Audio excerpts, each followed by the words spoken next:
Audible Studios presents Easy For You to Say, written and performed by John Melendez. I dedicate this book to my three wonderful kids, Knight, Lily, Belle, and Oscar. I have dreamed about having you since I was a little boy, and you have surpassed all of my expectations. There is not a day that goes by that I don't feel proud to be your father. I love you always, Dad. This is my amazing story. It's the story of an abused, bullied, stuttering, OCD-ridden kid who ends up becoming a staff writer as well as the announcer on The Tonight Show. Amongst the many things that happened to me, I became a cast regular on The Howard Stern Show, which I had been a fan of since I was a kid. I got the chance to box, something that I always wanted to do, but for me it was in front of a sold-out Taj Mahal, the one in Atlantic City, not India. I've had 2 record deals and an MTV video. I lived the life of a rock star and rubbed elbows with some of the biggest stars in our lifetime. I wrote a song with Joe Walsh. I opened for Motley Crue, Ozzy Osbourne, Collective Soul, Ted Nugent, and Cheap Trick all across the country. My album received a good review from Rolling Stone, and I got to guest star on Wings alongside Steven Weber and Crystal Bernard.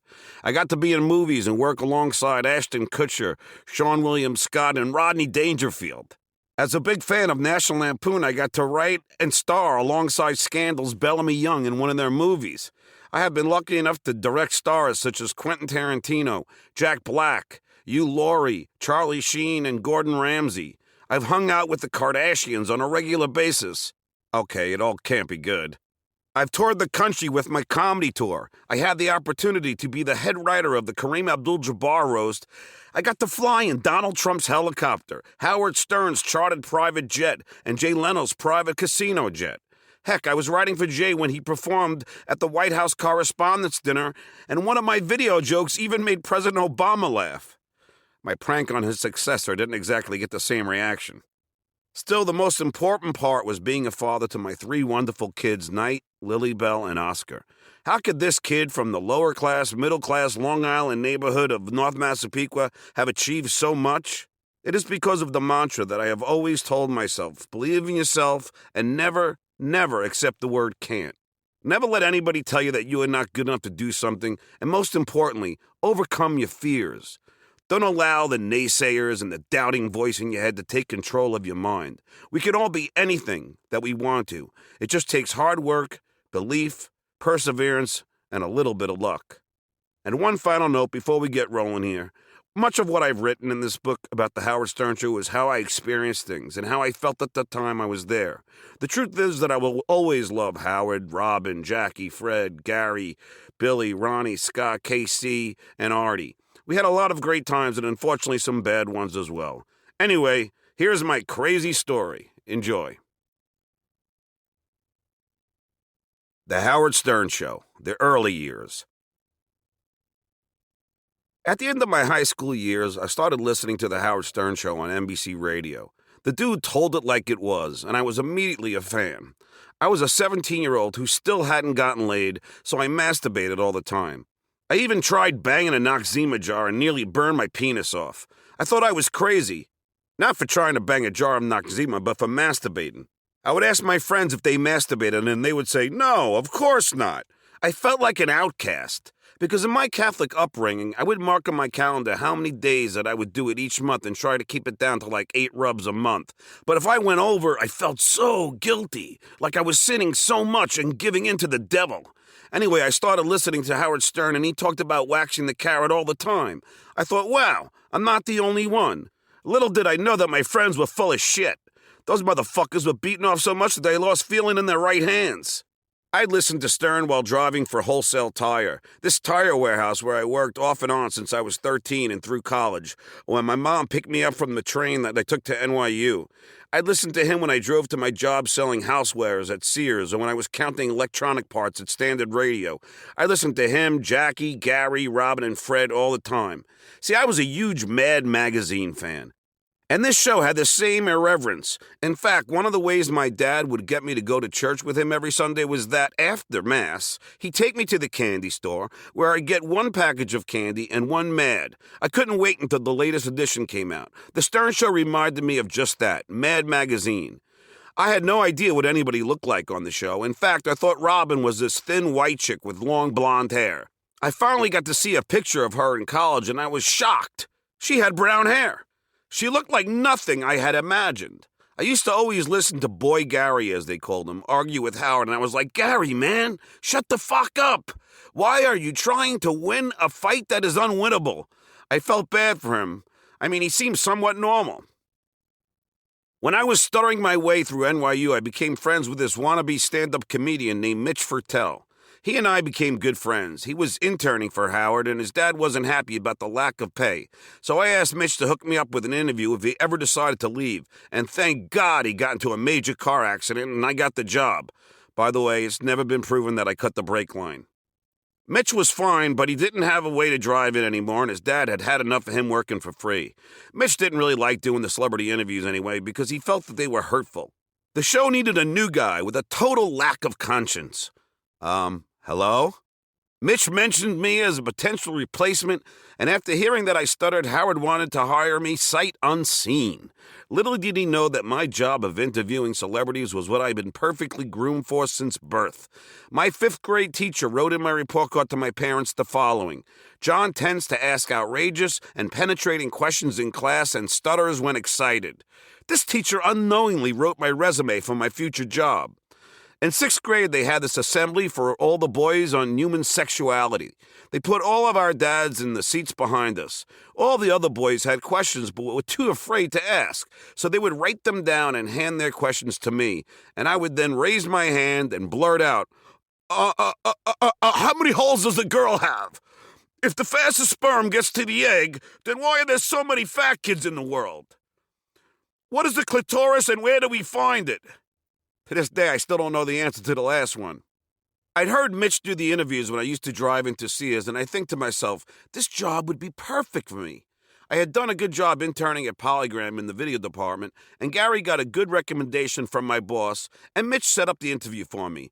The night before, my mom and I went to Sunrise Mall and bought a black jacket at JCPenney and a pair of grayish denims at the Levi's store. I got a haircut as per Mitch's advice, and I rode the train in from Long Island for my interview. I remember meeting Gary in the lobby. I thought to myself, oh, come on. His teeth are not green like Howard says on the air. He's such a liar. They're blackish brown. Gary took me into Scott the engineer's studio, which reeked of cigarette smoke, and I did the interview. Who knew that the whole time they were taping it? I couldn't have known. I was fixated on Gary's huge teeth, and I thought to myself, man, when Gary was a kid, his tooth fairy must have shown up with a wheelbarrow.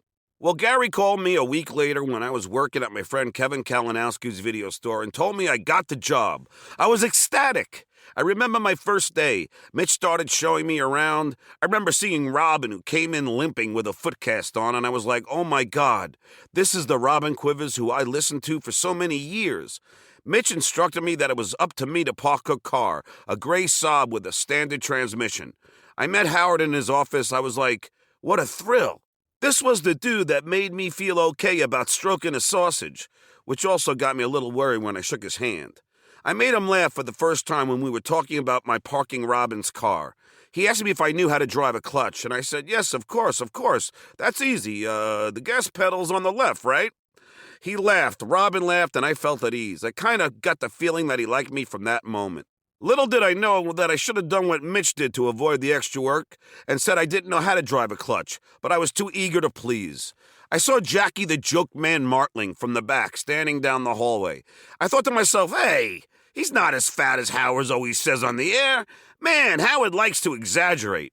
But then Jackie turned around and I was like, oh my God. He looks like he swallowed a beach ball. If he wore a belly button ring, he looked like a hand grenade. I met Fred and thought to myself, see, again, Howard was lying. Fred is way weirder than Howard claimed on the air. I liked Fred. After all, I was a fan of all these guys. But he was just so socially awkward. I was then schooled on how it worked with Howard's food. This was priority number 1. Every Monday morning, I had to go to the nearby bodega and pick up a 6-pack of Volvic water, 5 green apples, and 10 potatoes. I'd have to label the 4 cassettes each morning with the date and tape number and flip or change them every 45 minutes. At 7 a.m., I'd walk into the studio during a break, hand Howard his apple, flip the cassette that I had pre-labeled, and leave. I loved being in the studio. It was just a bunch of cool dudes hanging around, chewing the shit, and having a great time. It was way more intimate in the old days. I'd leave the studio and call Gene's Diner downstairs and order 4 ounces of turkey. Throughout all this, I was logging the show on the computer and answering the phones. At that time, it was pretty much just me and Gary in the back producing the show. The funny thing about logging the show on the computer was that Mitch had preset months in advance reminding himself, and eventually myself, that at 9:15 a.m. you had to begin preparing Howard's potatoes. As the weeks went on, I started to realize how Mitch really felt about Fred. He would pre-log in the subject lines at various times on random days. June 1st, 7:30 a.m. Fred Norris sucks massive cock. June 18th, 9 a.m. Fred Norris is a giant asshole. I later asked him about it, and he told me that Fred used to goof on his comic ability and that this hurt Mitch. Gary also heard him once when Mitch, an aspiring comedian, told him one of his jokes, and Gary said, "Don't quit your day job." Mitch got them all back when he became one of the best stand-ups around. Anyway, back to the potatoes. As well as the reminders in the computer, there was also a note hanging from it that read, 9:15, potatoes. Howard was serious about his lunch. As I recall, one time I forgot, and that was the first time Howard ever got mad at me. The first of many, as any listener would know. Potato preparation. Number 1, wash potatoes. Number 2, dry them with clean paper towel. Number 3, set potatoes on paper towel and begin to scar cut them. 1 incision down the middle and 4 across. Number 4, put potatoes in microwave and set for 20 minutes. Number 5, as potatoes cook, go back to logging the show and answering the phones. Number 6, when 20 minutes is up, get potatoes, place them on Howard's desk. Number 7, grab 4 ounces of turkey and Volvic water from fridge and place them next to the potatoes. Number 8, cover potatoes with paper towel. Go back to work. Even though wash hands wasn't on the prep list, most of the time I did it anyway. Howard liked to use the potatoes as bread and put the turkey in the middle. That was his diet in those days, and I have to say, it smelled damn good. He made it look awfully appetizing, too. Meanwhile, if they had a writers' meeting after, I'd retrieve a very different kind of meal. When I'd get a lunch request from Jackie, he'd say in that high-pitched voice, "Go down to the hot dog gyro guy downstairs. Get me 3 hot dogs, everything on it, a gyro with Shizuki and extra hot sauce, and a Diet Coke." I think Jackie and I shared the same philosophy. If I'm going to get fat, I'd rather it be on the food and not the beverage. Unless, of course, that beverage was beer. Yes, that was one of the places where Jackie and I bonded. We both loved to drink beer. We were the only 2 real beer drinkers on the show, and man, could we put it down. Hence the gut Jackie had. Trust me, it wasn't the food, it was the beer. I have that same gut now. Well, almost. I decided that I had to find a niche on the show, and why not do that by writing a brand new opening theme song like the 000s had with H-O-W-A-R-D-S-T-E-R-N. I also wanted to show how aggressive I was about being a staff member there. This is where it all started. I realized that in the 000s theme song, they made fun of Howard being Jewish and having a tiny penis. I thought that I would write a song to go along with what I thought was Howard's style and sense of humor. I recorded it at my friend Mike Sapone's house. I brought it into the show, and Gary said that sounded normal. He told Howard the same thing. "Boy, there's not much to make fun of here." He couldn't have been more wrong. As soon as Howard brought me into the studio to hear the song and he played the first 2 lines of it, jackpot. Radio gold. Here are the first 2 lines. Please, people, realize I was a 23-year-old kid from White Trash, Long Island, making an attempt to appeal to what I thought was Howard's humor. Man, was I wrong. The song went, "Here's a story about a Jew's success. Do-do-do-up, do-do-do-up." Howard stopped the tape right there, which pissed me off because I felt the song could only be appreciated in its entirety. I mean, that's like turning off Hotel California before they even check in. He said, "Is that how you look at me, John, as a Jew?" I tried to explain that I was just trying to follow the 000s template, but my argument was futile. He played the next line. "He grew up with blacks. His mind was a mess. Poor little Jew boy thought he was a coon." Yes, people, those were the lyrics. I don't have a racist bone in my body, but I thought this was something that Howard would find funny. He stopped the tape again, and now both he and Robin were on me. "A coon?" Howard said. "What the heck is wrong with you, John?" Robin was also displeased. I tried to defend myself, but to no avail. He started calling me Stuttering John instead of John the intern. Not liking the nickname, I pleaded with them to stop. Howard, I said, I'll tell you what, play the whole song through, and then if you still hate it, I'll let you call me Stuttering John. He was like, I'm going to call you that anyway. Now, in retrospect, I realize that my defending myself and this whole argument became funnier than the song. Howard picked me apart for over an hour analyzing the song. Then he had a guest and he said, we'll play the rest of this tomorrow. But then something miraculous happened. When we got to break, Howard said, that was great, John. You're great on the air. When I was helping Jackie move some stuff into a 6th-floor walk-up apartment on 65th Street, he said to me, John, we thought Mitch was great and couldn't be replaced, but now it's like, Mitch who? My friend Kevin at the video store called me and said, John, you have to ease up. After that song, you might get fired. I knew that it meant something because after the second day of playing the song, I was riding Long Island Railroad home, and I said something to the ticket taker, and the guy behind me said, hey, are you Stuttering John?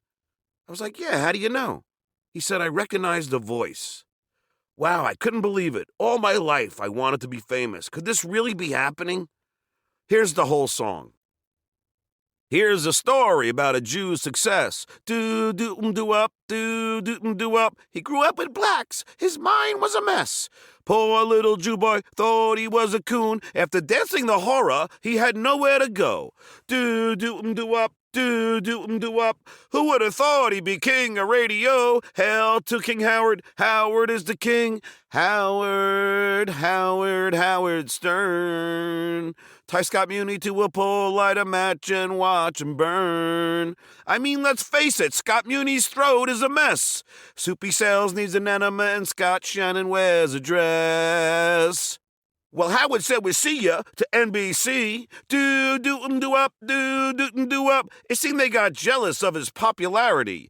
Do-do-do-up, do-do-do-up. Now Howard makes more money than ever before. Do-do-do-up, do-do-do-up. He's the king, great top-rate ratings whore. Howard is a slut. He's a rich, ruling slut. Howard, Howard, Howard Stern.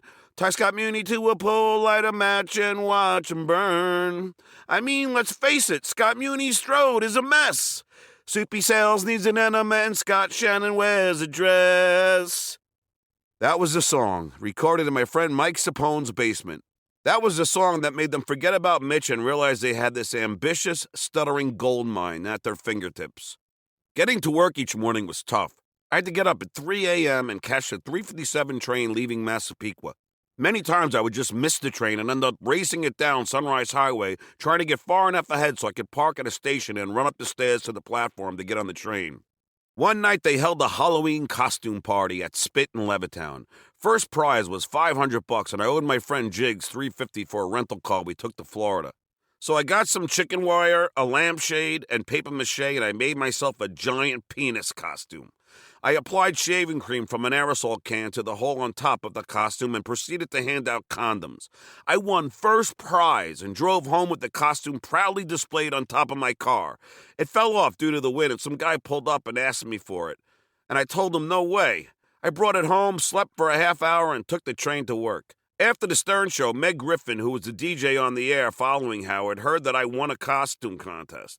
Not knowing what I was dressed as, she asked me on the air and I said that I went as a penis. She immediately said, "Oh, man," and directly went to commercial. And this became another soundbite for Fred. At that time, I used to answer the phones. Coincidentally, I had also become quite good at doing impressions of Howard. One day, his wife Allison called on the hotline phone, which was a special phone for special people like Don and Allison.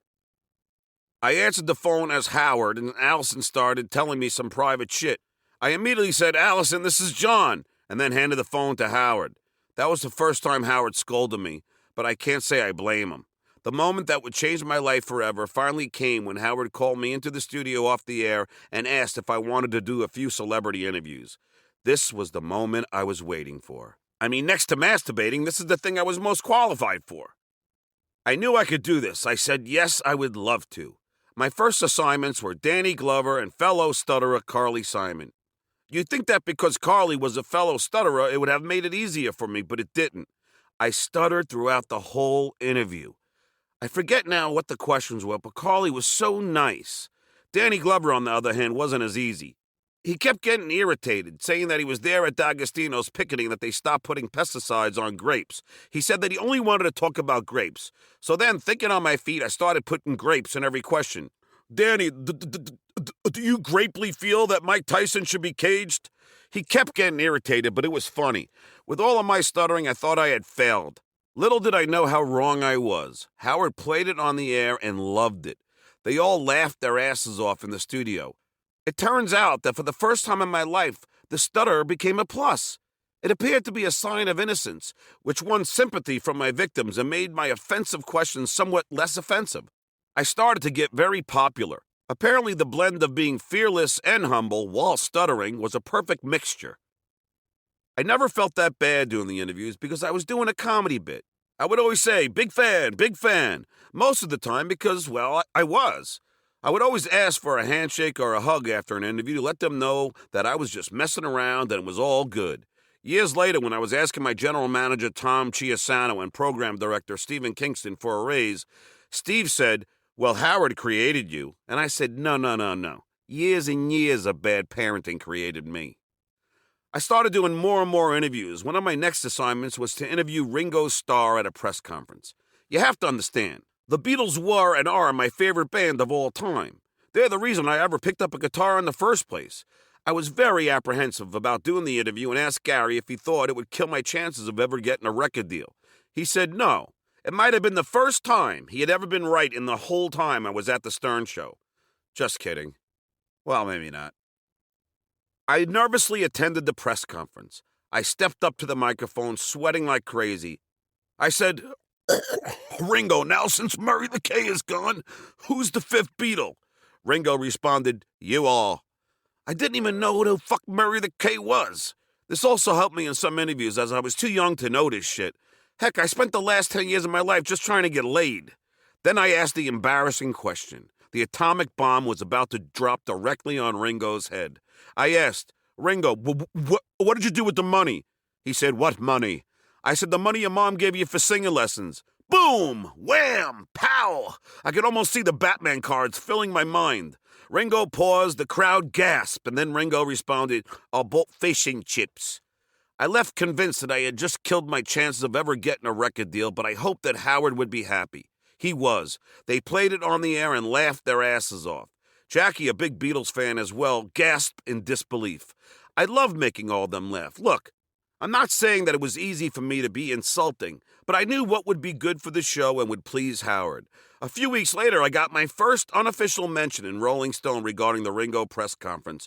They referred to me as some Howard Stern reporter, but hey, I'll take it.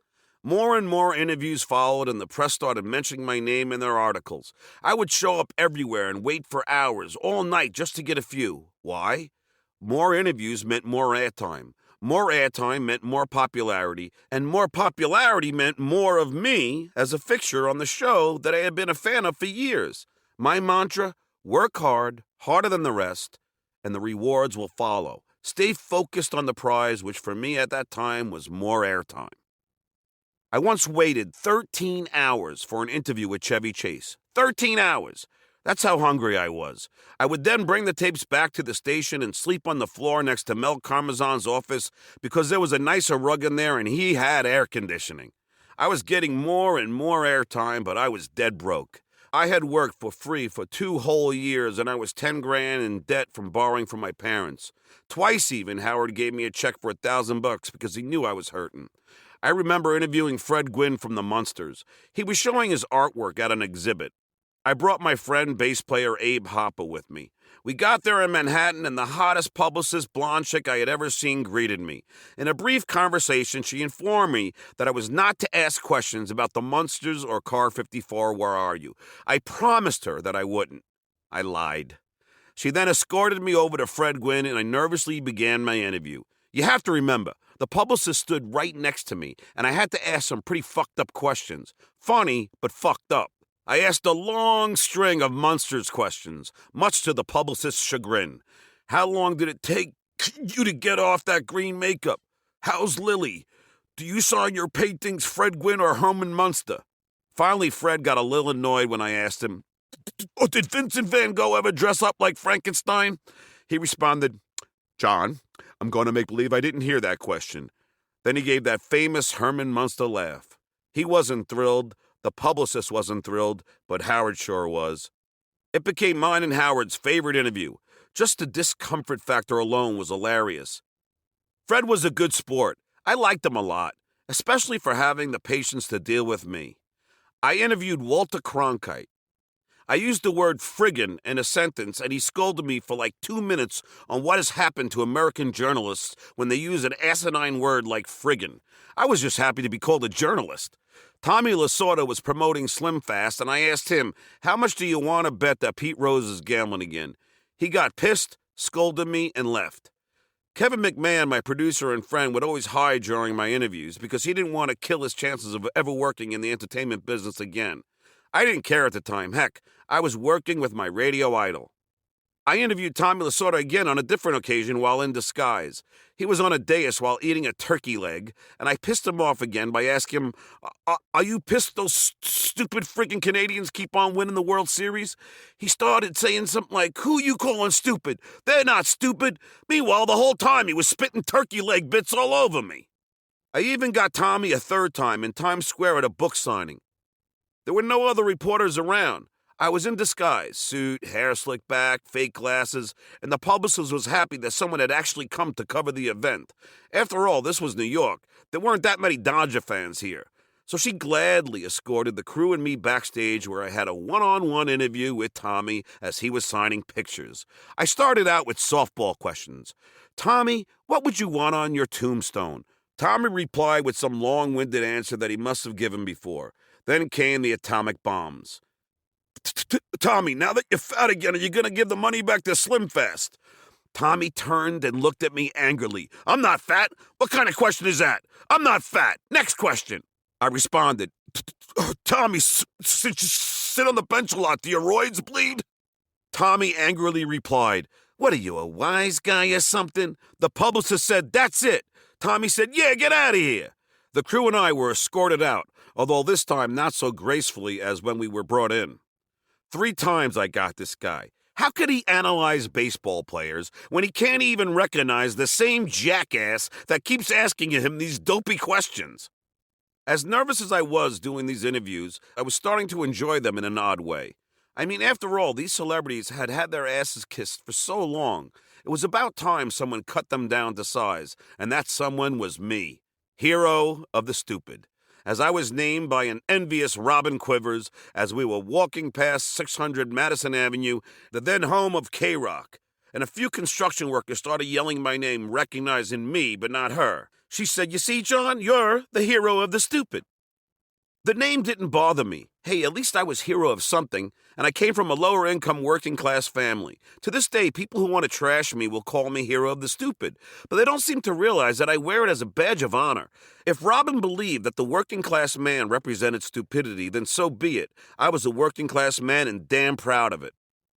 I started to get more and more popular on the show. So much so that a guy beat me out in registering stutteringjohn.com. When I called him and asked him for the domain, he said he would only give it up if I gave him a bunch of money. Of course, I told him I was broke, and he said, "Well, do you have any porn?" Typical Stern fan. Knowing that the show had a ton of free porn, I said, "Sure." And he came to the studio, and I gave him a box full in exchange for the website. Later on, another guy stole my Twitter handle, except he wanted 10 grand. Man, people are messed up. The interviews continued. Lou Reed strangled me for asking him if he still masturbated. Judging by his grip, yeah, he does. Raquel Welch punched me in the nose for asking her, "Are they drooping yet?" I think she hit me with the left one. After that interview, I thought that maybe I should sue her. I mean, after all, she almost broke my nose. I went to the doctor to have it checked out and thought that she should absorb the doctor bills. I knew K-Rock wouldn't, but I changed my mind when I fielded a call from Andrew Dice Clay the next day. He was waiting to get on the show. As we were chatting, I told him I was thinking about suing Raquel, and Dice was like, "What, are you going to tell the whole world that you get your ass kicked by a chick?" Hence, I didn't sue. It was getting bad, though. Stephen Grillo and I attended a Spike Lee book signing where I asked him some questions. He got pissed. We got into my Mustang 5.0 and were about to drive off when a few of Spike's henchmen opened my car door and demanded the tape. I gave the tape to Grillo and said, "Run!" He ran, but they caught him, wrangled him, and punched him in the stomach. He held onto the tape, and I managed to get the tape from him, and we played it on the air. It was pretty much harmless, but there were bullies out there, and it was getting ugly. I went to an Eric Bogosian book signing and asked him if there would be a talk radio too. He got so pissed. The security guards dragged me down the stairs by my neck. At the MTV Awards, I asked Sharon Stone at the press conference, "Sharon, will there be any upcoming crotch scenes?" Her bodyguard, a stocky ex-horse cop, stuck 4 fingers in my mouth, 2 from each hand, and lifted me out of the room by my mouth. To make things worse, his fingers tasted like mayonnaise, and I hate mayonnaise. I was like, "What the fuck?" and pushed him twice. Then he laid me out with the right cross. I fell to the ground. The guy was built like a brick shithouse. Then a bunch of people jumped on top of me. I decided that was it. I wasn't going to keep on getting my ass kicked when I was protected by the First Amendment. CNN and other news outlets came to my defense saying that it was wrong, and I ended up suing Sharon after much on-air deliberation. I settled out of court for like 15 grand. I started to get more and more famous as a cult hero, although some people got annoyed. One time I was eating a slice of pizza at Penn Station while I was waiting for my train, and this guy in a suit got up and said, "This is for what you did to Tommy Lasorda," and threw his orange soda all over me and ran out of the place. I was drenched and sun-kissed. He was gone before I could see where he went. Heck, I was used to this kind of shit. After all, I got bullied by the neighborhood kids ever since they found out I was a stutterer. They would throw rocks at me, ridicule me. I was called Stutterface, Skip, MC Stammer, and Stuttering Prick, which are pretty harsh words to hear from your parents. I was broke, and it was time for me to leave the Stern Show. I nervously walked into Howard's office. I asked him if I could talk to him for a second. He said, "Sure." I told him that I was 10 grand in debt with my parents and I couldn't work for free anymore and that I would have to leave. He said not to worry. A TV show was right around the corner and that'd make me some money. He was right, to an extent. The Howard Stern summer show was just a 4-week stint as a test. Howard hooked me up with his agent, Don Buchwald, a guy I would eventually loathe. The quintessential bully, condescending, egotistical, and repulsive, and I'm trying to be nice. I thanked Howard, not knowing what a piece of shit this guy really was. Don got me $750 a week for the Channel 9 show minus his commission. I started doing the interviews, but this time for television. It was me, my field producer Kevin McMahon, and Bob and Roy who ran camera and audio. I called us Team Dude. We would sneak in everywhere, and we became the thorn in the side of the other paparazzi, a word that back then I was unfamiliar with. Some reporters loved us, but some hated us, because as soon as I pissed a celebrity off, they would leave, and the other reporters would not get their interview or photographs. Being the consummate wise-ass, I used to intentionally piss them off. For instance, I interviewed Matthew Broderick at the premiere of Jacob's Ladder. I asked questions like, "I loved your father on Car 54, where are you?" Then my follow-up was, "Did you drive here?" Heck, I didn't know that he killed someone while driving.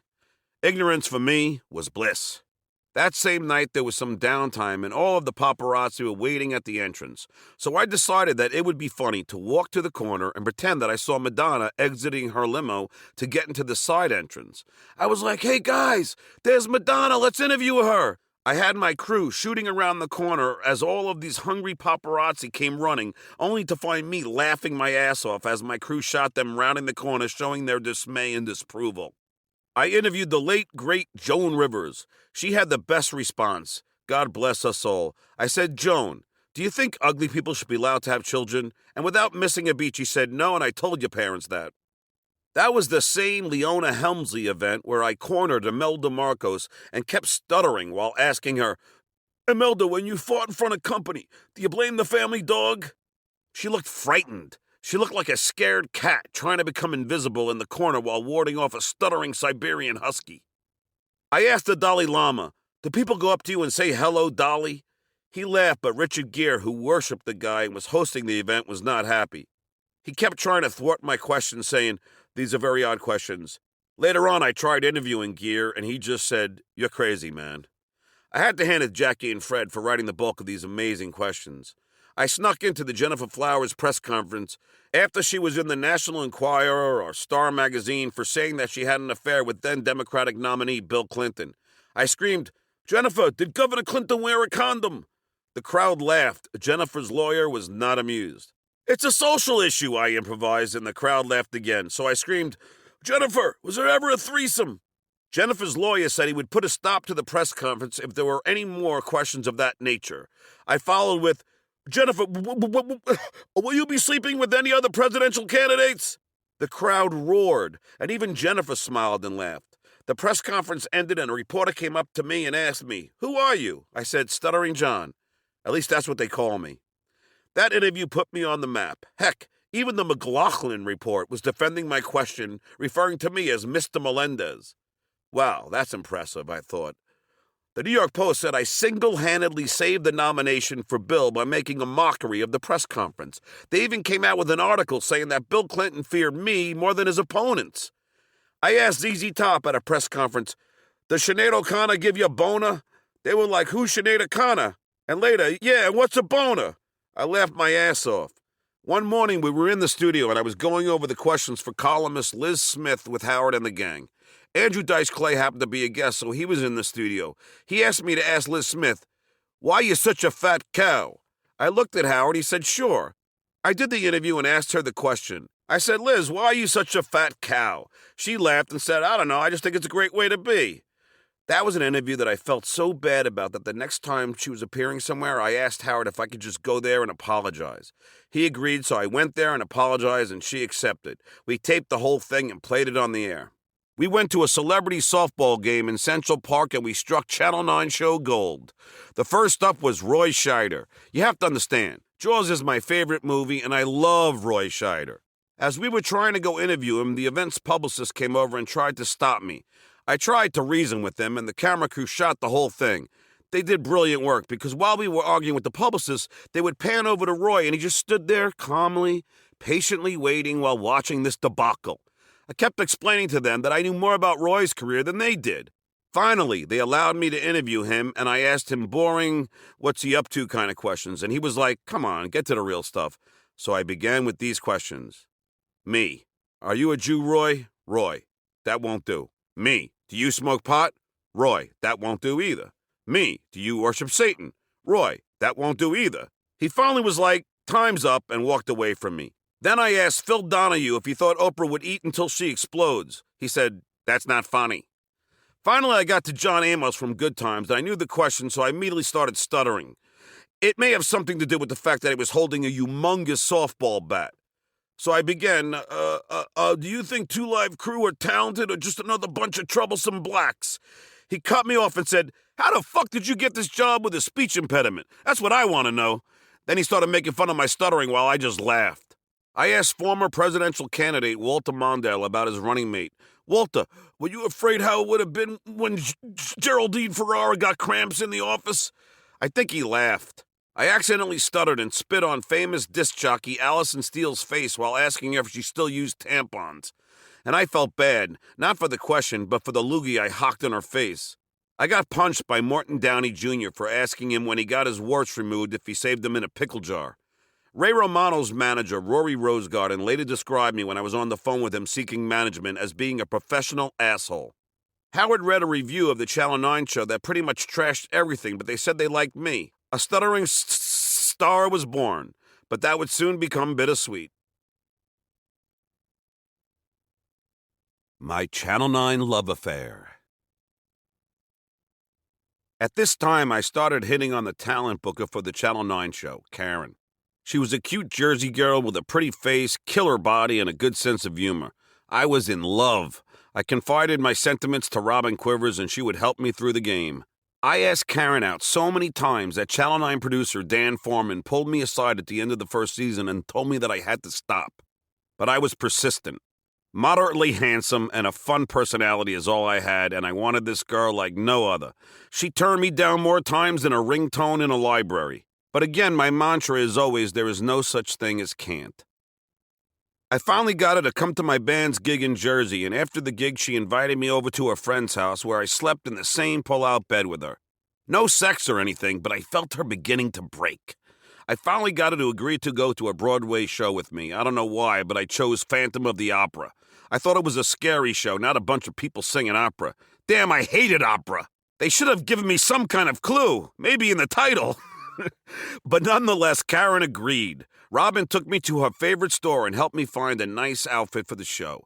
A suede jacket, nice shirt, pants, and boots. It cost me like $500, but shit, this girl was worth it. We made out on the front lawn of her condo that night, and I had my foot in the door. Our secret romance continued, although Karen insisted on dating other guys since she'd just gotten out of a long-term relationship. Her first sex dude, by the way, so for me, after the slut I dated prior to Karen, this girl was essentially a virgin. I mean, my ex banged half the high school, and that's just the teachers. I tried everything to make Karen my girlfriend. When we would drive home from an appearance that she came to, I'd drive up next to her and stick my hand through my pant leg, put my shoe on my hand, and wave it to her with my leg. She laughed her ass off. I would write songs for her that were about us. I'd tell her stories with us in the plot line. I'd make tapes for her with her favorite songs mixed in with my comedy routines. Eventually, she agreed to go to Atlantic City with me. This meant what we all know it means: getting laid.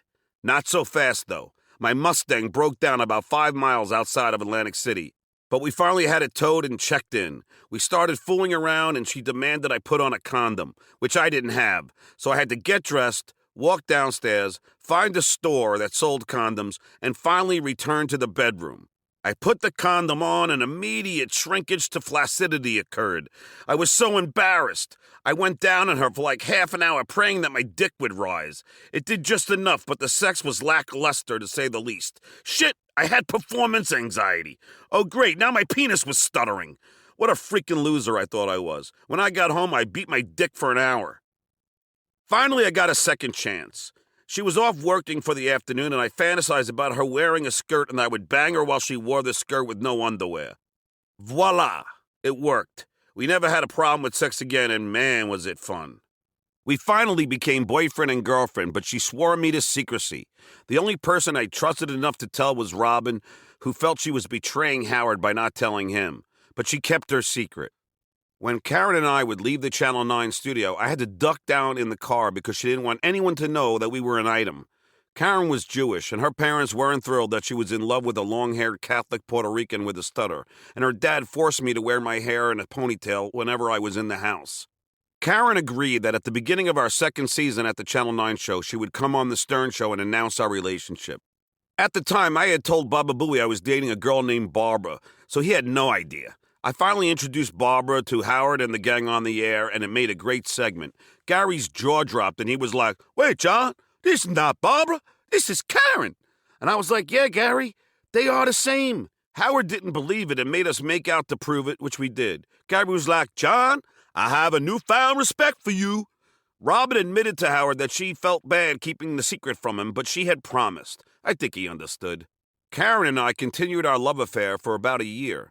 Then about the time I got signed to Atlantic Records and began working on my album, the spark I had for her slowly faded. We broke up, but when I found out she had begun dating again, I grabbed her back immediately. Heck, I didn't want to let her go. She was a good girl, considering that my last girlfriend had more pipe laid in her than an industrial kitchen. I knew I had to try and make this work. Karen and I continued our love affair for about a year. During that time, we appeared on the last Channel 9 show, which was the Sternly-Wed Game. It was me and Karen, Dan Foreman and his wife Robin, Fred and Allison, and Howard and Allison. We were asked what the kinkiest thing we had ever done sexually was. I said she masturbated for me in a sauna, and Karen freaked out. Howard, Fred, and the whole place laughed their asses off. She held up her answer card, which read, "I gave him a blowjob at a club."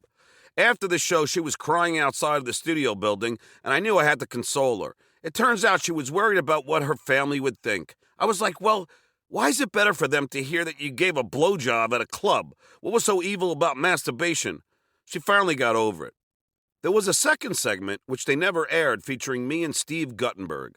I said that I was friends with him and I wanted to do something with him for the show, and Howard said fine and to take the crew and shoot whatever we wanted. I interviewed Steve about how he lost his virginity, and then I took him to play Knock Knock Runaway. Steve knocked on a door and ran, and the homeowner darted out of the house and chased Steve down the block while the camera panned to me as I laughed my ass off. The guy caught Steve, who had to explain what was going on while absolutely scared out of his mind. They played it on the show, and Howard and everyone laughed, but the Sternlywood game was too good, and they had to cut something. Howard said that they would air it next season, but due to a contract dispute, the season never came to pass. It was too bad, though, because we would beat Saturday Night Live in the markets that we were on. Anyway, Karen and I went to Puerto Rico together, Aruba, the Bahamas, Jumbie Bay. We went skiing in Vermont. We would have sex in the public hot tub at a hotel in Hunter Mountain while people were walking by, but nobody knew or cared for that matter. We really had a blast. But then she started working with Matt Lauer at NBC. Luckily, Lauer was married at the time, so I knew I didn't have anything to worry about there. That was around the time our relationship finally fizzled out, but we remained friends and still are today. The Good, the Bad, and the Buoy. Chapter 9. There are a myriad of reasons Gary is off my Christmas card list. I think he's rude and I think he's inconsiderate. He also has a tendency to make up conversations that never happened and conveniently forget conversations that actually did. That's a quote said on the air by Luis Castillo, K-Rock board op. One time we were doing a bit on the show about who hates who. Gary had made a big deal of how if someone had a problem with him or didn't like him, it wouldn't matter at all. And then, of course, when Gary heard that there was someone who had a problem with him, Luis the K-Rock board op, he got bummed out and defensive. He started attacking Luis, calling him a really wacky dude and a very strange man, and then told him to shut up. Typical Gary. Even Howard agreed that Gary made up conversations in his head and negated ones that actually happened. Heck, the interns witnessed him doing this to me. He's a bumbling, forgetful dude with no conscience. Gary is Andy Capp without the booze. All right, maybe that's a little harsh. He means well and he has a good heart. But he also knows where his bread is buttered and has no problem throwing anyone under the bus if it means remaining in Howard's good graces. I was starting to get national attention, and my endeavors were constantly being written about in the Daily News and the New York Post, as well as newspapers everywhere, especially after the Jennifer Flowers interview. I started to write bits for the show. I had this computer in front of me where I would put the calls up directly so Howard could see them. But on top, I always wrote jokes. After every show, I'd print my jokes and save them. The weird thing was, I'd walk into the studio after Howard delivered one of my jokes that killed, and he would never say good job. It was something I had to get used to because, after all, it would undermine his argument that I wasn't funny. When it was time to ask for a raise, I showed up to Tom Chiasano's office with the crate full of my jokes that I wrote and asked for a pay increase. Jason Kaplan and Will Murray, now senior producers, saw me bring the crate to his office. They knew how many jokes I got in, not to mention the people I discovered on the phones. Here's a list. A. Gary the Retard. B. Wendy the Retard. C. Jeff the Drunk, who I begged Howard to pick up for 9 months, telling him that this guy was a gold mine before he finally did. D. Joe Cancer, whom I named. E. Sal the Stockbroker, who I would help write jokes to bust Gary's balls. F. Dr. Remulak. G. High-pitched Eric, who I met in the atrium outside the studio. And many more. So after I asked Tom for a raise, I told Howard, hey, I just asked Tom for a raise, please back me up. I still got the minimum $2,000 annual bump. But hey, I took it. I guess Howard really begged for it. I continued to write bits, jokes, and even my own interview questions. I'll never forget how my writing career started with the show. I was on the Channel 9 show. I used to do post interviews with the guests. Well, I did one with the Underdog Lady, and that Monday morning when I was letting Howard into the building, he said, "Great job with the Underdog Lady, John." I was so happy because they were my own questions. The next week, I did the same thing with Daniel Carver, the KKK guy, and that Monday morning, Howard said the same thing. I was ecstatic. One of the ideas that I had pitched for the Channel 9 show was a Hollywood Squares parody, although when I mentioned that it was my idea and they agreed to do it, Howard told me that it wasn't. Who knows? Maybe he, Jackie, and Fred had the same idea, but the good thing was that when they knew the Underdog Lady was going to be one of the squares, Howard asked me to come to a writer's meeting with him, Jackie, and Fred to write jokes and questions for the segment. I was psyched. I wrote questions like, when you go to the bathroom, do you have to lift your leg, and stuff like that, many of which Howard used. One of my favorite Channel 9 moments was when Howard wanted to do a Dorf golf interview in a jester outfit. Kevin McMahon was instructed to build the set Dorf style. When we got to the day of shooting, Howard walked out in his big, goofy, medieval time boots that curled up at the toes, and he had to walk up this small staircase to get onto a platform that had a hole in it. He then slipped through the hole so his feet would touch the floor. Problem? He couldn't bend. He was so pissed. He wanted to be like Dorf, which is really just putting your knees on a pair of shoes. Howard was wearing his jester outfit and tore Kevin a new asshole. I was laughing my ass off watching Howard in the jester outfit, unable to move and yelling at the top of his lungs. It was like watching this angry little person scold his underling from this fakata platform. It was so funny. Getting back to Gary. He was the guy that when I first started there, he'd be tired after a night of partying and say to me as he grabbed the mystery guest blindfolds, "John, I'm going to take a nap in the Jock Lounge, so please hold down the fort." Willing to please, I was like, sure. This happened a few times, but Gary, being the consummate revisionist history buff, said that it only happened once, after I brought it up on the air years later. Gary was the boss that would forget to tell you to do something and then get mad at you for not doing it. He thought of me as a delinquent and was totally shocked when I revealed on the air that I had been dating Karen, a hottie, a real tomato, and one of the producers from the Channel 9 show. Look, I like Gary, but he was Howard's off-the-air eyes and ears and also someone who would bend the truth whichever way suited him. He would stop at nothing to betray you. For instance, Gary and I needed to supplement our low salaries by doing gigs and appearances. We each were given a plug at the end of the show, but Howard had gotten sick of doing them, so he would leave after the show, and then a couple of dozen commercials later, Fred would play a soundbite of Howard saying, "And now here's Fred with the plugs." Then Fred would read them. The problem was that most of the markets tuned out after Howard left. They knew Howard was gone and had no need to air the soundbite of him and then Fred. This was hurting Gary and I since our appearances were in a lot of these markets that had tuned out. One day, Gary approached me and said we should send Howard an email asking if he could read the plugs a couple of times a week before he left. I said I didn't want to do it because I knew that Gary had burned me before. I told Gary that if this ever came up, the email was from the both of us. He agreed and said that he would even send it to Howard from his email address and from his computer. I agreed, but with apprehension. Gary wrote the email from his computer and I pressed the send button per his request. Well, a week went by. I heard nothing, and then one day, Casey Armstrong walks out of the studio and says that Gary and Howard were talking in there about the email that I sent to Howard. I was like, wait, Casey, the one that I sent them? He said, yeah, and Howard was pissed.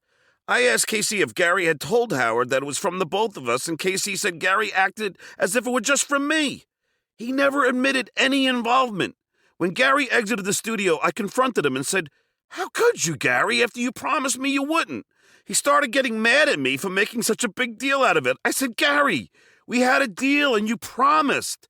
He got mad at me, but then called me around 4 o'clock in the afternoon to tell me that he was on the phone with Howard and he admitted that the email was from both of us. But it was too late. The damage was done. Who even knows if he did tell him? At that point, it wouldn't even have mattered. I remember when Gary and I used to do appearances together when he was single. One time he was making out with this chick, and with those huge lips, it looked like he was going to suck in her entire head. His lips were like the face grabbers from Alien. Anything said to Gary was like talking to Howard. The only problem was that his perspective on things was not always accurate. I know this. Many of my former co-workers know this, and there are many people who still work there who know this. Gary's memory of things was usually wrong, and other employees would suffer because of it. Hey, look, don't believe me?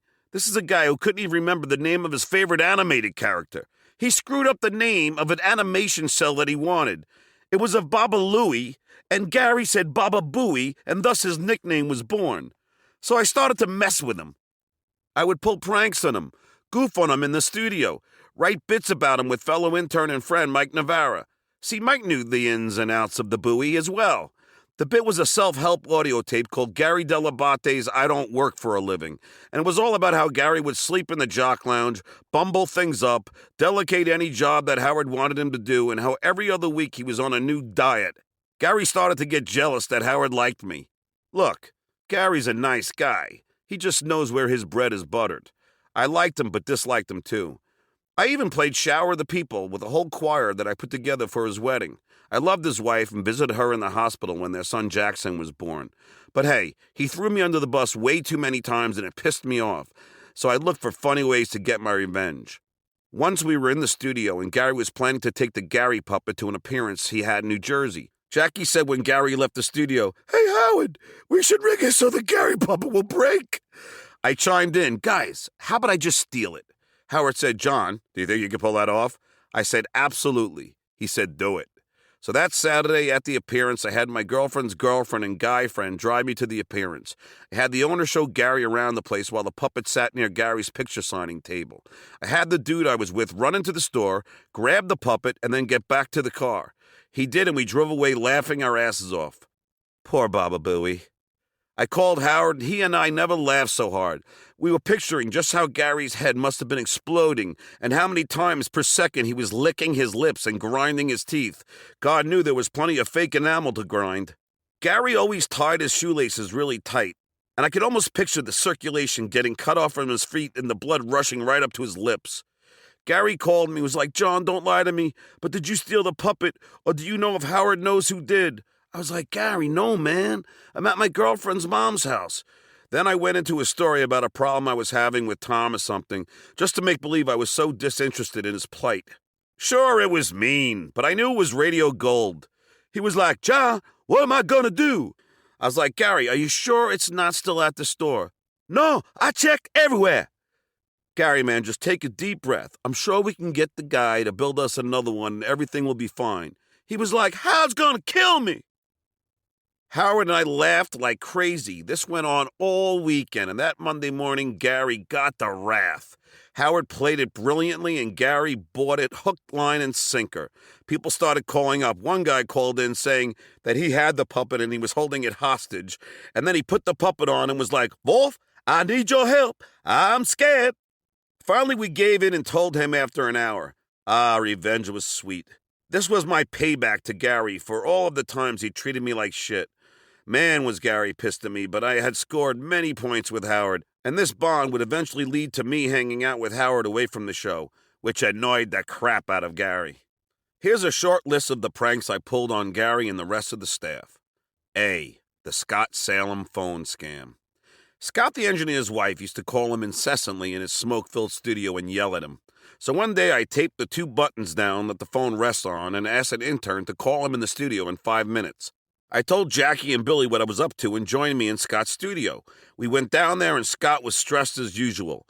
The phone rang, he picked it up and started saying hello, and the phone kept on ringing. He kept saying hello, hello, and eventually, what the fuck is going on? Meanwhile, Jackie, Billy, and I were laughing our asses off. He got so pissed he picked up the entire phone and threw it at me. B. The Gary stock scam. I had a few brokers during the boiler room days. I didn't think they were doing anything illegal, but I was making some good dough buying and selling stocks. I hooked Gary, Jackie, and Robin up with them, and we all made money. One day I had Benny, my stockbroker, call Gary after Gary gave him like 20 grand for a sure thing stock. I taped the call from behind Gary. Benny told him that his stock tanked and that he lost all his money. I stood behind Gary laughing my ass off. I told Howard and we were crying. I was Gary's arch nemesis, and I really didn't care. He had betrayed me too many times. C. The Kaleidoscope Scott Scam. One day I decided to buy one of those kaleidoscopes that you twist and it changes colors and designs. I dipped the eyepiece in an ink pad and then walked down to Scott's studio with the intention of telling Scott that he had to check out how cool this particular kaleidoscope was. Unfortunately, Scott's intern grabbed it first, put it up to his eye, pulled it down, and had a round ring around his eye like Petey the dog from the Little Rascals. I laughed like crazy. Scott was pissed because he knew that I intended it for him. D. Scott the DJ, music the way you want it, phone prank. I had my mom call Scott to hire him as a DJ while I taped the phone call. I had her say that she wanted to hire him, but the one condition was that he wears his wig because she didn't want a baldy standing behind the DJ table uglying up the place. E. The Steve Grillo acting prank. Steve wanted to be an actor. I had my Tony and Tina's wedding friend and the Sopranos actor Sharon Angela call him with a fake part. Steve went to the audition and I had him do crazy shit. I had him barking like a dog and stuff. I executed it well, but Howard lambasted me for not thinking of better bits during the audition. He was probably right. Hey, they can't all be winners, but I didn't think it was so bad. F. The classic Scott the Engineer $20 bill gag. The standard joke, but for E. I hid in a doorway with a fishing line attached to a $20 bill. Doug Goodstein shot with a hidden camera from down the hall. Scott walked out of the studio and saw the 20, bent over to get it, and I yanked it out from under him. He fell for it immediately. Man, he looked at me with hatred in his eyes. G. Beetlejuice, I'm right behind you. Beetlejuice was hanging in the back office. I sat in a chair right behind him and called him. Then I started saying how I was going to kick his ass. He started going crazy, not even realizing that I was right behind him. H. The Artie Lang practical joke. One night, Artie and I went with a couple of guys from the show to a Yankees game. Artie was doing the Bally's weight loss challenge and had to lose 25 pounds to get 25 grand. So he was staying away from carbs. He ordered 2 hot dogs at the game but didn't eat the buns. After the game, I decided to pull into McDonald's near the stadium. I got to the drive-thru speaker and started ordering a couple of burgers, and then the other guys started ordering. I looked in the rear view at Artie's face in the back seat, and sweat was pouring from his forehead as he appeared to be contemplating the hardest decision in his life. Finally, he broke down and said in a loud voice, "Automated McFlurry and 2 cheeseburgers and a side of fries." I ordered it for him. Then instead of going to the window to get the food, I just pulled out of the parking lot. We all laughed, except, of course, for Artie. That night, we went to a pizza place. Artie had 3 slices there and another one as we walked the scores. On Monday, Artie weighed in and had gained weight. The homeless game prank. I worked it out with Robin that I would edit one of the homeless game segments, and I handed her, Jackie, and Fred the answers. This way, they would win every bet against Howard. When we played the game, Howard got almost every one wrong. He was freaking out, couldn't understand it. Later on, at the end of the game, we let him in on the fact that he had been had. He took it well, which put me at ease, because it could have gone either way. The entire E-Crew knew that I was a consummate ball breaker and truth seeker. After a long hiatus, they pulled me into their booth and showed me a picture of Howard's nose from before and then one from after. It was obvious that he had gotten a nose job, and they told me knowing that I'd ask him about it on the air. Howard denied it then, but I heard that he admitted it years later after I left. One time, Howard was giving us all shit about the Christmas gifts that we gave him. I couldn't resist. I had been waiting for this moment for a while. So I went on the air and said, "Howard, you once gave me a colorful canister of popcorn with my name on it. It had 3 flavors, regular, caramel, and cheddar. I thought it had to be a joke, and I reached my arm in the canister and searched the bottom looking for a check. I treated it like a Cracker Jack box as I searched for the prize. After I left the studio, Mike Angie came up to me in the hallway and said he did the same thing. Howard blamed that gift on Allison, but it's not like any of his gifts were much better. Look, don't get me wrong. I'm appreciative of any gift. And hey, the guy already gave me a job. But every year was another dumbass gift, as per Ralph's design. One year, we got a leather writing tablet with Howard's tattoo carved into the leather on the cover. Another year, we got a Howard Stern watch. After I left, I heard he gave the staff a Sirius radio with a year subscription. Hey, if he's going to goof on everyone else's gifts, he should be able to take having his gifts goofed on too. No? I started to get famous in my own right and went on other shows like Conan O'Brien, Jon Stewart, and Ricky Lake. Of course, I knew it was because of my success on The Stern Show, but I like to do other things. I would always ask Howard for permission. You have to understand something. I loved Howard and didn't want to do anything to piss him off. I also feared him. There were times after I did an interview with a magazine or television show that I would stay up all night sweating in bed, going over the interview, making sure that I didn't say anything that would piss Howard off. I was asked to be in movies like Meet Wally Sparks with Rodney Dangerfield and Dude, Where's My Car? I was a guest on a Brandon Tartikoff show called Last Call, and afterward, Tartikoff pulled me aside. He looked me in the eye and said, "You've got it." From a guy of his stature, that meant the world to me. In fact, they liked me so much they asked me to be the co-host. It was $5,000 a week. It's weird, before I was on that show, last call was my least favorite phrase. Those were the last words I ever wanted to hear. It irritated Howard, though. Mel Karmazon would put me down by saying that video killed the radio star. Fuck him. If he thought I was such a star, then why not pay me like one? Howard would always use the Letterman analogy of how Larry Bud Melman was overused by doing commercials and had oversaturated the brand for Letterman. Coincidentally, when my friends and I went to Atlantic City, my friends had tickets for us to see Jay Leno and meet him after the show. Jay said to me then, "Hey, John, good job on Last Call." Who knew he was watching, and how ironic that he would say that. I wish Howard had the same opinion, but instead the whole thing just irritated him. My fall from grace with Howard happened over a series of instances, the first being the alleged book deal. I told Howard on the air that I'd been approached about doing a book, and he didn't say much about it. Afterward, he asked to see me in his office, like I was in trouble with the principal. He told me that I couldn't write a book mentioning anything about the show because he might have a book deal of his own soon. I could write a book, however, about my band gigs or anything else, just not the show. Later that day, I called my guy at the publishing house and told him the deal was off. After all, who cares about my fucking band gigs? In those days, me writing a book without mentioning Howard was like telling Captain Ahab not to mention a whale. Here is what happened. A. I got interest from a literary agent to do a book about my trials and tribulations while interviewing celebrities. B. I met the guy who was going to co-write the book with me. C. I mentioned it on the air and Howard told me to come to his office after the show, where he then explained that I couldn't do a book about my interviews or the show because he might be writing a book someday and my book would interfere with his. D. I called the co-writer and told him I was not allowed to do a book about the interviews or anything about the show. E. I received a book proposal that the co-writer had written and gave to the literary agent anyway.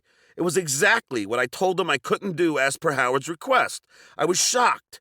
I feared that this had gone to Judith Regan and other publishers and that Howard would find out and think it was my doing.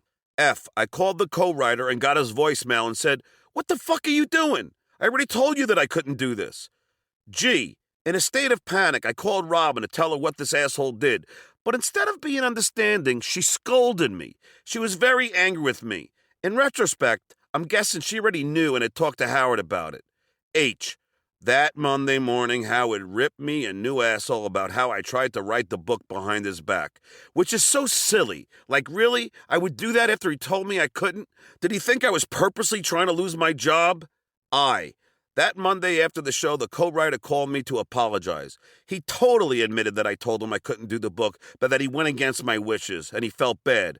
Too late, jackass. Howard went ballistic on the air. This was such bullshit, like I would really try to write a book behind his back. I swear on my life that this whole sequence is true. It didn't matter, though. I started getting labeled as sneaky, and this was but one of the things that started my on-air downfall with Howard. I fell from grace. More of this type of bullshit ensued. Did it have anything to do with my increasing popularity? Who knows? But I became a target. A friend of mine, James Caritas, pointed out a story to me that he said made him never want to listen to Howard again. Howard and I were arguing on the air, and he said that if I didn't agree with him and say that he was right, I'd be fired. I had to finally say that I was wrong and he was right just to keep my job. The irony is that Howard, who was verbally abused by his dad, called a moron and stupid, had become that very same person to us. He made a choice, unfortunately for us, although it was a type of behavior I was already used to. Here's what I mean. Oh no, not again. Those were the words I uttered with my back against my bedroom door, looking down at the foyer a floor below as my dad continued to beat the living shit out of my sister Susan. I was 5 or 6, and this was not the first time I had witnessed something like this. My mom ran down in only her panties and jumped on my father's back, pulling him off my sister. What happened this time, I wondered. It turns out she showed up a half an hour late. A suitable punishment, I guess. That night, my mom slept in bed with her young, scared, shitless son, her hand gripped around the handle of a carving knife to protect me from my dad. "Good night, Mommy," I said, knowing this was not the last time the slapfest was going to happen. I fell asleep with my sisters crying in the next room. The stuttering started around that time, and the OCD soon followed. We all received these open-hand slap beatings, but my sister Joyce got it the worst. My brother Roy the least. He was the oldest and apparently the smartest at avoiding Dad's torrential tirades. He could spot the eyebrows rising, and as soon as they went up, you were given about 10 seconds to either shut the fuck up or get your face smacked in. See, my dad wasn't so bad. I mean, at least he didn't hit us with a closed fist. Otherwise, I would find this extremely abusive. I think my first beating was premeditated. I was alone with my dad. Mom was babysitting another bunch of kids. Yeah, I know what you're thinking. Why the fuck would she leave a young boy home with a dad she knows can snap at any minute? In hindsight, my mom was an innocent woman off the boat from Denmark at the age of 18, who soon after met my dad. It's easy to judge now, but this was back in the old days. What did she know? Anyway, here I am asking my dad to help me with my homework, but he was busy on his bed, engineering papers strewn out across the duvet. He was busy. How dare I interrupt? I asked him for help. He said he was busy. I asked again, angrier. He said he was busy. I knew that if I asked again, I was getting beat, and that if I didn't ask, I would survive unscathed. Unfortunately, I chose the former. Why? I mean, I knew it was going to lead to my ass getting kicked. Well, because I felt guilty that only my sisters got the beatings. I mean, who was I to avoid them? My sisters already abused me enough calling me mama's boy, and this was my way of proving that I was one of them. Dad, can you please beat the shit out of me? I mean, help me with my homework. Bam, slap, game over. My trust in Dad, gone. From there on out, it was a confused love I felt for him. On the one hand, he was a hot-tempered maniac, capable of hitting his young children at will, and on the other hand, he was this great, smart, funny dad who took us on wonderful vacations, made us laugh, provided for us, fed us. How could I control which dad I was going to get? I couldn't. I did try to control it. It's called OCD, aka obsessive-compulsive disorder. Trust me, much like my stuttering, I truly believe most of it is physiological, a chemical imbalance in the brain.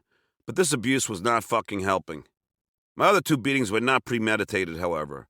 One was because I accidentally shit my pants when he was watching me alone. I still remember the log lying in my underwear like a cigar in an ashtray, and my dad upset I couldn't hold it in. Yeah, boom, boom, what a dick I was. The last was when I was building a go-kart with my friend John Holter. We were 8, and I cut one of my dad's many precious 2x4s that had been lying in the garage for years gathering dust. He walked into the garage, saw I used a piece of his wood without asking, and slapped the crap out of me in front of my terrified friend. Why would he do this, you ask? Well, my dad is a hoarder with shades of OCD himself. I remember he had this army boot and a vise downstairs for most of my childhood. He'd save everything. Meanwhile, my face was constantly red from the pain of my incessant crying. My home wasn't safe. I was scared and alone. I think in some way my stuttering became a tool of defense. I'd rather show weakness so that the predator would feel bad enough to let me live another day. No safety at home, and soon you'll see no safety anywhere else either. In kindergarten, I used to walk a mile to school alone. Yes, a 4-year-old on his own. I got independence before I knew how to spell it. I think it's because my mom always wanted me to be famous, and she let me walk to school alone in hopes that my portrait would end up on the side of a milk carton. Nowadays, my wife drives my kids 2 blocks to the bus stop. Things have changed. My mom, however, is a truly great person. She grew up in Denmark during World War II, and as a 5-year-old child, she could hear the warplanes overhead and the sirens going off warning people to their bomb shelters. She was one of 9 children in a poor family, and she would tell us stories about how she would deliver milk in 6-foot snowdrifts. She was also constantly being made fun of for being overweight. She was never heavy, really, but just big-boned, I guess. So she would tell us about getting teased by teenage boys and then beating the living shit out of them. My favorite story, albeit a sad one, is that when my mother was a little girl, she had a pet rabbit named Peter. They were a poor family, mind you, with barely enough money to feed themselves, let alone a pet. One day, she came home from school and sat down for dinner, and as they were eating a stew, Mom asked what the meat was. A silence fell over the table, and you can guess the rest. Poor Mom. All right, I'm sorry for bringing you down. Back to my wacky childhood. And now for a less depressing chapter. I had the biggest crush on my teacher, Ms. Weiland. She was hot and I dug her. Where were all of those teachers that banged their students when I was young? Hey, I was at least 1.5 inches. I could have pleased. At least with the stutter, I'd be great at oral. Ms. Weiland, you reading this? Wink, wink. My next nightmare ensued shortly after and went by the name of the Godfreys. And believe me, they were God-free. A family headed by an ex-Marine dad who beat his kids with a shillelagh that sat proudly above the 3 baby pictures on the wall. Parents are fucked up, but let me get back to the story. My best friend Mitchell England and I were transferred from East Plain Elementary School to Picken Elementary School because of overcrowding. They sold us a line of bullshit about how it was only the smarter kids they transferred. Yeah, well, why did they take us to school in the short yellow bus then? Anyway, Mitchell and I were on the swing set at Margaret Park close to my house. Innocent kids, not a harmful bone in either of our bodies. From the far entrance of the park walked the bad kids, Patrick and Daniel Godfrey, Gary Cosentino, and a few other truant 8-year-olds. They walked up to us and asked what school we went to. We said Picken, and they said, well, we go to East Plain now, in the sump so we can kick your asses. The Godfreys lived around the block. Patrick was the ugliest son of a bitch I'd ever seen, big-ass birthmark in his face and hate in his eyes. I wonder where all the hatred came from. Cut to the shillelagh hanging above the baby pictures. Why do some parents want kids? For the next 3 years, the Godfreys hunted me down like Chris Christie looking for a donut, chasing me and my friends all over the fucking place. I was scared shitless of them. Heck, I wasn't a fighter. I was an innocent kid thrown into a whole bunch of bad shit. I was also a performer and started the first grade play, The Little Carrot Seed. I sang, acted, and helped the other kids with their lines while on stage. The play was so good that the cable TV station put it on their network, and a local star was born. Well, this irritated the fuck out of my siblings. Not only was I Mama's favorite, but I was also talented and not scared to be the center of attention, something my siblings abhorred, and so they put me down ad nauseum.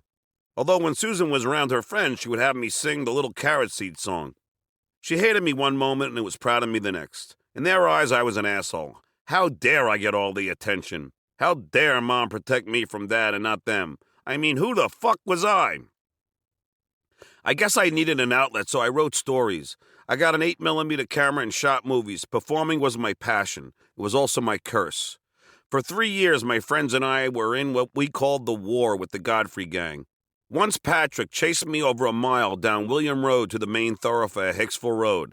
I outsmarted the stupid son of a bitch, though. He saw me running towards Hicksville and decided to cut through the house's backyard to head me off. I saw him do that and just turned around, ran back down William, made a left on Daniel Road, and found refuge at an old friend's house. I called my mom for a ride home, crying the whole time. Shit, man, this kid was nuts. I was so afraid they'd kill me. The Godfreys also found out about the stuttering. Patrick, Daniel, and their sister Christine would mimic me as they chased me. Hey, Melendez, you retard! Ah, the joys of childhood. I turned to plenty of different things to escape. I would read as many books as I could, and I wrote incessantly. I sang in the school chorus, made all district, and was always given a solo. I was a pretty good trumpet player, able to read music, and I made all district band. I was a good baseball player as well, 3-time All-Star and tournament team player. But with all of the abuse going on around me, failure, doubt, and guilt soon followed. Put it this way, I went from a kid who loved attention and loved to excel to a scared, shitless, confused boy who started to hide from the spotlight. My next infatuation was in 4th grade. Paula, a Greek goddess of such beauty she made my heart stop. I didn't know how to let her know I dug her, so I used the going through her friend trick. I had my neighbor Allison give her something from me. I asked Allison, what should I give her? A necklace would be too strong, and we decided on a pack of gum. Well, it started out as a pack, but I was a candy freak, so I took 2 pieces out of it first. After receiving the almost full pack of gum, Paula gave Allison a note that she wrote, and Allison handed it to me. It was on yellow cardboard and read, Johnny, thanks for the gum, but I'm not interested in being anything but your friend. I'm sorry, Paula. My heart was broken, devastated. I talked to Mitchell about it, cried, and spent the rest of the 4th grade wondering if it would have been different if I hadn't taken out those 2 damn pieces of gum. How selfish could I be? I thought, but what 4th grader thinks like that? How about one who had been told that by my sisters many, many times? My selfishness actually caused my sister Joyce to pull a knife on my dad after church one day.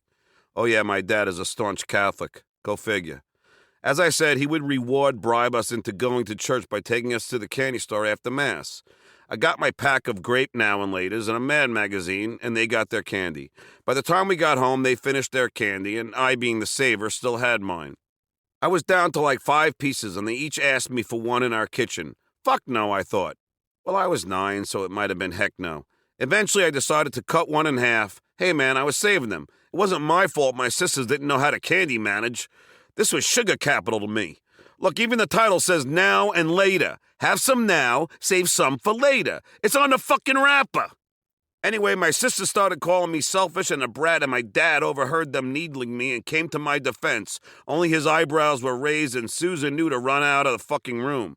Joyce, however, was sick of getting beaten, so she picked up one of the carving knives and pulled it on my dad, warding him off.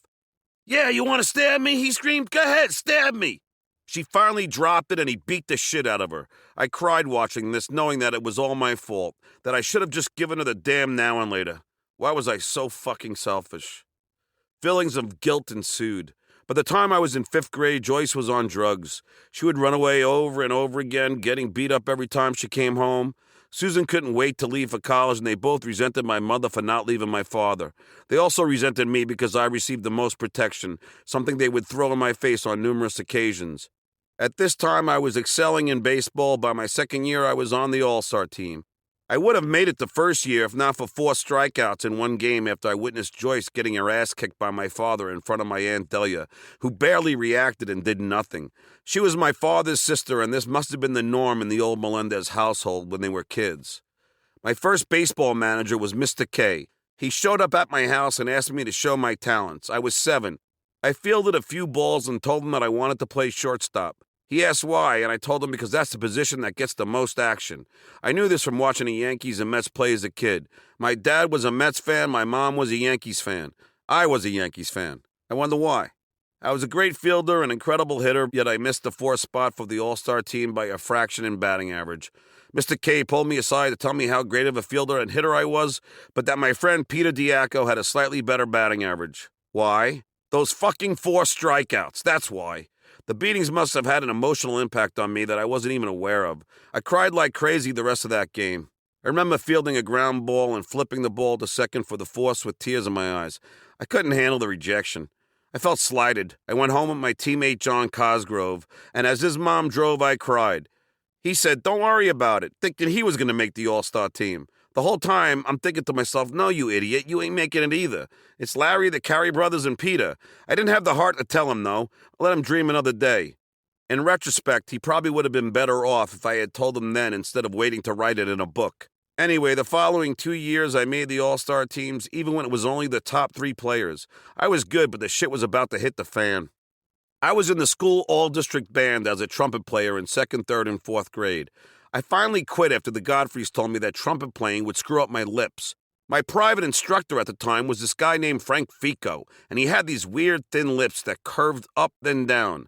I decided to get to the bottom of this, so I went to a lesson and said, "Frank, is it true that trumpet playing screws up your lips?" He said, "Of course not. Look at mine." I quit the next day. My 5th grade teacher was Mrs. Downs, whom my sister Joyce would tell me was named for one of the drugs she took. I needed drugs that first day of school because in the lunchroom I ran into my arch nemesis, Patrick the Mole Godfrey. He walked up to me and said, "The war's over. Let's be friends." Man, was I relieved. But little did I know this would eventually lead to a life of crime. This kid was bad, but I loved him. My mom always used to tell me, that kid's going to end up in jail one of these days. And I was like, no, he isn't. He ended up doing 10 years, out in 7 for good behavior, then died of a drug overdose. We became the best of friends. He taught me how to cut through backyards to get to school quicker. He taught me his secret backyard passageways, which is how he managed to sneak up and away on us all those years during the war. He introduced me to his brother Danny, who ended up becoming one of my best friends and still is to this day. We went poola hopping, which is where we would jump into a neighbor's pool at night. We played knock knock run away, where you knock on someone's door and then run away. Only Pat was a rebel and loved danger. So he would have us knock, and then we would jump over the bushes of the house across the street and heckle the guy who answered the door. Once we all took a shit in a paper bag and lit it on fire on the front porch of a kid we knew. His dad answered the door, knew what it was, and tried to find us. The kid's uncle came to the door and wasn't as clever and started stomping on the bag vigorously, but his foot slowed as he realized that he was stepping in a pile of human shit. We laughed our asses off because we were across the street watching the whole thing from behind the bushes. The uncle knocked on the door to get paper towels as we watched our sides splitting open.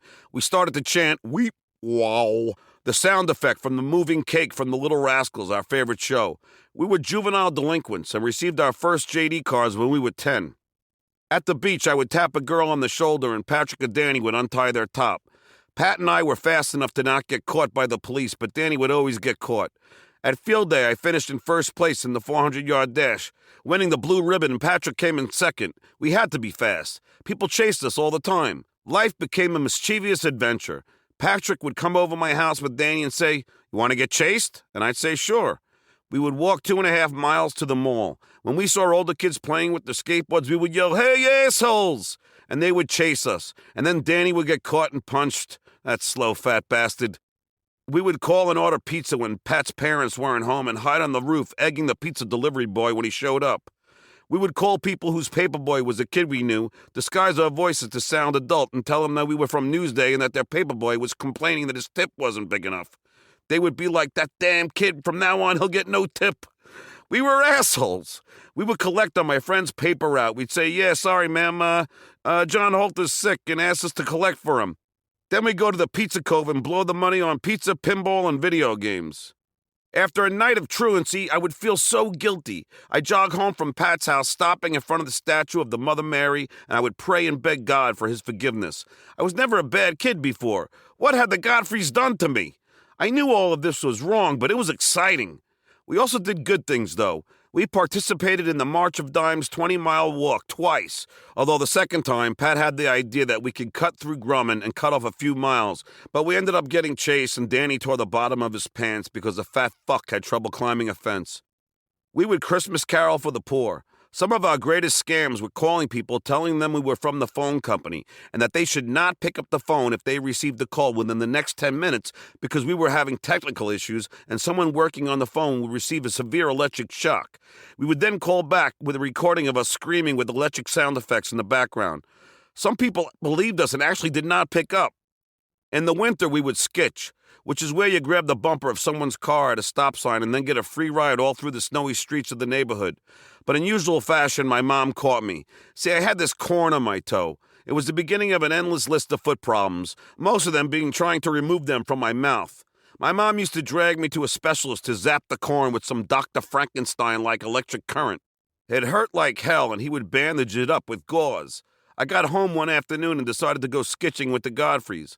So I'm chasing down a car I'd never seen before. My mom is in the back seat. She turns around, realizes it's me trying to skitch on her friend's car and yells in a Danish accent, "Johnny, get home, you'll wet your corn." However, high school was great. My stutter had almost entirely disappeared thanks to how comfortable I had become with my surroundings, except when it came to picking up chicks. My band at the time was playing a Sweet 16 party, and later, when I was waiting for the bathroom, over walked Kim De Janeiro, the hottest girl in school, and she asked me my name, and I told her John. Piece of cake. J's were easy. But then she asked my last name, and I started sweating more than Donald Trump at the Mexican Day Parade. I gathered all my strength and screamed at the top of my lungs, "Melendez!" And she was like, "Okay," and then walked away. I continued to never get laid in high school. Nassau Community College, otherwise known as 13th grade or Turnpike Tech, came next. It was a 2-year school, and I wanted to use the time figuring out what I might want to do while not ditching my band on my friends. Most importantly, it saved my father a bunch of money. My father was a cheap bastard. His idea of a trust fund was, "John, you'll get nothing, trust me." My most humiliating moment at Nassau came in an English class after we read a Hemingway story. I'd done the assignment, but the arrogant professor didn't believe me, eventually asking me, "If you read it, then what color was the girl's dress?" I tried my darndest to say yellow, but I couldn't spit it out. The whole class was staring at me, and eventually I blurted out, "Green!" The teacher triumphantly muttered, "Nope," and I was forced to let him win if I didn't want the class to know I stuttered. In my last semester, I took a film and literature course. I started to figure, hey, if I can't act because of the stutter, then maybe I can direct. The next year, I transferred to NYU as a film major. I'll never forget the first day of my sight and sound course. The professor asked each of us to stand up and then say our names and what we wanted to be. I just about shit my pants. When it was my turn, I stood up and screamed. It's an old stuttering trick. "My name is John Melendez and I want to be a director." He responded, "Well, there's a guy who knows what he wants to be." In my head, I was like, no, there's a guy who can't even spit out his last name. My OCD Manifesto. It's amazing I've gotten this far having been dealt the awful hand of obsessive-compulsive disorder. I'm pretty sure I inherited it from my dad because not only was he a hoarder, but one time I heard him on the phone with the hospital where my mom was recovering from something saying to himself, "What's wrong with me?"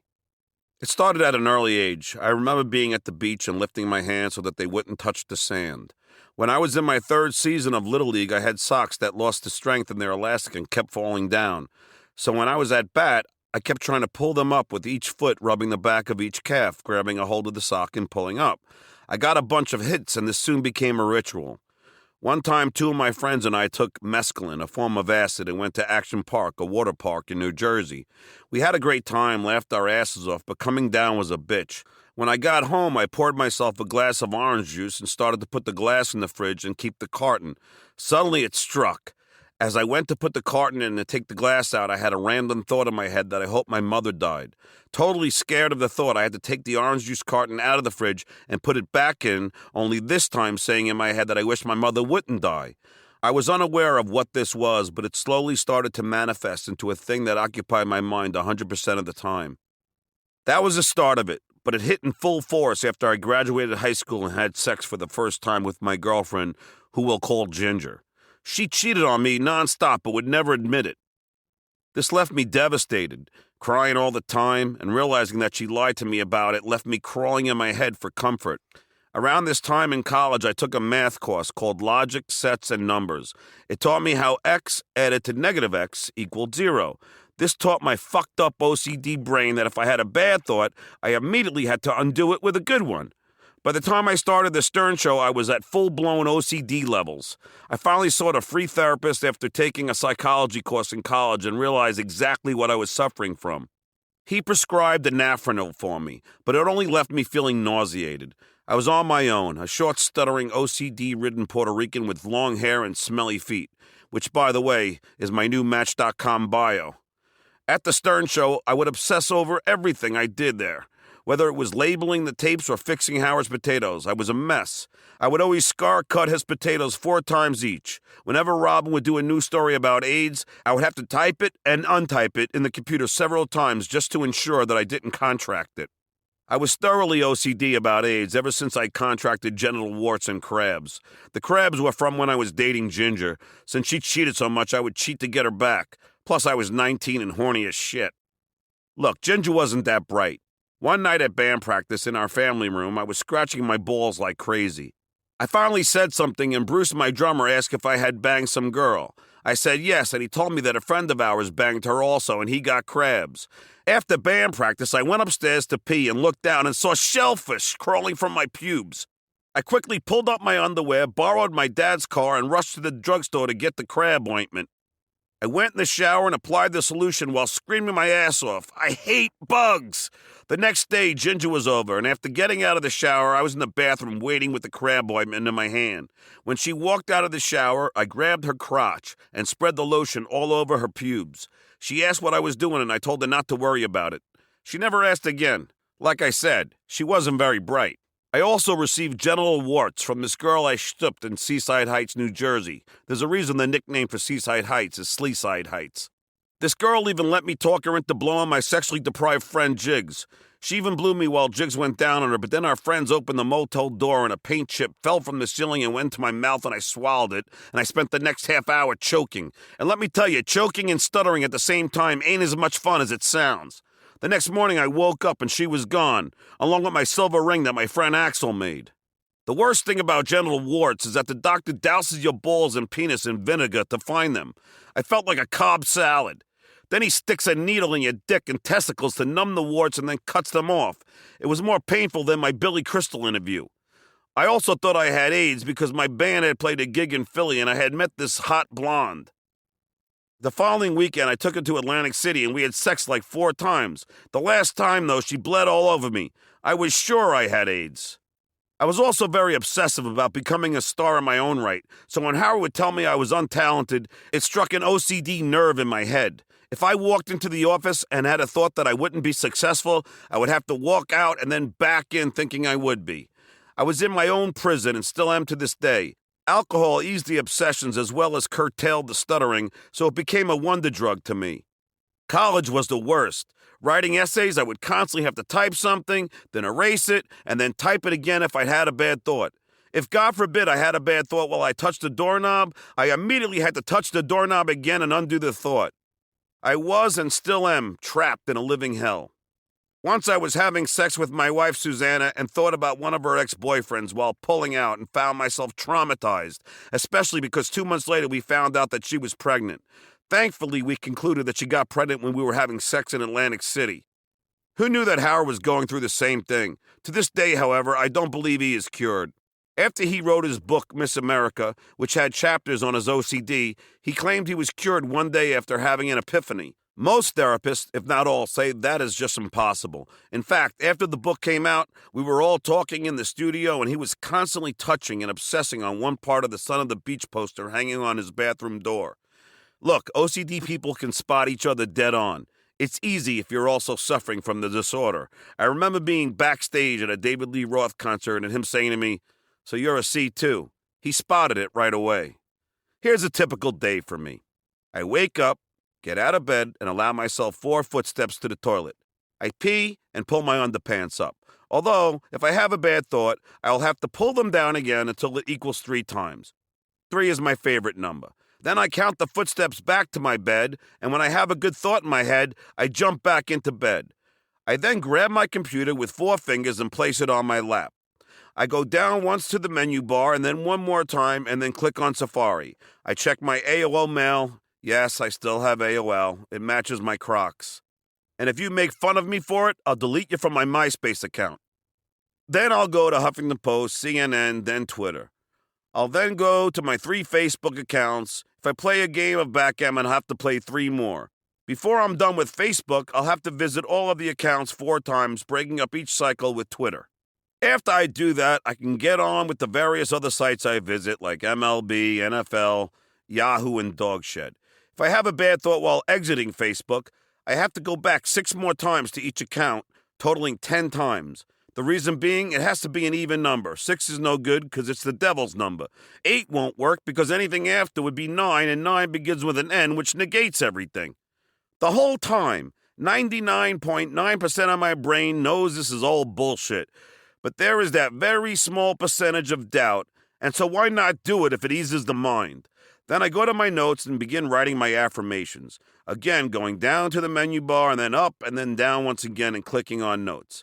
I write my affirmations, close out, looking at the one that says that I'm grateful for my kids twice. I then do the menu bar thing again and click on Microsoft Word to begin writing more. After I'm done with that, I get up, get dressed, maybe having to put on my clothes multiple times depending on what thoughts I have, brush my teeth, and then shower, which is another ritual. A. Wash hands. B. Wash hands and armpits 3 times. C. Wash legs. D. Wash left shoulder, right shoulder, then 2 strokes on left shoulder. E. Wash face. F. Wash crotch. G. Wash ass 3 times. H. Shampoo. I. Condition. J. Take 4 steps, grab knobs. K. Shut off shower while keeping face under the shower head. I get out of the shower and must have a good thought or else I have to go back in and come out again. Brush teeth, brush tongue 3 times, apply deodorant, only 2 swipes under right armpit. Leaving the house is a nightmare because I have to have a good thought while stepping outside with my right foot. Why right? Because when I was an impressionable kid, I heard that the devil is left-handed, and because I am a God-loving Catholic, the left would be bad. Lines and squares are a problem. I sometimes have to put 2 footsteps in each square and avoid the lines. I was leaving a liquor store with a 12-pack of beer and cigarettes once, and I was doing the stepping ritual. I was also walking backwards because I had a bad thought. Some lady came out of her car and told me I shouldn't be driving if I was that drunk. I haven't even had a beer yet. And it's all based on fear and doubt. I read in a book called Brain Lock by Jeffrey M. Schwartz how a normal brain shifts gears automatically. If a normal brain has a ridiculous thought, the person just moves on and switches gears. An OCD brain will get stuck and won't be able to change gears. The whole time at the Howard Stern show, I was suffering from this disorder. Doing Howard's mail was a nightmare. I had to photocopy every letter, but I had to have a good thought while I put the letter down on the copy machine. Then I made a copy that went home with Howard, but I had to sort the mail and put it in separate folders. This was by far the most OCD job for me. I would have the interns help me. In fact, Steve Grillo used to compare me to Tom Sawyer because I would get other people to do my job for me. Not because I was lazy, but because I was so OCD, it was almost impossible for me to do simple tasks. I had so many rituals, it was awful. I am a prisoner of my own brain. I can only jerk off in the morning. I can't drink until afternoon because when I lived in Long Island on Sunday, the stores wouldn't sell beers until afternoon. This became an obsession for me. The only way I can drink in the morning is if I had a drink after 11:25 the night before, 35 minutes before midnight. 35 minutes of something or doing something 35 times, it doesn't matter. 35 is the safe zone in my head. When I met Susanna, I used to tell her to meet me in front of my doctor's office. I told her it was my back doctor, but it was really my therapist's office. I used to lie about it all the time. One time when Grillo and Ganji moved into my apartment, they found a bottle of Prozac in there that I left behind. They showed it to Howard and he confronted me on the air about it. And I told him that I took it because I thought it helped me become a better guitar player. I was so insecure about anyone knowing what I was going through. After I told Susanna, she used a cigar to burn a button like ash on my bedroom wall and said to press the button when I felt OCD. We tried everything. Hypnotists, spiritual gurus, therapists, but nothing seemed to work. It wasn't until I got to the Tonight Show that I found the therapist who hooked me up with a combination of Luvox and Klonopin, which made it somewhat better. It was like instead of touching every doorknob, I would touch every other one. Whatever. It was still there, but it got a little better. I started to enjoy painting, but with every brush swipe, I had to have a good thought. It was far from relaxing. I enjoyed painting conceptual paintings. For instance, I collected shrapnel from all the wars, from the Civil War to Desert Storm. I bought it on eBay and painted a canvas light blue and then made a peace sign out of the shrapnel. I made this other one where I spelled happiness out of money and pasted it on a light blue canvas. It had a $20 bill and a $10 bill, along with a couple of fives and singles and some change. It hung over my Tonight Show desk in my office. Well, when a fellow writer named John Kennedy was in there writing a cold open with me, he looked up at the painting and asked why I pulled the money off of it. I looked up to see that someone stole the money. I assumed it was a janitor or something, or maybe even an NBC executive, but I guess money was his happiness. Stuttering John and Conroy Arnold. One of the best things that happened to me from being on the show was that I became a voice for stutterers everywhere. They now had a young stuttering person to look up to. I received tons of fan mail from stutterers and their parents telling me what an inspiration I was. One day I received a call from a Manhattan school teacher. She told me about an African-American student of hers with a real bad stutter named Conroy Arnold. She wanted me to meet with him and talk to him. I said sure, and a few days later, Conroy showed up at K-Rock and I took him into the office I was using. I sat across from Conroy, and he stuttered so badly I had tears in my eyes. After a while of trying to help him, giving him my methods, I asked him what he was doing that Friday night, and he told me that he was bringing a girl he loved to the movies. I sat there and thought, and then just pulled the solution out of my ass.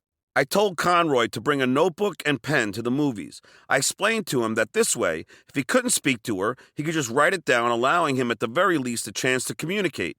I also explained that having this crutch at hand might alleviate some of the pressure to speak, thus allowing him to speak more fluently. I gave Conroy a hug, and he thanked me. I never heard from Conroy again. 13 years later, the Friday that I told Howard over the phone that I was leaving him for Leno, we were all going to Atlantic City. So Susanna, Howard, Beth, and a few of our friends and I had dinner that Friday night at a high-class restaurant at the Borgata Hotel. After a great dinner, the waitress came up to me and asked if I would mind speaking to their head chef. I said, sure, what's his name? And she said, Conroy Arnold. So I'm sitting there, and over walks this tall, good-looking guy in his kitchen attire. Conroy did not stutter at all anymore. I couldn't believe it. I asked him how he did it. He said, John, I never put down that notebook and pen, and to this day I still carry it around. Not as much for stuttering anymore, now just to write my recipes. Holy shit! I had chills down my spine, and I do now even as I write this. I was so proud of him and was also so happy that I could make a positive change to his life. We all have angels, and I guess I was one of his. After talking for a while, I asked him if he got laid the night of the date. He said yes, and I said, shit, I should start carrying around a notebook and pen. To this day, I continue to mentor stuttering children. I was even the keynote speaker at the National Stuttering Association in Chicago. I gave an hour-long speech, but the Q&A afterward was brutal. It took 5 hours, 3 questions. If you or anybody you know has a problem with stuttering and is looking for help, do feel free to reach out to me through my website. The Million Man March. Doug Goodstein and I flew out to the Million Man March in Washington, D.C. as we covered it live for the show. We got our press credentials, but when we started doing phone-ins, let's just say the people attending were not big fans of Howard. They started yelling things at Doug and me, and they were starting to form a circle of angry marches around us like a wagon train. That's when Doug and I looked at each other and said, let's get the fuck out of here. We took our equipment and hauled ass and flew back to New York. Me and the Virgin Mary. There was this story about an image of the Virgin Mary appearing in a window in New Jersey. People were lining up to touch it, so Howard sent me there to see what was going on. As I was waiting in line, I called Howard live on the show. I touched the window, and he told me to start crying. The thing was, there were tons of people waiting in line behind me. I didn't want to piss them off, and plus, I'm kind of into religion. Finally, I said, fuck it, so I started fake crying, and Howard and the rest of the show started laughing their asses off. I continued to bawl as all of the people in line watched. The whole studio was laughing. I've always loved to make people laugh. I wasn't even going to put this story in the book, but so many people continue to come up to me and tell me that it was their favorite Stuttering John bit. Hopefully I won't go to hell for it.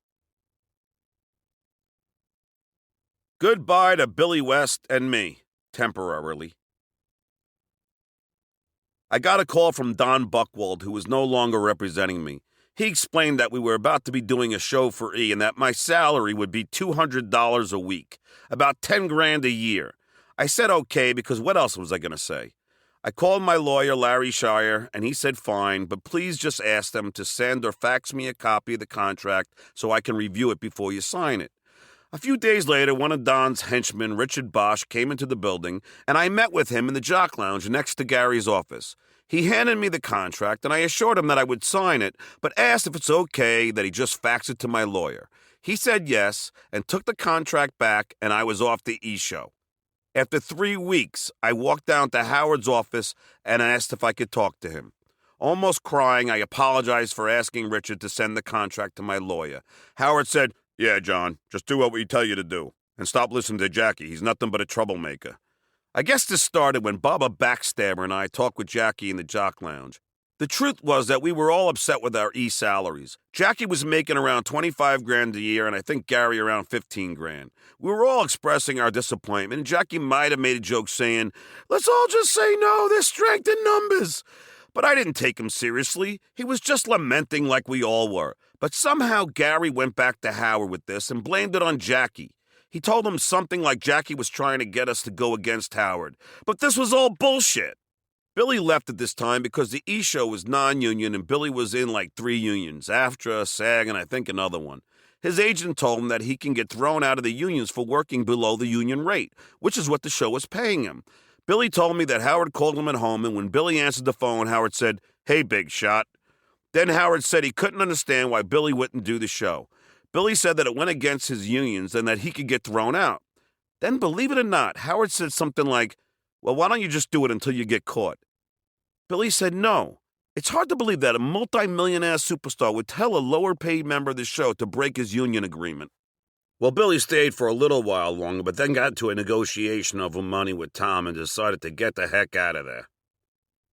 After Billy left, Howard was talking to Robin in the studio off the air, and in between commercial breaks saying something like, "Can you believe Billy left?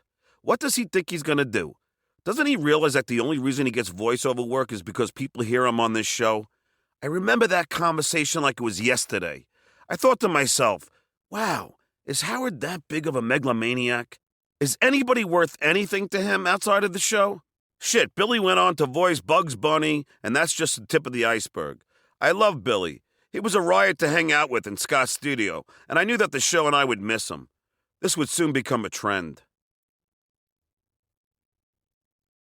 The inside scoop on Don the Douchebag Buchwald. Yeah, the real asswipe that got into Howard's brain before there was Marcy Turk. He was a bigger bully than Howard. Well, almost.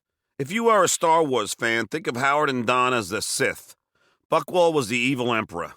This is how our tumultuous relationship began. Jackie knew all about Buchwald, which is why he never sought representation from him. It was incestuous. Here you had Howard, Robin, and Fred all represented by Buchwald. At the time of the Channel 9 show, Howard suggested that Don should represent me and deal with my Channel 9 contracts. So Don was able to get me $750 a week from the Channel 9 show, my only salary at the time. But when the Howard Stern Channel 9 show first aired, I became an overnight television success. So much so that when Channel 9 put together their advertising packet, they featured Howard, Robin, and myself on the cover. It was awesome. It meant that although I wasn't making very much money there, I was able to do appearances, sometimes 4 in a week at $750 a clip. Eventually, when the second season of the Channel 9 show came around, Don offered to represent me. I was ecstatic at first. I mean, maybe he could do for me what he did for Howard. I was wrong. It started out okay. He got Channel 9 to double my salary. And the interviews continued, and my fame kept rising. Rolling Stone and Entertainment Weekly both did big pieces on me, as well as the New York Times. Don's rule was that I had to tell him about any offer except for stuff to do with my band's gigs and appearances. Little did I know that this was his way of controlling me, making sure I didn't get anything too big where I would leave the Howard Stern show. It was a perfect system of giving the underlings a taste of things, but nothing too big. I got offered a t-shirt deal through Don that I wasn't that into but begrudgingly took. I asked Don, well, why wouldn't you offer Howard or Robin a t-shirt deal? He said something like, because they're too big for that. It was upsetting, but I reluctantly said I'd do it, but then told him that I wasn't comfortable with it. I didn't want my picture on a t-shirt at the time. I was after something bigger. Man, did he rip me a new asshole. I worked weeks on this, he said to me in his office. Then he did what he usually did and turned to the phone behind him and said, I'm going to call Howard. I am just representing you as a favor to him. I said, I'll do it, Don, I'll do it. Please don't call Howard. He put the phone down and I took the money and went and took pictures for the shirts. This is what Don did. He would do this on numerous occasions. He used my love and fear of pissing off Howard against me. Heck, I was a kid. I didn't realize just how badly he was manipulating me. One day at the height of my Stuttering John fame, after interviewing Jennifer Flowers and when all the shows were talking about it, I again set up a meeting with Don and asked if he thought he can get me on the talk show circuit. I said, like Letterman or Joan Rivers. He said bluntly, what are you going to do? I was deflated. I said, I don't know, Don. Be funny? Tell stories about my escapades and such? He pulled the same shit again. I'm going to call Howard. I'm only representing you as a favor to him. I again panicked and pleaded with him not to call Howard, which he agreed to. But who knows? In retrospect, while I'm writing this, he probably told Howard anyway. Something like John's feeling his fame or something like that. In the meantime, Don did nothing to get me a bigger salary at K-Rock. He said that he tried, but my salary remained at $10,000 a year. And then Mel doubled it to 20 after my third year.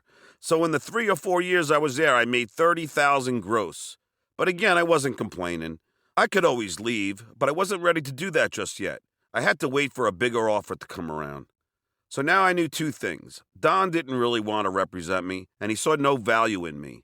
I was convinced that if I did get any offers, he would turn them down. Who knows how many came through. Now, as I mentioned, Don wanted no part of my band or my appearances. So at one of Howard's birthday shows, I met a guy named Michael Kaplan, who was in the record industry and knew a vice president at Atlantic Records, Craig Kalman. Craig asked me to bring a demo of my band and bring my guitar and play a few songs for him. So there I was, just me, my guitar, and Craig. I started playing a few of my songs, and he was into them. He said he really liked them and asked for my demo, which I gave to him. After 5 days, I called him while driving to a gig. He picked up the phone, and I asked him what he thought of it. He said, John, the tape you gave me was blank. What an idiot I was. I dropped off a new tape and he called me back and said he liked it. The next thing was for my band to perform for him. So we drove to my gig at September's in Jersey with Craig, his girlfriend Isabel, and my girlfriend Karen. We had become very friendly at this point. The place was packed. They were turning people away. This couldn't have been better. My band rocked. We did originals, covers, and comedy songs, with me telling jokes in between every few songs. After the show, we got in Craig's car and he told me that I could consider myself signed. All my life I had wanted a record deal, and now it was mine. At first, it was an EP deal, which is about 5 songs. But I partnered with this producer, Randy Cantor, and we churned out some pretty cool songs, and Craig upped the deal to a full-length LP. I hired entertainment lawyers from Grubman and Dursky and Schindler, and they negotiated the deal. I never even thought about telling Don. First, he wanted nothing to do with my band, and second, I didn't want him to fuck it up. Remember, this is the same guy who basically told me that I was nothing.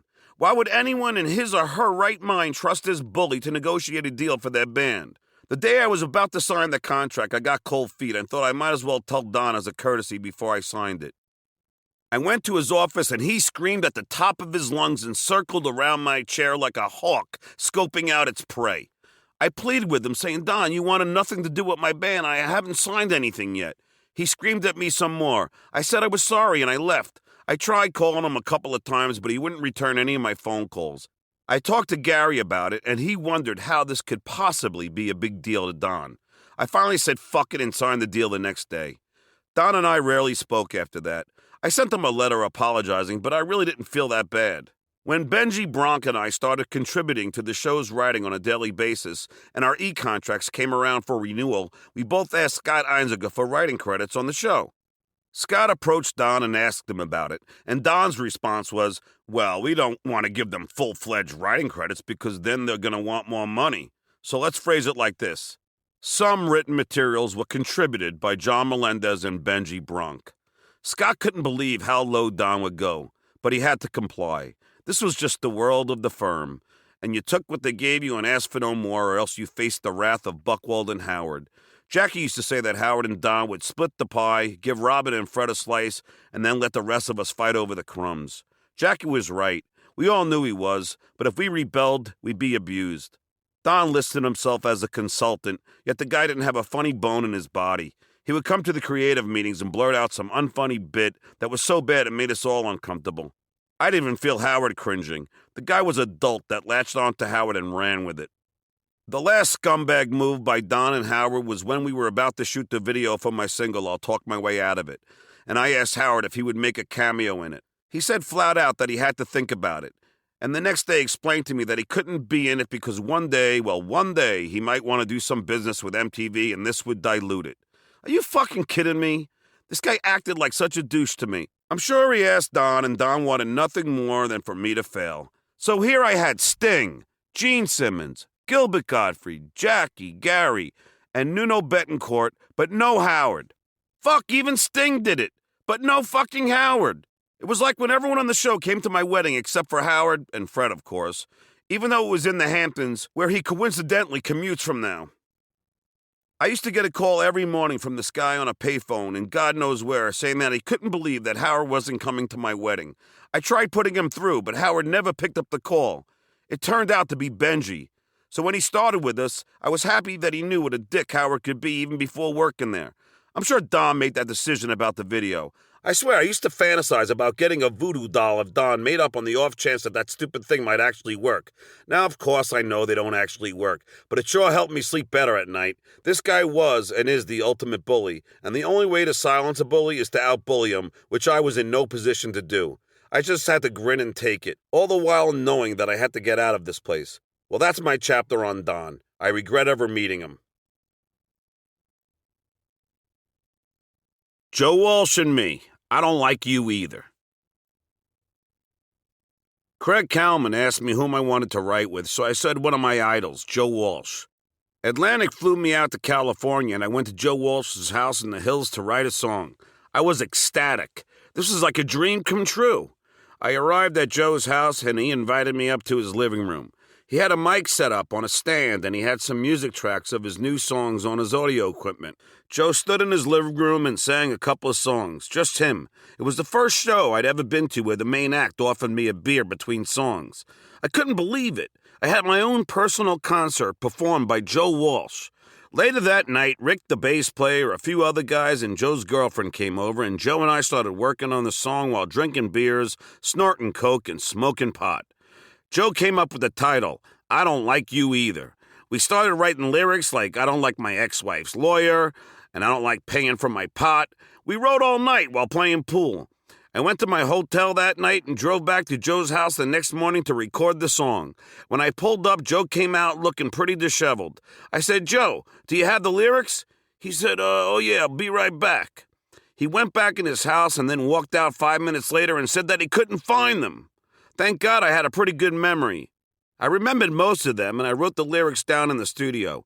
We recorded the song with Joe and I on guitar. Fuck, I was jamming with Joe Walsh. After the recording session, we started mixing it.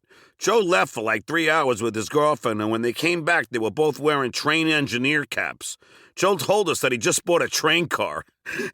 We mixed the song, and I flew back home. It turns out Atlantic didn't think the song fit my album, but it is available on iTunes.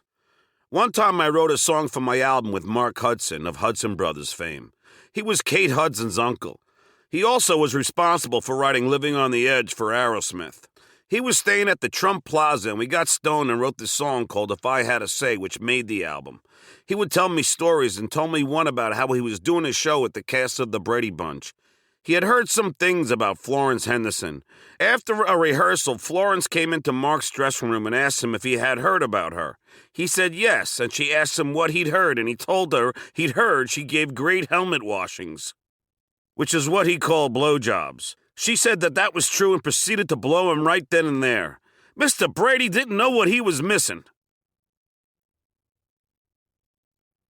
My Crazy Times with Sam Kinison. Sam was probably the nicest celebrity I've ever encountered. He treated me like a friend and an equal. I hung out with Sam once at the China Club in L.A. He introduced me to Katie Seagal, Chris Squire from Yes, and Julian Lennon as if I was the funniest guy since Lenny Bruce. Sam pulled me aside and took me into a bathroom stall and opened a full magazine page of Coke. I hadn't seen that much pop before, let alone Coke. He did a couple of lines with me, then reached into his pocket and pulled out a white pill with green and red dots on it. He said, "If you get a little freaky, take one of these." Later on, there was a big commotion on the stairwell. Sam was in the process of strangling Arsenio Hall because of some joke Arsenio made about Sam's dead brother. They pulled Sam off Arsenio. Afterwards, Sam, drunk and coked out of his mind, drove me in his Camaro up to his house in the hills. His stomach was literally pressed against the steering wheel. That night, Sam and I smoked a doob on his balcony. Truth is, I wouldn't put the doob near my lips because I was convinced that with all the whores Sam banged, he must have contracted AIDS. I was just so OCD about getting AIDS. One of Sam's friends drove me back to my hotel that night. Whenever Sam came on the show, he was always drunk as fuck, and he came with a big entourage and tons of champagne. The funniest time was when he saw Fred in our office and pushed him against the back of the door and said, "I love you, Stuttering John." Sam thought Fred was me, and that must have irritated the crap out of Fred. I was nervously laughing my ass off inside. I think that was the same day that Sam flaked on doing Joan Rivers' show and claimed it was because of bad Chinese food. I loved that excuse so much, I thought about making it the name of my band. One time I went to see Sam when he was at the Westbury Music Fair on Long Island. Unfortunately, I came to the second show. He was fine for the first, and was even nice enough to have Jackie open up for him. When I first got there, I went backstage to say hi, and he was pretty messed up. He was drunk and on God knows what drugs. Well, Sam went back out and was bombing horribly. He couldn't get a joke out and was just mumbling. People started booing and running down the aisles, yelling at Sam and demanding their money back. Sam looked at me and said, "John, help me out." I froze. I didn't know what I could do. I love Sam and I felt so bad for him. I hadn't started doing stand-up yet, so there was no way I could help him. Finally, his people escorted him off the stage. Poor Sam. The last time I saw Sam, my friend Lenny and I were in L.A. trying to get our band on some big convention show. We ran into Alan Steven, one of Sam's outlaws of comedy, and he invited us to see Sam at the Trancas in Malibu. We went and Sam was killing it. He was doing new material about the Iraq War, and it was so fucking hysterical. He would goof on how the missiles had cameras on them and how General Schwarzkopf and his cronies would probably watch the tapes over and over again as if it were a football game while some poor Iraqi soldier was about to get hit in the face mid-scream. After the show, he invited Lenny and I to his house in Malibu. It was me, Lenny, members of Ozzy's band, and various other celebrities. We were hanging, drinking, doing coke. Sam would turn down bigger celebrities than me from getting in his gate. That's how Sam was to me. He was such a good friend. Later on, Lenny and I went to sleep on Sam's landing. The next day, we woke up to two familiar voices. I looked down and saw Sam and his neighbor, Buddy Hackett, holding out their revolvers and exchanging gun stories. It was fucking surreal. We said our goodbyes and left, but who knew that would be the last time I would see my friend Sam? A few months later, I was driving from my girlfriend's house in Jersey and heard the news of Sam's death. How sad and ironic that a then-sober Sam was killed by a drunk driver. I dedicated my Atlantic record to him and my friend Abe, who had died around that time. Two great people who died way too soon. My wild sex life. There were two chicks. One was really hot. I banged the other one. John Melendez to Tonight Show writer Rob Young. Well, one thing is certain. Being on the Howard Stern Show definitely increased my sex life. It started out when I would do appearances at strip clubs. I would do a dance contest and then get oral by one of the strippers in the closet. Then came my record deal where I toured all over the country. After I signed the deal with Atlantic, I partnered up with producer-musician extraordinaire Randy Cantor. We started writing songs at his home in Ben Salem and recording in his home studio. Craig liked what he heard and decided that the EP would be an LP. Along the way, Randy and I penned a song for a movie soundtrack called Airheads. It starred Brendan Fraser, Adam Sandler, and Steve Buscemi. We wrote I'll Talk My Way Out of It in about 10 minutes, recorded it, and turned it in. Well, it turned out that not only did Atlantic want it for their single, the Airheads people wanted it as their single. My days on the road were epic. One night we were in Dallas at a sold-out show at a club called Dallas City Limits. Right before we went on, this chick named Heather begged me to let her go down on me. I was like, honey, I'm about to go on stage. Later on, I had my first threesome in a hot tub on top of the Omni Hotel in Dallas. I always invited people back to my hotel after the gig. Well, these two hot strippers took a liking to me, and we had sex everywhere from the hot tub to my room. They were telling me how big my penis was. Well, let's face it, strippers get paid to lie. I was thinking, shit, my album only sold 50,000 copies and I'm getting this? I wonder what Pearl Jam must have been getting. We opened for everybody: Collective Soul, Motley Crue, White Zombie, Cheap Trick, and David Lee Roth. After the gig opening for Cheap Trick and David Lee Roth, Cheap Trick complimented my album, saying that it sounded like a good Cheap Trick. David Lee Roth invited me, Ralph, and his friend Theo back to his trailer to smoke some weed. This motherfucker rolled a doobie the size of a cigar. I saved a roach and laminated it. We got so wasted that Ralph puked on the side of his trailer. Those were the days. We even opened for Ozzy Osbourne at Jones Beach. On the air, Howard had Ozzy call in and tell me that he wanted my band to open for him. I was so excited. Ozzy said that he loved my album and started listing the songs he liked. He said that he liked Plush, an Interstate Love Song. I slowly realized that he wasn't talking about my band. He was talking about Stone Temple Pilots. I was devastated. I didn't know what to say. I was hoping that he would say a few of my tunes, but instead he continued with Sex Type Thing and Vaseline.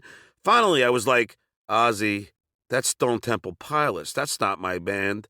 He was like, oh, really? Howard started laughing. They'd all pulled a fast one on me. It was a brilliant prank. We hung out backstage with Ozzy, and I had someone videotape it. We were partying and laughing, and then the next week I gathered my friends around the TV to watch the video, and up comes my kid on a swing. My wife had taped over it. After we opened for Ozzy, while he was on stage, I decided to climb up to the side seats above the stage. There I saw this black curtain, so I decided to push it open, and there I saw this guy with a microphone singing Ozzy's songs, doubling his voice so he would sound good. It was like the Wizard of Oz. He was like, shut that curtain! Sorry to ruin it for you, Ozzy fans. The days on the road continued. We opened for Ted Nugent across the country. The road was awesome. I think I got laid in every town. While opening for Collective Soul in Florida, I noticed this hot blonde with gargantuan tits in front of the stage. After our set, I walked out in the crowd, found her, brought her back to my trailer, and played with the titties as she blew me. Then as I was walking out of the trailer, the Atlantic rep was walking into my trailer. She was cute, so that same night I brought her back to my room and went down on her while she blew me. In New Orleans, after the gig, we walked down Bourbon Street, and there was this hot blonde with the most perfect body I'd ever seen in an American flag bikini. The band and I went inside as she came in, and I smooth stutter-talked her and took her back to her place, and we had sex. The next day, she introduced me to her parents. The life of a B-list rock star. I was dating the black female singer in my band that played on the Channel 9 House Party show. It's true when they say once you go black, you never go back because, well, she never came back. It was just a potpourri of sex. I started dating one of my Stern co-workers. She was this cute Nicole Eggert look-alike, and I flew her with me to an appearance in Cleveland. We messed around there, but at the appearance, I met an ex-Playboy centerfold. I set up a date with her the following week as we were doing the Cleveland funeral. That Thursday afternoon, I shot a comedy sketch with Gilbert Gottfried on Conan O'Brien's show, then flew to Cleveland.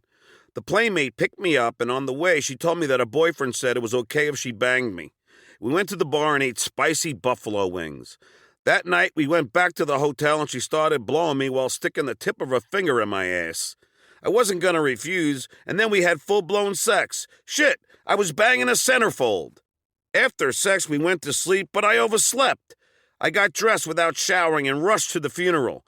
Heck, my band was going to perform there in front of 10,000 people, my single, I'll Talk My Way Out of It. Then it hit me. Thanks to the Playmate's finger coincided with the buffalo wings, my hemorrhoids were ablaze. My ass was fucking killing me. Now I had to go on stage and perform. When it was time for me to sing, my rectum was hurting more than Beetlejuice's brain trying to solve a math question. My ass was on fire, as Artie Lang would say. I painfully sang through the song, although Johnny Cash's Ring of Fire would have been a more appropriate choice. I was like, I'll tell you something, lies. Ouch! I'll talk my way, ouch! I'll talk my way out of it, ouch! The following weekend, my band was playing in Dallas at the Starplex, opening for Motley Crue. I took the cute coworker there. We had sex in my bedroom. I had sex with 2 girls who appeared in U.S. Open Soars. One of them before she even appeared on that video. When it came to girls, I've come a long way from that stuttering, insecure idiot that I once was. Shit, I even had sex with the hot, big-titted mother of a stuttering kid I was mentoring. One of my favorite stories is when I called DirecTV and asked them to postpone my subscription since I would be traveling for a while, headlining at the Punchline in Atlanta. The girl on the line sounded cute, which usually means that she's a pig. But she asked me why I was canceling. I told her about the Punchline. She said she was in Alabama and that Atlanta wasn't too far from there. I told her to follow me on Facebook, which she did, and she truly was cute. She came to my gig. I did well, and after the show, I brought her back to my hotel room and we had sex. After, she said she was going to give me free DirecTV for life. Then I sucked on her boobs for a free NBA package and went down on her ass for free Telemundo. Okay, that last part was a joke. Now I'm on all the dating sites, and one of the things I've noticed is that most girls lie on these sites. One girl listed herself as athletic and toned, except when she showed up for the date, I found out her sport was speed eating. One girl on Match.com said she was curvy, but I didn't know she meant one curve. Heck, she was built like a basketball. I get all the winners. On Match.com, they have a like page. This is a page consisting of pictures of all of the girls that like you. My page looks like the Star Wars Cantina. You got girls with 3 ears, a horn sticking out of their forehead, and then some ugly ones, too. I once went on a match date with this good-looking girl with gigantic boobies. She was 53 and I was only 48. Sure, but I mentioned the boobies already. On the first date after dinner, I got to second base, but on top of the bra. The boobs felt kind of soft, but I figured this is one of those bras chicks wear to fool guys and make us think that their boobs are bigger than they really are. On the second date, I got smart and I got us stoned. So after dinner, we started banging in the bedroom at my place. The thing is, the girl wouldn't take off her bra. I finally said, honey, take off your bra. She said, John, but I'm 53. She took off her bra and boom, boom. Each breast fell to opposite sides of my bed. It was like 2 cantaloupes in a pair of stretched-out socks. I needed one of those oil-changing dollies just to suck on her nipples. I still choose real breasts over fake. Some of the fake ones are so hard I don't know if I'm feeling boobies or climbing the rock wall at the gym. One time I was having sex with a girl that I picked up at this bar called the White Hart. I brought her home and we were banging, and every time she orgasmed, she started singing opera. The neighbors next door and above me in my condo complex started banging on my ceiling and my wall at 2 a.m. I guess they weren't fans of opera. Not everyone is as cultured as me. I met this Christian girl on Match.com and I took her to a restaurant. We started arguing over same-sex marriage, and she started quoting passages from the Bible and telling me how Jesus is her Lord. This chick was totally religious, but then out of nowhere she says, I'm told that I had the most perfect breasts. Do you want to see? I'm like, what? She showed them to me, and quite honestly, they were pretty nice. My most disgusting sex story, well, there are 2. The first was this hot makeup girl that I met on Tinder. I took her out for some wine and a ride on my Harley through the Malibu hills. We went back to my place where I had my beer can chicken cooking. We ate the dinner and then had sex on my couch. The next date, we went to her place. I popped like 2 Viagras because booze and OCD medication makes Johnny a limp boy. So we were doing it in her bed, and I got up in the middle of sex to take a piss. The thing is, like a schmuck, I didn't turn the bathroom light on, and she came running in and turned on the light to reveal me pissing all over her walls and floor. She was like, I own this condo, what the fuck are you doing? These are my hardwood floors that you're ruining. I apologized and put a few towels down, and then we resumed banging over her sink. The other story is that I met this attorney at Pickwick's Pub in Woodland Hills. We started having sex on a regular basis at our house in Calabasas. Well, one night we were having sex, and we started doing anal, and everything was fine. But then suddenly I hear, poof! The smell of shit filled the room. Talk about power of attorney. She was like, "Don't look, don't move, I'll get a towel." I looked up, held my nose, and prayed that she would clean my dick off immediately. She came out of the bathroom with a wet towel, cleaned off my penis, and we started having sex. This time vaginally, of course. When I first met my wife, Susanna. Around this time, I got an offer to be a member of the cast in Tony and Tina's Wedding, an off-Broadway show that had become quite popular in its 10-year run. I was cast as the best man for like $3,000 a week for a 6-week run. Hey, it was good money and I loved to act, so I figured why not? I might even meet a hot chick. The show was about an Italian wedding gone awry, and I, like most of the cast, played a Goomba mafioso wannabe from Long Island. To make that work, I needed to do something about my hair. And so I got this gay dude, Benjamin, pronounced Ben-Hameen, to cut it off. He braided it because I wanted to save the hair because I feared going bald. So I figured if I started losing my hair, they could make a wig out of my own hair. It didn't help that I kept calling Ben-Hameen Benjamin. Like after the 5th time, I could see he was getting angry. Who the fuck changes the pronunciation anyway? Well, he cut it off and shaved a little around the edges and gone with my gorgeous locks. I started going to rehearsal at Tony and Tina's. At first, I didn't see any girls that were my type, and I was a little bummed. A girl finally came up to me on opening night while I was rehearsing the song I had to play during the ceremony, and I looked up. She said, "Hi, my name's Susanna." And I reluctantly said hi back. She said that she heard I had gone to NYU and that she did too. I nonchalantly said cool, and I went back to practicing the song. I knew she thought I was a complete asshole, but I made a note in the back of my mind that she was kinda cute. Keep in mind, however, that Howard had sent the E-Crew there to tape me, so I was a little more nervous than usual. Well, when we did the show, I looked for the girl, but I couldn't find her. It turned out that for the show, she put her hair up Guidette style, wore way too much makeup, and completely transformed into another person. Heck, she was a great actress, and I didn't recognize her. Before the next show, her grandfather died, and she left the show for a week. Her understudy played her. I was like, man, whatever happened to that hot chick? Well, after the week went by, there she was again, sitting outside of Gus's, where the show was run. I said hi and asked her if she was the understudy. She got irritated again and was like, "No, it's my part. Last week you worked with my understudy." No! I messed up again. This girl must have hated me, so now I had to win her over. That night, there was a large group in the audience who all worked at Playboy. They turned out to be big fans of mine, so they invited me and whomever I wanted to bring to the after-party at a downtown Manhattan club called Tattoo. I invited a bunch of the cast, including Susanna, and we all went to the club. She asked one of her best friends, Alice, to come. She had just started and was also pretty hot. In fact, at this point, I didn't know who I should hit on first. I was really concerned with who I had a better chance of betting down. Yeah, I'm a horn dog. Sue me. Well, they had a dance floor, and this guy was dancing with Susanna, trying to drunkenly make a move on her. I could tell she wasn't interested. I saw the opportunity and took it. I grabbed her, pulling her away from him, and started dancing with her. Then we talked, and we laughed, and I laid her down on the couch next to the dance floor, and we had our first kiss. Soon after that, I asked her out on a date, and she said yes. We met at a movie theater to watch Interview with the Vampire. I was completely grossed out by the blood in the veins in that movie, and more importantly, I was faced with the holding hands dilemma. I knew this would be the moment of truth.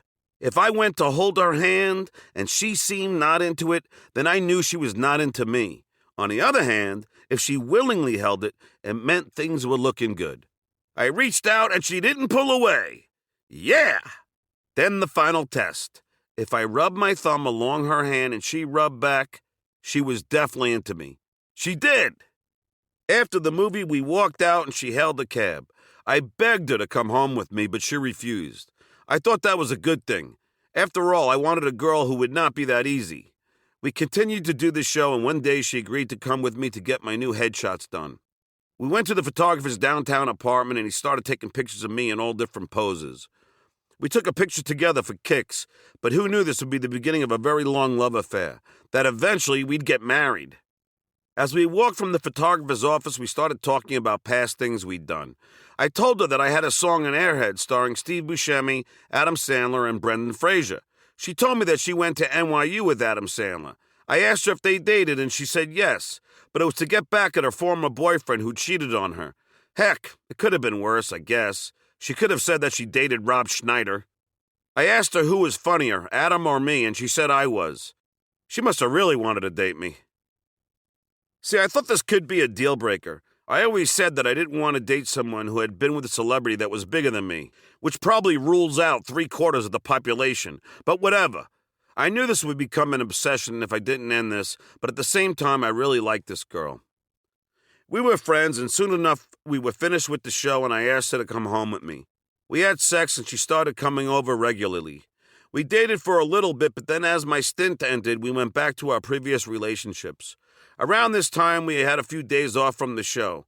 Karen and I were on the outs, and I still thought about Susanna. I had seen her once before when I was doing interviews at a Celebrity Academy Awards party. She walked by me with her boyfriend, and she waved. Anyway, we had a little time off, and I was going to go to the Hamptons for some R&R. And I had a choice. Did I want to ask Karen, or did I want to ask Susanna? I chose to call Susanna. She was more fun, and I missed her. I knew that I had some making up to do with her. You see, A, I was the one who left her the first time, and B, when I was covering the gay parade for the show, I was supposed to meet Susanna to talk, but I got busy and accidentally blew her off. She wasn't very happy about that, to say the least.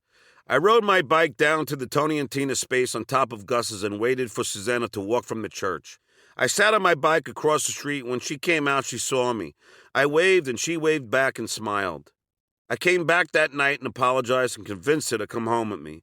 She agreed, and I explained to Susanna in the cab that I had always envisioned being with a girl that had a Drew Barrymore look, which I thought was Karen. Ironically, Susanna did, in fact, look like Drew Barrymore, but I couldn't see it. In fact, I was not entirely attracted to Susanna at first. I remember telling my therapist that I thought she was just okay looking. He came to the show and told me, "John, she is gorgeous." And my therapist was gay. When we got up to my apartment, we decided to play strip backgammon, and she was so cute and innocent playing the game that I felt myself starting to fall in love. We made love that night, and I knew that I was falling deeply in love with her. Even though the Adam Sandler thing would pose an OCD nightmare for me, it didn't seem to matter. See, I didn't care that much about Adam. It was just that I knew I would have to undo the OCD thought any time his name came into my mind. For instance, if I walked through a door and thought Adam Sandler has Susanna, then I had to walk out of the doorway and say in my mind, John Melendez has Susanna. I knew that if it weren't Adam going through my head, it would be someone else, which turned out to be true when I found out about the other few past ex-boyfriends. Look, Susanna was no slut. She had very few boyfriends for a 28-year-old. At least she was with Adam before he became famous, so it wasn't like she was a fame whore or anything. God, I knew that for sure if she was with me.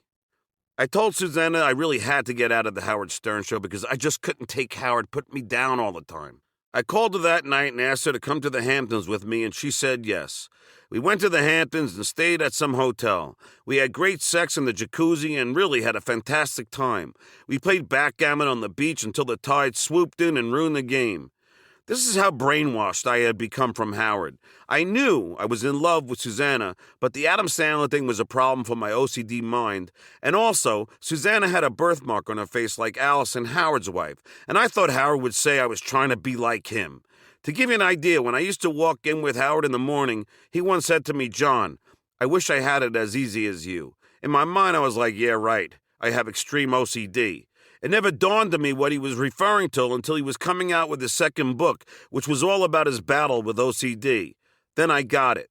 I was afraid to tell him that I had it too, because then again, he would say I was trying to be him. This shit really bothered me, but that was his usual lament. When I did bits on my radio show, he would say I was trying too hard to be him. It bothered the fuck out of me. Around this time, Susanna told me that she was pregnant. Her Jewish parents wanted me to marry her before she started showing. I love Susanna and planned on marrying her anyway, but I didn't want it to look like a shotgun wedding. Besides, having a kid first is how us Puerto Ricans do it. Coincidentally, I had already told my therapist that I was going to propose on Christmas Eve. Well, I told Howard that I was having a kid, and he said to me on the air that I should abort the kid because I wasn't fit to be a father. It took every ounce of my being to not kick the shit out of him then and there. Later on, when my now very pregnant wife showed up at his birthday show, Howard repeated that same line and told Susanna to abort the kid. What the fuck was wrong with this guy? Howard had his 50th birthday party at some bar in Manhattan. My present was to tape everyone at the party and make them a CD of all the birthday wishes. I hung out with Dave Chappelle at the party. 2 other Stern staffers and I started smoking a joint at the party. We took a few hits each, and then I invited Dave over to partake. As soon as Dave put the doobie in his mouth, 2 security guards came up to him and told him to put it out. Dave said something like this: "What the fuck, man? These white boys have been puffing on this stogie, and you boys do nothing, but then a black guy takes a hit, and you're over me like flies to shit." I was still doing the interviews, and now they were for E. I pissed off Billy Crystal, who I was a fan of. I asked him if I could ask him a few questions. He said, "Who are you?" And I said, "Paul." See, at the time, I had to start wearing disguises because more and more people would recognize me. This time, I had a suit on, and I greased my hair back. I then asked him how bad he thought David Letterman did hosting the Academy Awards. Billy said that he thought David did a great job. Then I asked him if there'd be a Mr. Saturday Night 2. Noticeably more annoyed, he was like, "Yes, there will be a Mr. Saturday Night 2. Then the bomb was delivered. "Billy," I said, "how long were you married before you started cheating on your wife?"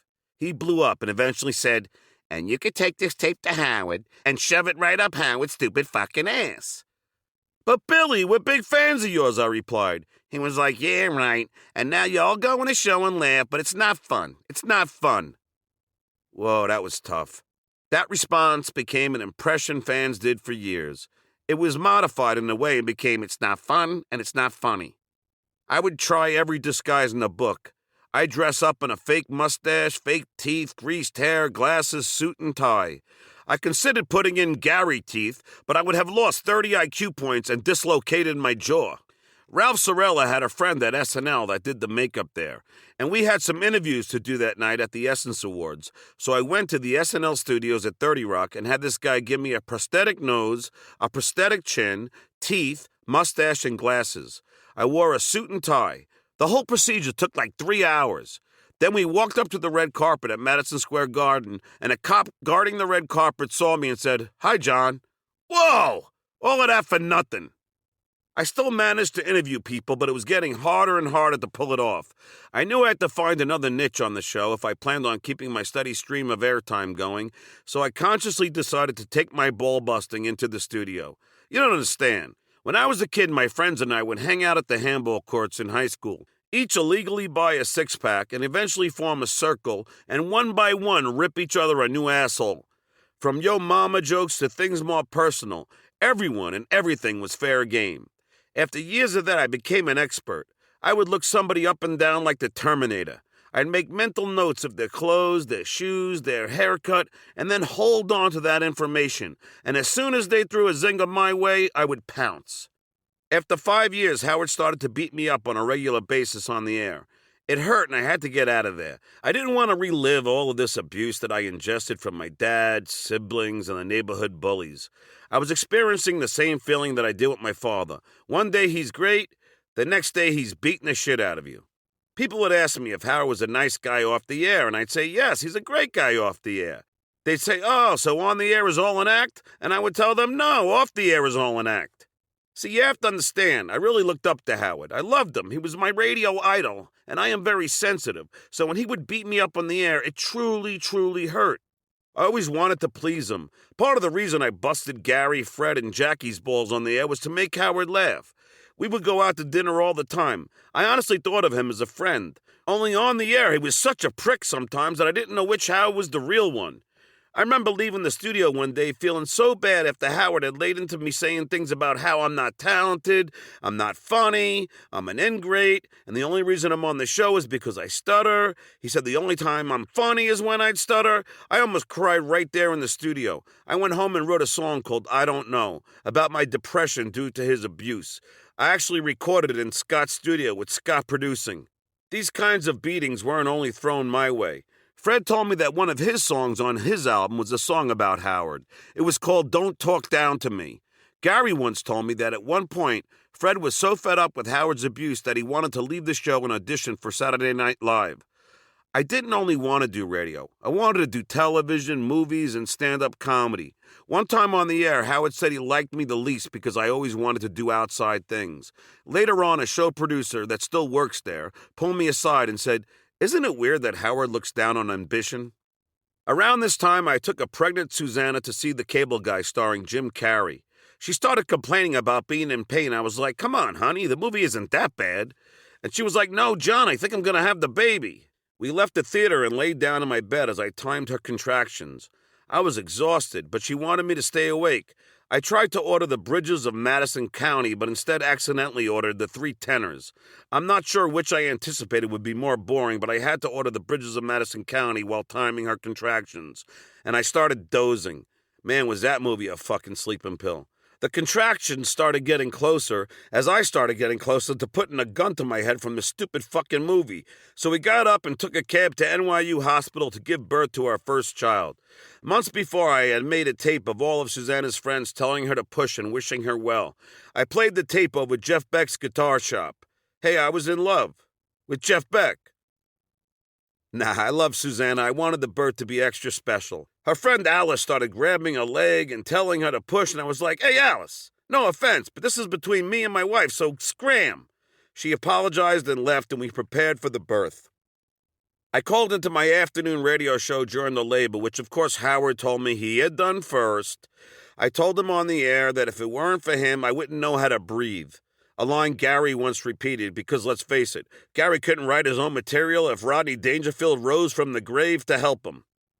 Finally, my baby boy was born. He was beautiful. It was a great day. I was finally a father, something I had dreamed of all my life. We brought him home to my Manhattan apartment and the parenting began. Then some idiot, some enemy to all men, invented this breast pump machine, which is a machine that sucks the milk out of our wife's breasts so we can do feedings at 3 o'clock in the morning. Who is this asshole? I remember walking by her when she was in the bathroom with her gut hanging out because she had just gave birth, and this thing sucking milk out of her tits, making this sound like whoosh, whoosh. I walked by and said, hey, honey, you look like a cow. Never tell your wife she looks like a cow. I'm telling you, I didn't get a blowjob for a month, and that was from the breast pump machine. It's weird having sex with your wife when she's producing milk, too.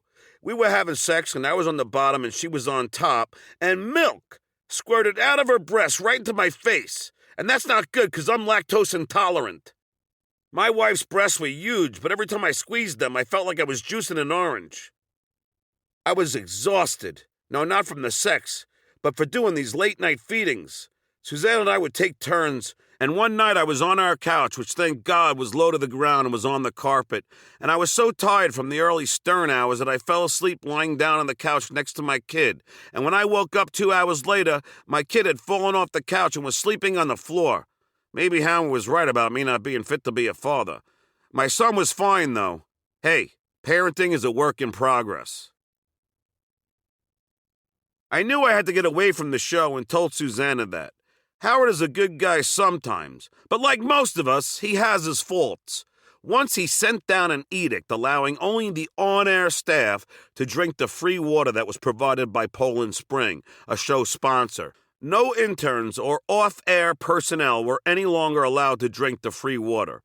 Anne-Marie McCann, the office administrator, had to enforce this rule. How fucking ridiculous.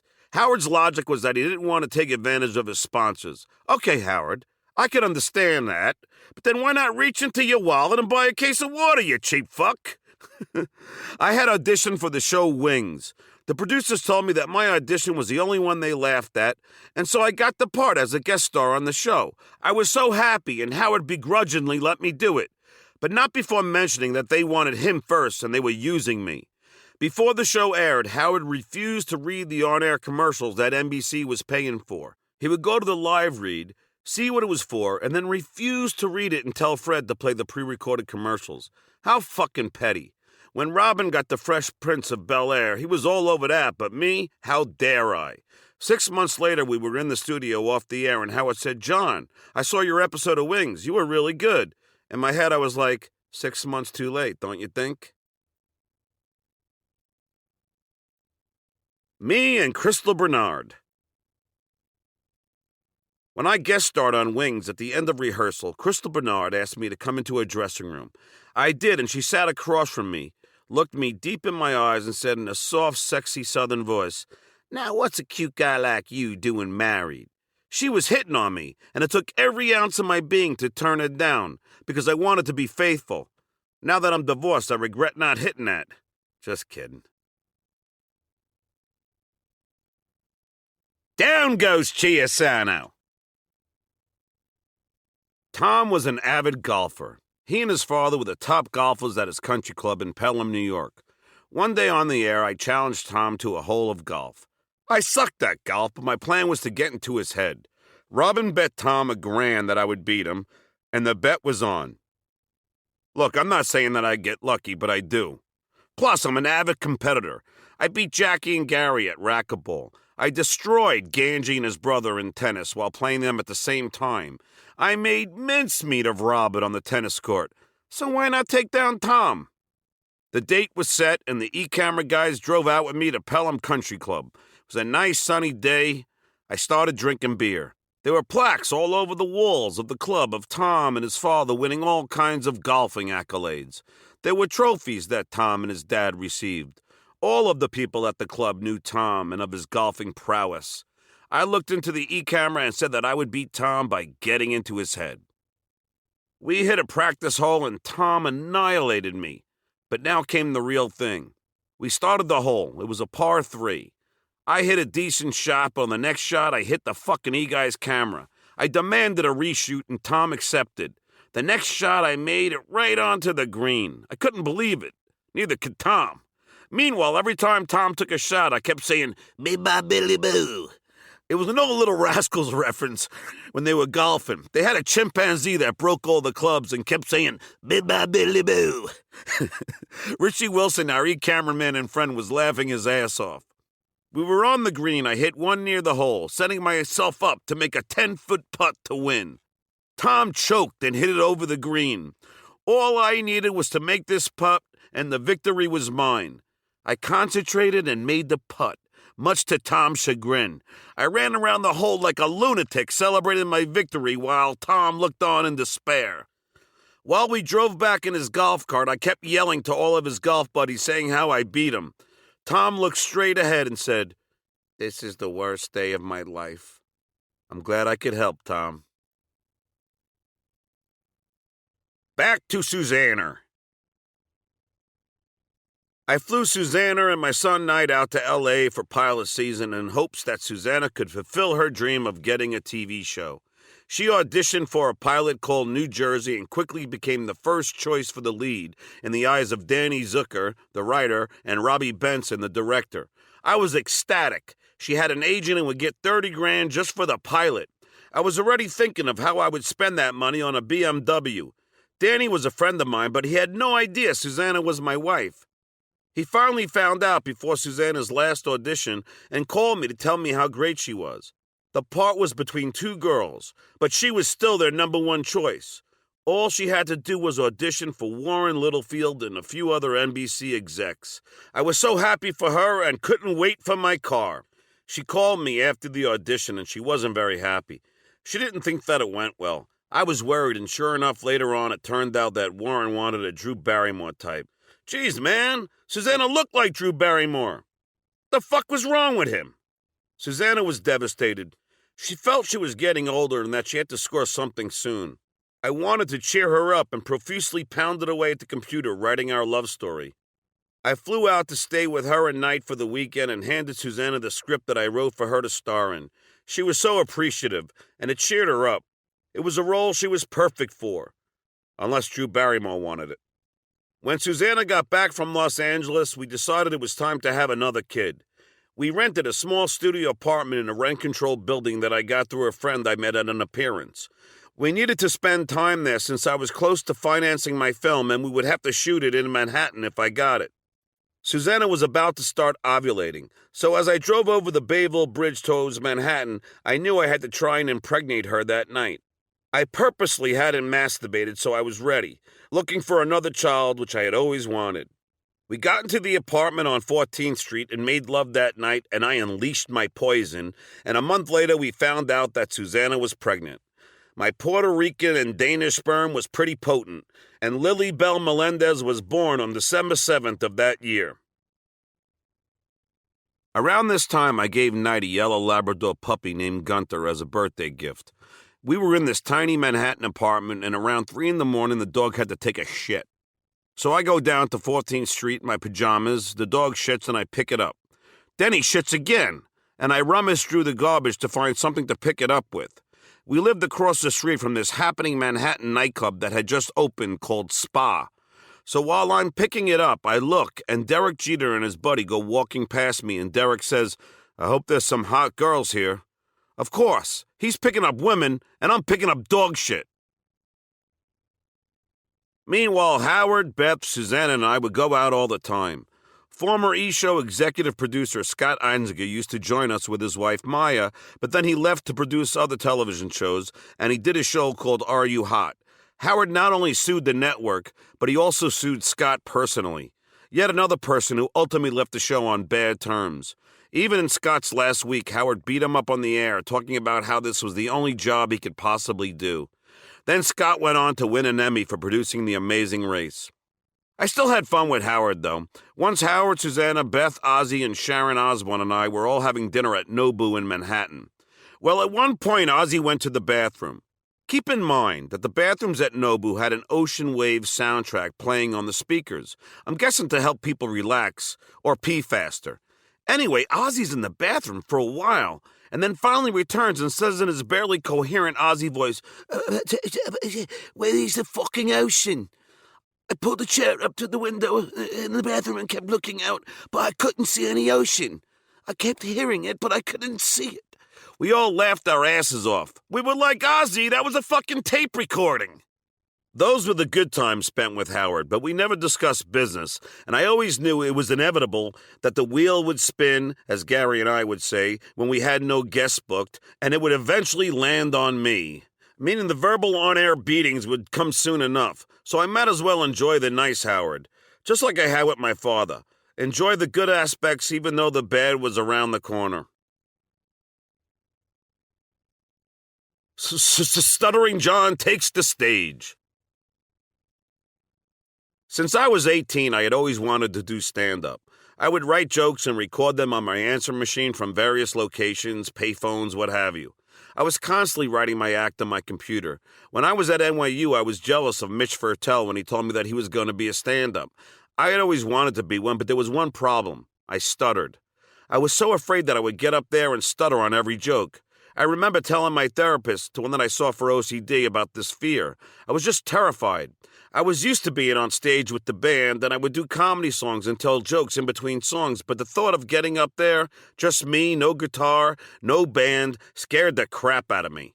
I used to go with my wife to see stand-ups and be so completely jealous that they got over their fears to get up and they were confident enough, yet I wasn't. Then one day at 35, I had an epiphany. I thought to myself, hey, if I could ask celebrities about their bowel movements, why can't I get on stage? I put together my 5-minute set and brought my wife to the New York Comedy Club in Manhattan. I was so nervous. It was my turn, and I went on stage and stuttered through the whole set. Sweat poured profusely from my head and body. I turned my 5-minute set into an hour. At least that's what it felt like. I walked off the stage in utter despair. My wife tried consoling me, though I still felt like a complete failure. But I truly believe that we have angels in our lives, and I was about to meet one of mine. Al Martin, the owner of the club, saw my set and walked up to me and said, "John, I have another room. I want you to get up right now and do the same set." I didn't have time to think. So I did, only this time I got plenty of laughs and barely stuttered. I was so happy. I thanked Al, and I'll never forget what he did for me. After that, there was no stopping me. I had faced my fear head on. This has been my mantra in life. Never let them tell you that you can't do something. Sometimes the person telling you that is yourself. I truly believe that we have that voice in our head that talks us out of doing things, that tells us we can't do something and puts us down. I think the goal is to not let that voice interrupt your life. Sure, we are all going to have self-doubt, but the key to doing what you want is to believe in yourself. And here's another thing. Do not take it all so seriously. One of the things that I tell stutterers when I mentor them is to learn to laugh at yourself. Stuttering is not who you are. It's just something that you do. I tell them to inform those that they're speaking to that they stutter before saying anything else. That way, all of the pressure to speak clearly is alleviated. I started the Stuttering John and Friends tour a few months later, recruiting other comics that I thought were great and could do the bulk of the time while I hosted. I figured this way I could build up my act and make money while doing it. My wife and I would go to all the clubs looking for the right guys. One night we went to the Comic Strip, a famous uptown comedy club, and we saw this guy named Modi, who I thought was as funny as hell. I asked him to be on my tour. That night, who else walks on stage? Mitch Fertel, who had now changed his last name to Fatel. He was up there to rehearse his set for Letterman. Wow, he was great. After the show, we hung out with Mitch at a diner and I congratulated him. He had reached his dream. He didn't let what Gary or Fred said to him bring him down.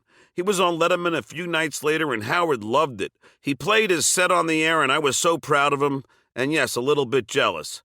But that's just part of being human, isn't it? I needed one more comic to add to my tour, and I found him at the Boston Comedy Club, a short, bald, energetic guy named Jim Norton. He was awesome, and I immediately asked him if he would join my tour.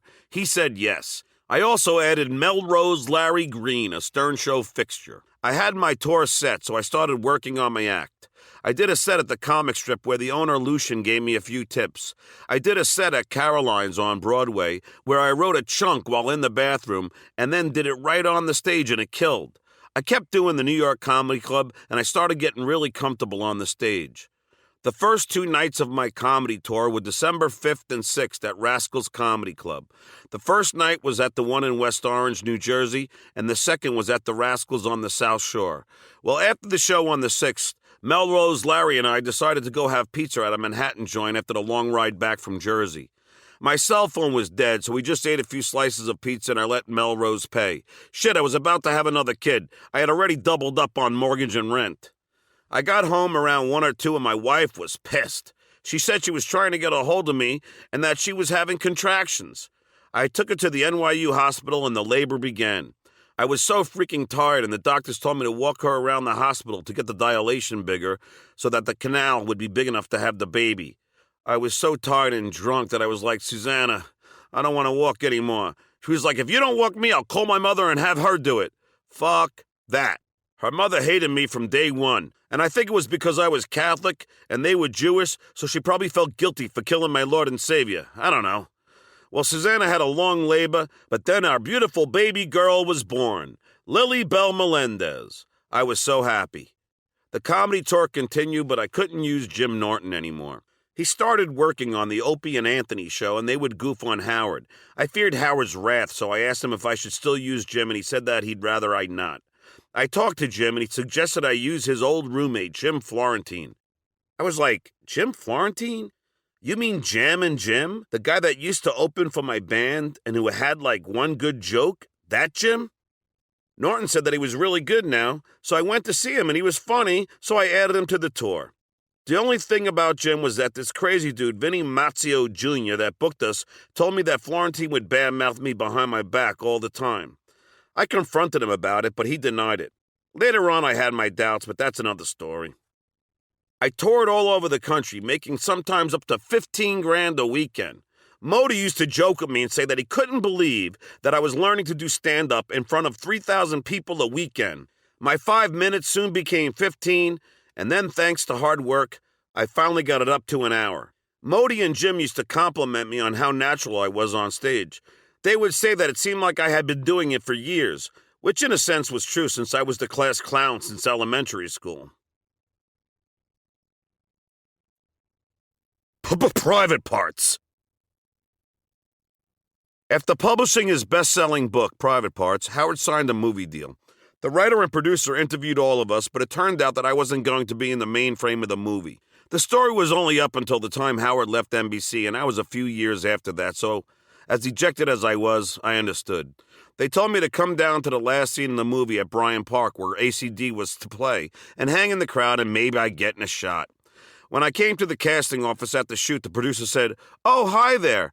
Why don't you sit with the other whack packers?" She then escorted me to a room filled with Crackhead Bob, Fred the Elephant Boy, Beetlejuice, and Hank the Angry Drunken Dwarf. I was like, "Miss, I ain't a fucking whack packer." Someone came and explained to her that I was an employee, and she apologized.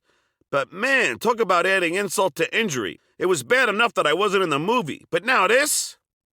In retrospect, it was kind of funny, and Baba Booey and I had a good laugh when I told them. Later on, they said they wanted to shoot a scene with me. I was walking around for months complaining about not being in the movie, and Len, the writer, got wind of it and wrote a monologue where I complained. We shot it in Times Square, and I just walked up to the camera and started spewing my anger and distaste for not being in the movie. To tell you the truth, I didn't stick to the script and basically improvised the whole thing, including saying, Howard says I'll be in the sequel. Well, suppose this movie fucking sucks and it won't even be a fucking sequel. I remember spitting and stuttering profusely in the first take. Betty Thomas, the director, said, let's try another one because we can't use that one because you're spitting all over the camera. I said, sure, but I bet that's the one you'll use. Sure enough, I did 2 more takes, but that spitting one made the final cut. Dude, where's my car? Wayne Rice, the producer, cast me in Dude, Where's My Car? So I flew out to L.A. and went to wardrobe as we were going to shoot my scene the next day. I asked Danny Liner, the director, how I should look, and he said more disheveled the better. So I took his advice and hung out drinking all night. I tried to get a spot doing stand-up but couldn't, so I ended up at the whiskey bar and saw Matt Damon there, and we drank and talked for a while about the way his Red Sox blew it to the Mets in 1986. He was so down to earth as he told me how upset his father was about that Bill Buckner game and how they knew the Red Sox would somehow fuck it up. After all, Matt was alive during the Bucky fucking Dent home run days. The next day we shot my scene. My character's name was Gene and he basically lived in the closet. I came out to say hi to Ashton Kutcher and Shawn Michael Scott's characters and then peed on the plant behind them. It was an Academy Award-worthy performance. While I was on set, however, Ashton Kutcher got into this big 20-minute argument with the director because Ashton insisted his character would enter the living room in his underwear. The director demanded he wear shorts because, well, Ashton is hung like a horse, and you could see his huge schlong through his underwear. I offered my solution to the problem and just said, Ashton, why not wear 2 pairs of underwear? He responded, I already am. Damn, that motherfucker was not only good-looking and banging Mila Kunis, but if Bill Buckner had been hung like him, there's no way that ball would have gone through his legs.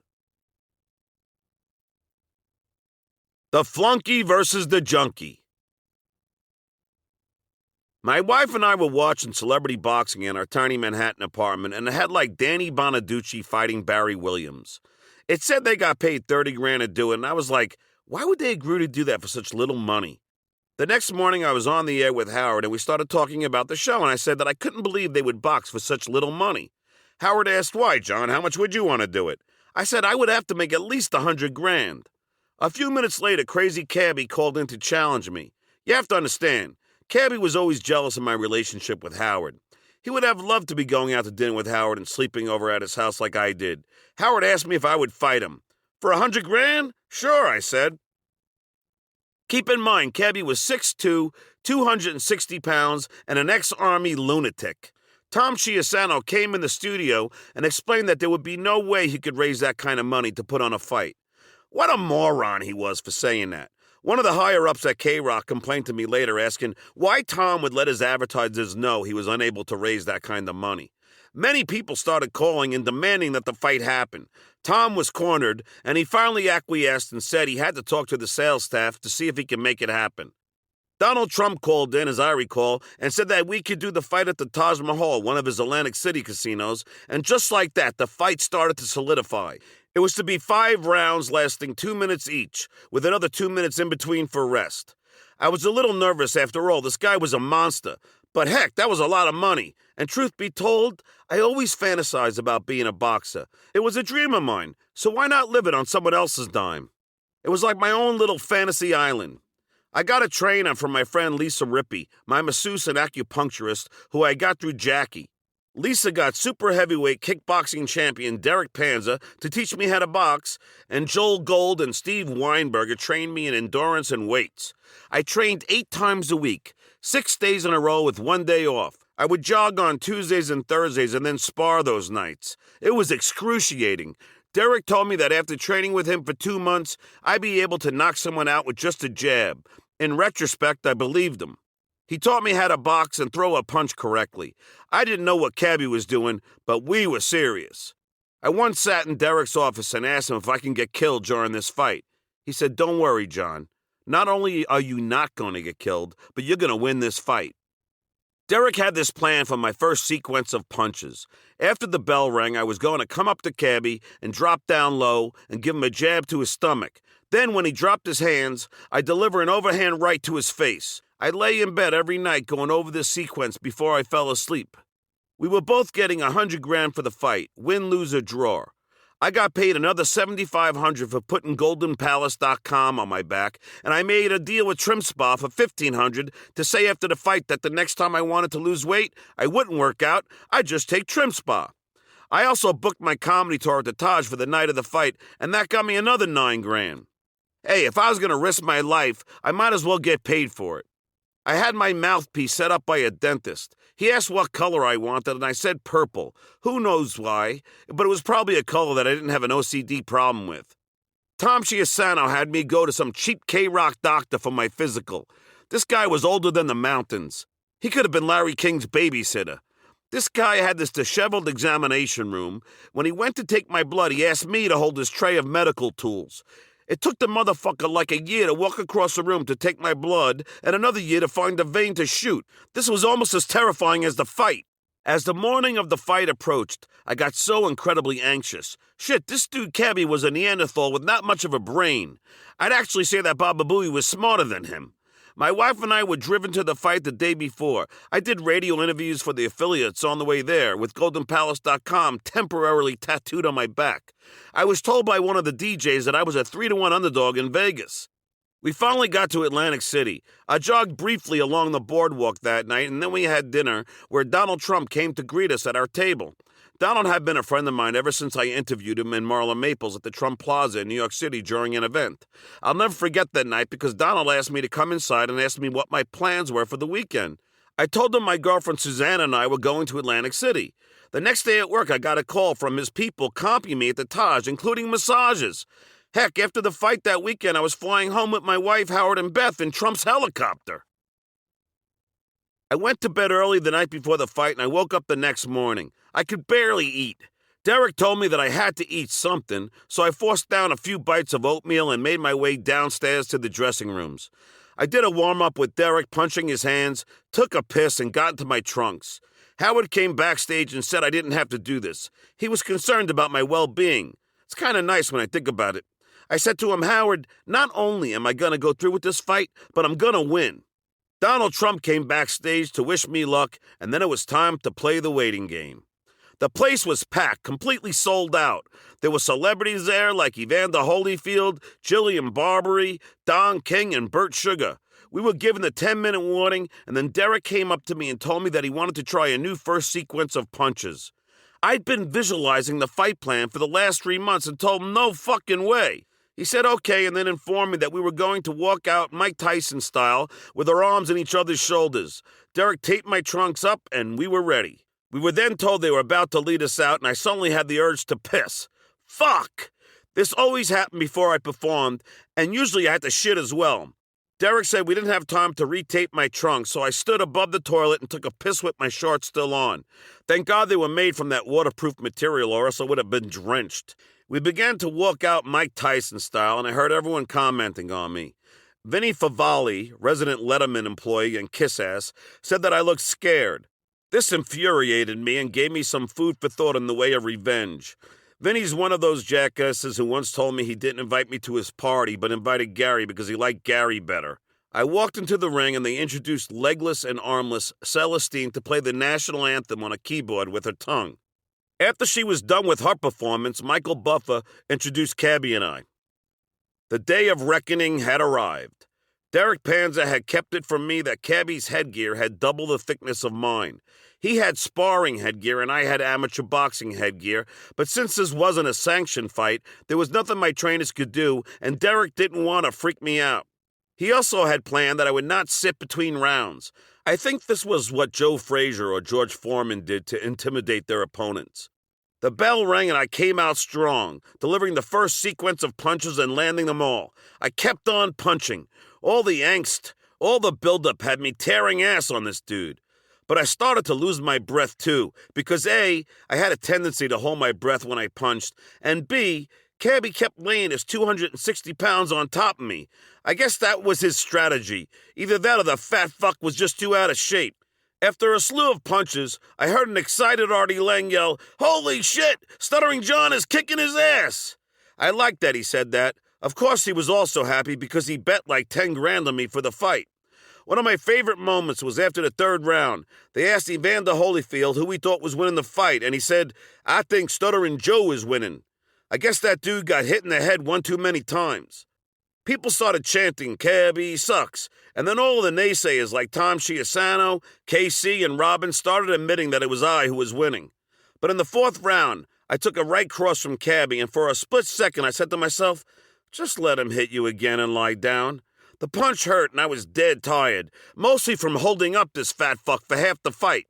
I let Cabby land another one, but then I came to my senses and said, fuck this. I'm not letting him win. I ain't quitting. I have never quit a day in my life, and I wasn't about to start now. So I started retaliating with a string of punches. I remembered hearing Baba Booey after like the fourth round telling Howard that I looked bad and there was a pile of blood on the floor in front of me. The truth was, it had nothing to do with Cabby. You see, my last week of sparring, I did 11 rounds, 3 of which were with Derek. And he beat the fuck out of me, causing my nose to bleed profusely. Cabby just irritated a pre-existing injury. But who could blame Dada Dummy? He bet against me. The bell rang and the last round began. Cabby had but one shot, and that was to knock me out, but he was exhausted. We exchanged a bunch of punches, and then the fight was over. The crowd was cheering me like crazy, and when they announced I had won by a unanimous decision, the place went nuts. I gave a Rocky-like speech thanking my wife and kids. At first, Cabby wouldn't even shake my hand. He thought he had won. Later on, he finally shook my hand. After I sat down to be interviewed, I started feeling really anxious on the air, was having a panic attack, so I left. When my wife and I got into my room, she had a Rocky movie poster waiting for me. How sweet. She wanted to have sex with me while I wore my belt, but I was too anxious. The whole time in the back of my head, I thought to myself, I did it. It was just another time that I believed in myself. I overcame my fear and faced it just like that. I proved to the thousands who were there and the millions listening at home and in their cars that anything is possible. Most of all, I proved it to myself. I did my stand-up show that night with Howard and Beth in attendance. Howard even said on the air that Monday how good I was. Sunday, we flew back in Donald Trump's helicopter.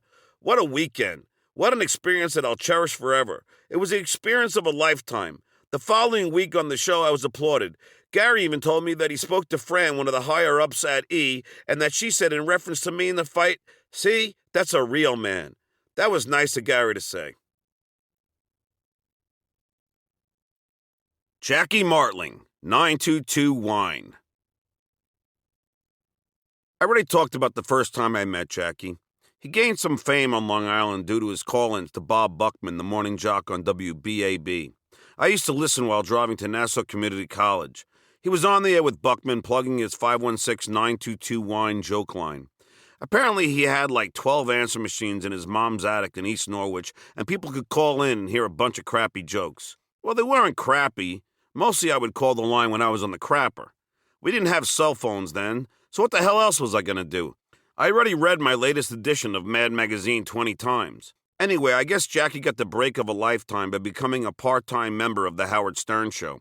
I used to listen while counting electronic parts at Standard Radio in Farmingdale. I used to picture him and Fred sitting in chairs next to each other, handing Howard jokes, which ultimately was an accurate assessment. I was excited to meet Jackie. Heck, he was a likable guy. After I'd been on the show for a few days, Jackie and I became friends. So much so that I was helping him load furniture into his shithole roach-infested 6th-floor walk-up on East 65th Street. Jackie was borrowing the dump from another comedian and eventually handed it over to me. I remember throwing a shoe at a cockroach the size of a baby's arm. Jackie would invite me to Bayville, a North Shore beach town, to hang out. When I started dating Susanna, we would go there and hang with Jackie and Nancy. The best was when Jackie had us walk up 4 flights of stairs in his first house to prove to us that he had a water view house. We literally got to the attic and had to pull up a chair and stand in it to look out the tiny attic window to see a bit of the Long Island Sound through the dirty window, the trees, the bushes, and the tops of 3 houses. After the first time we left, Susanna said that this was the only place besides the city that she could live. So the next day, I looked in Newsday, saw a listing, sold my Infinity stock, and bought my first house. I am an islander. I like the city, but I love the tranquility of a house, grass, and the beach. I had bought 1,000 shares of Infinity stock for $17, then another 1,000 at like 30, and then sold it, profiting about $300,000. I put 100 down on the house, and much to Jackie's chagrin, we were essentially neighbors. I couldn't really afford the mortgage on my meager K-Rock salary, so Jackie and I would commute together. Man, he was grouchy in the morning, and he wasn't keen on the idea anyway. He had his rituals that he liked to do in the morning. Drive to the same deli, grab a coffee, listen to the news station 1010 Wins, and not talk. He would drive over the 59th Street Bridge instead of going through the Midtown Tunnel to save the $3.50 in tolls, the cheap fuck. His excuse was that it was closer, but I wasn't buying it. After a long spell of silence, I asked, "Hey man, how are you?" He snapped, "You see, this is why I don't want to drive you, because I don't want to tell anyone how I'm doing." I was scared of him in the morning. I would just sit there quietly. I know I really irritated him once when it was pouring rain outside and Jackie was in my driveway. I had overslept, so I ran out my underwear with a handful of clothes. He was pissed. I can't say I blame him that time. This wasn't the first time I had driven with Jackie. When we were doing the Channel 9 show, I used to take the train to work in the morning, do the radio show, get a ride with Robin to the Channel 9 show, and then afterward, Jackie would drive me home to Long Island. Well, not exactly. Jackie would drop me off 15 minutes from my house, off of the LIE, because he didn't want to inconvenience himself by driving me into Massapequa and back. It's like the time he refused to give Eddie Murphy a ride home when Eddie was a struggling comic, and look how that turned out. Jackie is a good guy, but Jackie is all about Jackie. Read this quote from Radar Online when Jackie tried to get back on the Stern Show after walking off for his third and final time. In fact, fairly soon after 9/11, when everybody in New York was so disheartened and depressed, I wrote Howard another very sincere email, saying I really wanted to return to the show and that I thought the horrible tragedy was a perfect window for me to return for us to reunite. That New York badly needed anything that would symbolize any kind of return to normalcy, especially anything that would lighten things up at all, and judging from the hundreds and hundreds of emails and the people I ran into everywhere I went, even to this day, so many of the listeners were rooting for my return that it seemed like an ideal time to bury the hatchet, let bygones be bygones, or simply tear down whatever walls that were in the way and make the show whole again. What the fuck was wrong with him? He tried using a tragedy to get his job back? I know his heart was in the right place, but come on, Jackie! New York would feel better? I'm sorry, joke man. I don't think all of New York is focused on you and the Howard Stern Show. But that's just one of Jackie's flaws. It's Jackie's world and we're just part of it. Don't get me wrong. But the thing I learned over the numerous conversations I had with Jackie was that he was optimistic and forgiving when it benefited him. For instance, if Nancy had a problem with somebody, but the guy was nice to Jackie, he would say in that high-pitched voice, "But he's a good guy."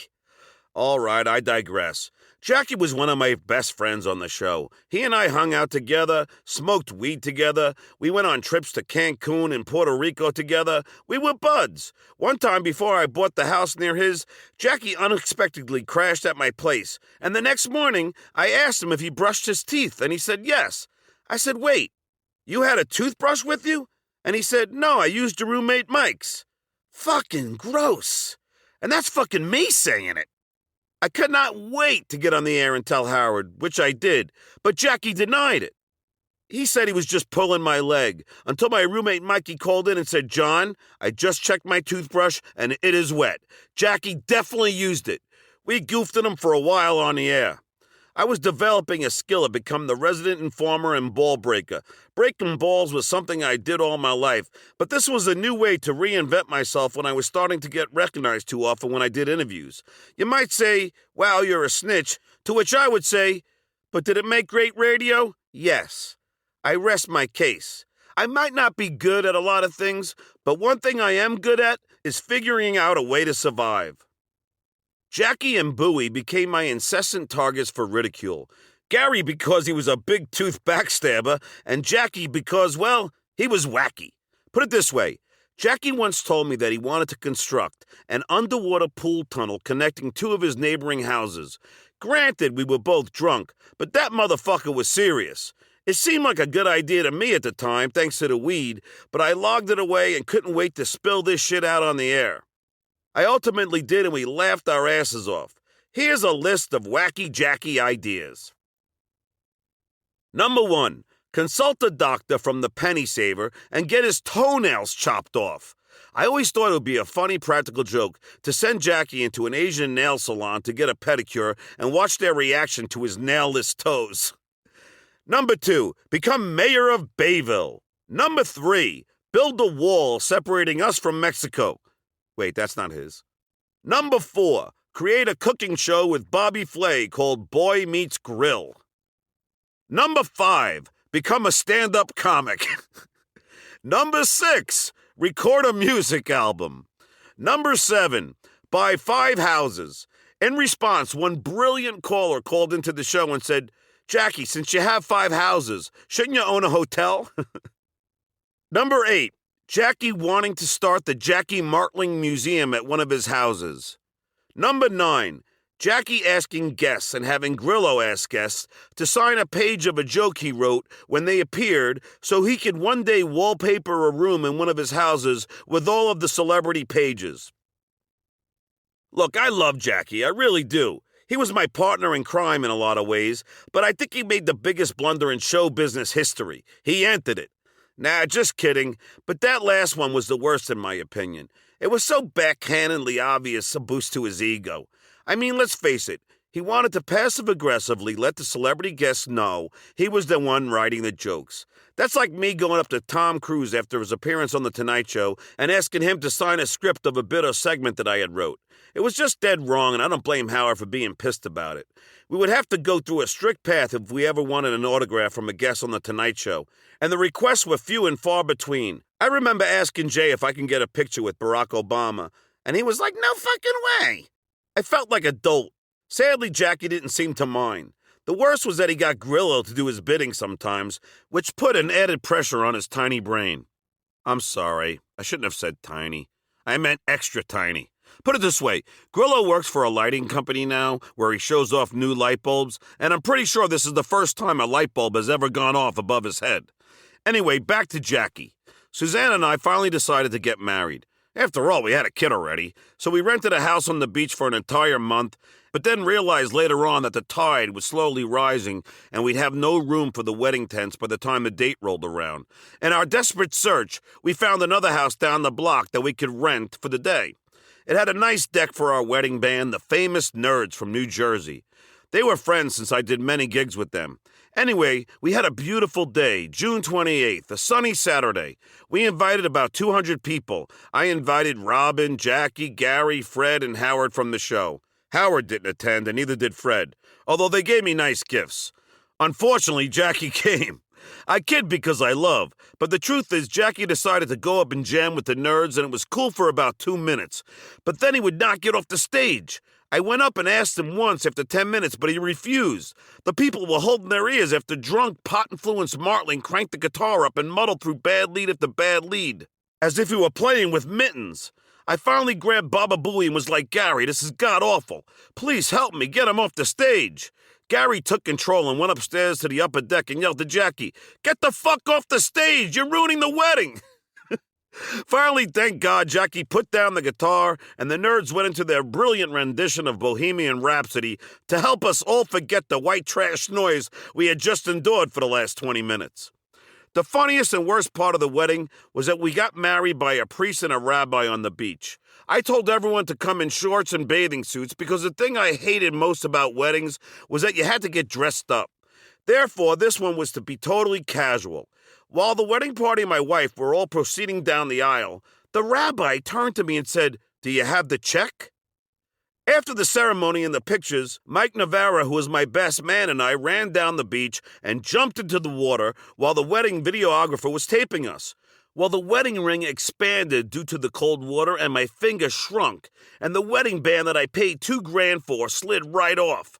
I started looking around the water for it, panicking. Suddenly, I remembered the videographer was taping the whole thing and shouted at him to turn the camera off. Susanna thought that I planned it, but I was devastated. I was so massively OCD about it that it ruined our honeymoon in the Bahamas. A few years later, we were hanging out with Jackie and Nancy on the beach, and I was about to go swimming. I had since bought a union ring in Denmark that I use as my wedding band and gave it to Susanna to hold so that I wouldn't lose it. As we were walking back to our house, I asked her for the ring back, and it turns out that it had fallen out of her pocket. Maybe we weren't meant to be married. Later on that night of the wedding, we all went back to the initial house I had rented to watch the Tyson-Holyfield fight. You know, the one where Tyson bit Holyfield's ear off, which made us all a little bit jealous, having just listened to Jackie's jamming. Anyway, we all got even drunker and more wasted, and Jackie passed out in front of the basement door. Keep in mind there were only 2 bathrooms in the house, and I had like 50 people there. So Jackie passes out in front of the door, and my friend Danny was coming up from the basement bathroom. He starts trying to open the door and starts banging it against Jackie's head. Boom! Boom! Boom! Boom! Jackie did not wake up. Suddenly, Nancy sees what's going on, runs to Jackie, and grabs him by his shoes and drags him away from the door to free my friend Danny from the basement. I told this story, and thanks to Fred's brilliant sound effects, it made a funny bit for the air. Fucking Jackie, man. I wish you were drinking again. My favorite Jackie story. Jackie used to write jokes for Jackie Mason in Jackie Mason's Midtown apartment. One day, Martling wrote Mason a really good political joke.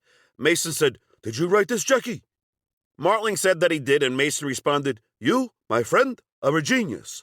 Martling couldn't have been more thrilled and proud of himself.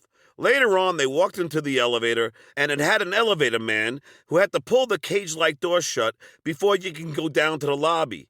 Mason said to the elevator man, "First floor," and the elevator man pulled the door shut, and Mason said to him, "You, my friend, are a genius." Poor Jackie. We had some fun times, though. I remember when Howard had a party at the Rainbow Room at Rockefeller Plaza, 30 Rock, like 42 stories up. The bathrooms were jammed, so Jackie and I smoked a joint near the elevator shaft, and then we both took a leak down the grate, our urine probably turning into ice by the time it reached the bottom. The best was when we were in Philly. We all took a bus there from our studio in New York to do the funeral show of John DeBella. We were at a posh hotel, and we all got fucked up. Well, at least I did. Howard and Jackie were in a bathtub with Jessica Hahn, who was a Playboy centerfold and fresh from the Jean Profeta televangelist sex scandal. She had these huge, gorgeous tits, and they were all in the bath.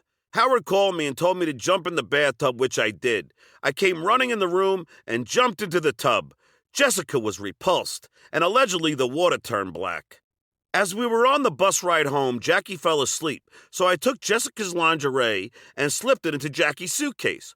When Jackie got home, thankfully he realized it was there and immediately buried it in his backyard before Nancy could find it, although it was too late to quell her anger that brought on the infamous Jackie speech. "I want to take this moment to apologize to my wife, Nancy. What I did was stupid. It will never happen again. I love you. And Howard, please don't make a mockery of this." Ugh, I think my dick might have curled into my abdomen. Great radio, though. Although I'm sure that's not what he intended. Poor Jackie. There he was, apologizing to a woman who banged some dude on the front lawn of a Long Island home. Then again, man, the things we do for love. My favorite Jackie moments. Number 1. During one of Jackie's contract disputes with E, they had to put up a black wall to hide Jackie from the cameras. Number 2. When we would go to the bathroom during a commercial break, I would pee, and Jackie would sit on the toilet, not close the door, pull down his pants, and just unload while still carrying on a conversation with me. It was like, "Yeah, so Nancy," splash, fart noise, "she wants to have boom, fart, dinner tonight, boom, splash, fart noise," and then he'd get up, pull his pants up, and leave. Number 3. Jackie and I would go to the Friars Club. Yes, he would pay, But little did you know that if he didn't go there, he would be charged anyway because he had to pay like $250 every quarter. So essentially the meal didn't cost him anything, but I still do appreciate it. I loved it there. We would both order the same thing. Half a roasted chicken, well done, a salad, mashed potatoes, and a French onion soup, which was where Jackie had the line that I still use today. Burn the cheese on top, and when you think it's burned enough, burn it again! One day we took Gary there, and Gary ordered the shrimp. Jackie and I watched in amusement as Baba Booey wrapped his inner tube-like lips around each shrimp and ate it like a reverse shit. He just vacuum sucked that thing right into his mouth. It was like, now you see it, and now's you don't. I couldn't wait to get on the air and tell the story. I did, and Jackie, Howard, Robin, and I goofed at him and laughed our asses off. Number 4. We were in L.A. doing an appearance, and Jackie and I watched Gary sucking M&Ms like a kissing gourami does a morsel of food. It was like, whoom, in the mouth. Gary loved chocolate, so it was like a fast-speed wet vac. Then he would have a sip of his drink and wrap those gargantuan lips around the straw as if it were Jenna Jameson wrapping her lips around a cock. Again, I couldn't wait to bring it up on the air, which I did. Number 5. Jackie's pissing on his mom's face story is my all-time favorite. See, Jackie and his buddies decided to drive to Michigan for college. Jackie's mom wanted to go, so they got her a bottle of sherry, and Jackie and his mates bought a ton of beer. They had a pail in the car, so they wouldn't have to stop to pee. Jackie took a leak in the pail while all of the windows were open, emptied it out the window, and the piss came flying back into his mom's window and nailed her right smack in the face. Thankfully, Jackie's mom had a sense of humor, which leads me to this story. Number 6. When Jackie was a little boy, his mom would be sitting in her chair in the living room. Jackie would say, "Hey, Mom, where are my socks?" Jackie's mom would look at him and say, "Do you know Helen Hunt?" This was way before there was a famous Helen Hunt. And Jackie would say, "No." And his mom would say, "Well, go to Helen Hunt for them." Number 7. When we were at the MTV Awards in Manhattan, we decided to do a drinking show. The game was to see who could drink the most. I started to get really buzzed, as we all did. Jacob Dylan was one of the guests, and I decided to interrogate him about his Jewishness. Jackie could not stop laughing. It was the funniest thing. Meanwhile, I was so drunk and annoying, I accidentally spilled my beer on Jacob Dylan's beautiful, expensive suede jacket. He was so pissed, and Jackie just continued to laugh uncontrollably. Number 8. Jackie once told me that he took a shit off the Bayville Bridge. Number 9. One morning I got a call from Nancy in the office, and she said to ask Jackie to take off his shoes and socks in the studio. I asked why, but she was like, "Just do it." So I went into the studio and said it. Jackie took off his footwear to reveal that his toenails were painted in red nail polish. I guess he had passed out drunk, so Nancy decided to fuck with him. Number 10. We all attended a Jackie book signing of all old jokes that weren't Jackie's.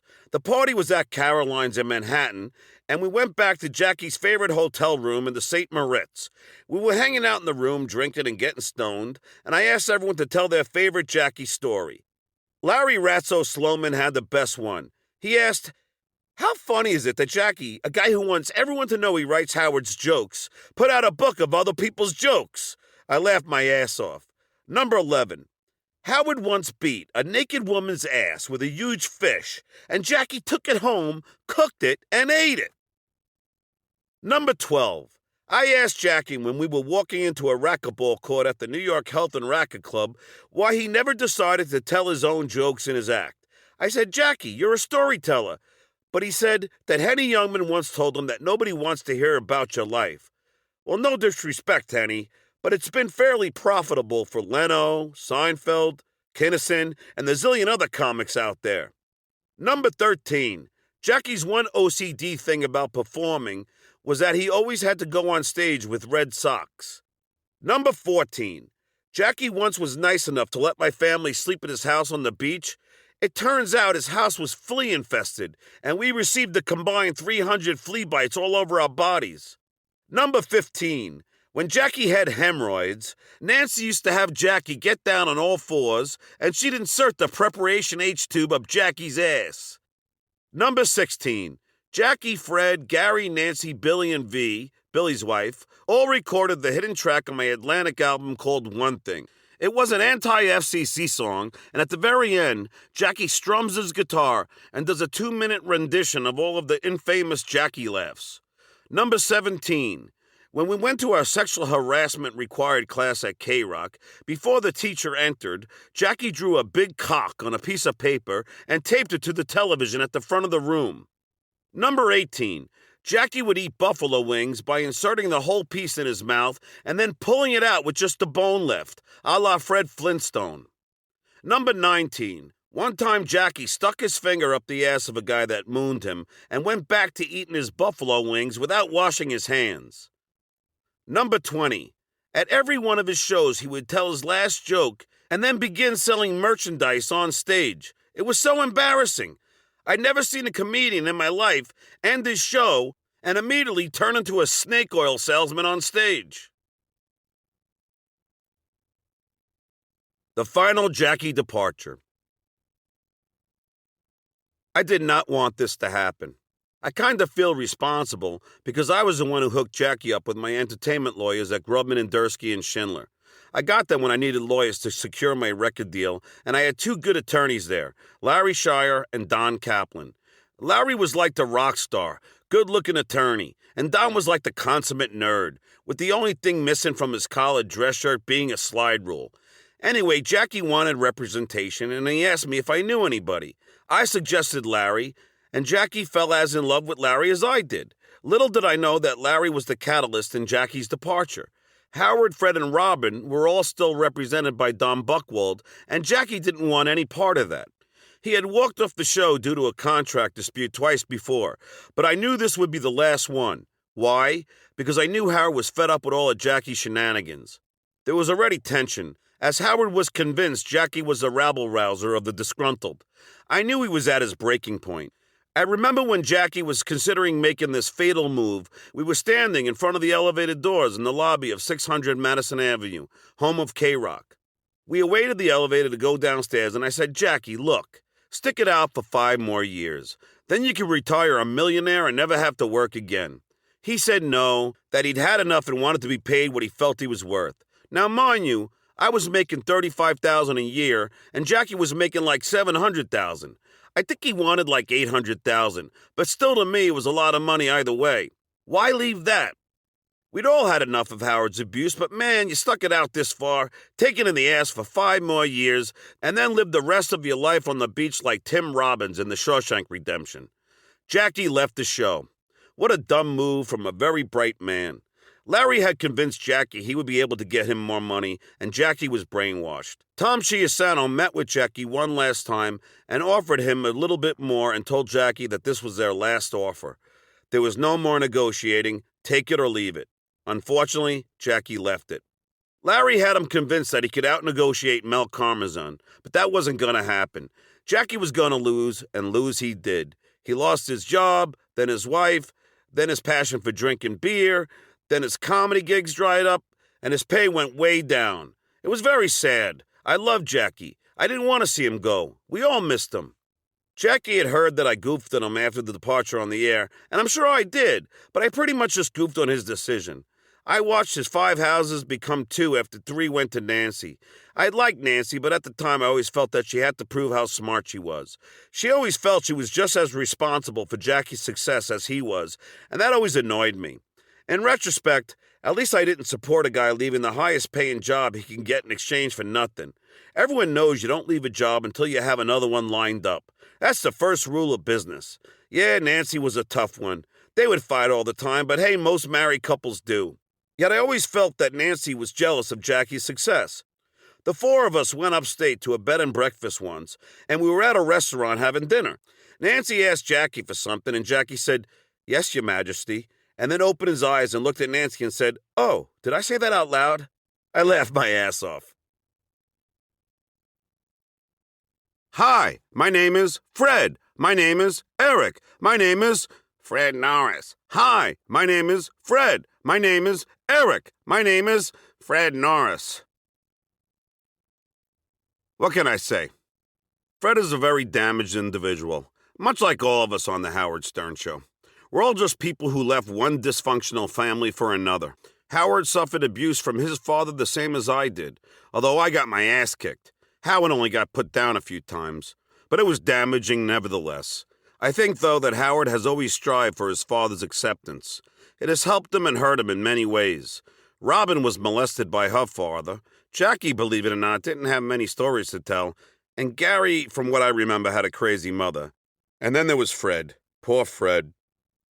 The scared child stuck in a hard, stiff, tall body.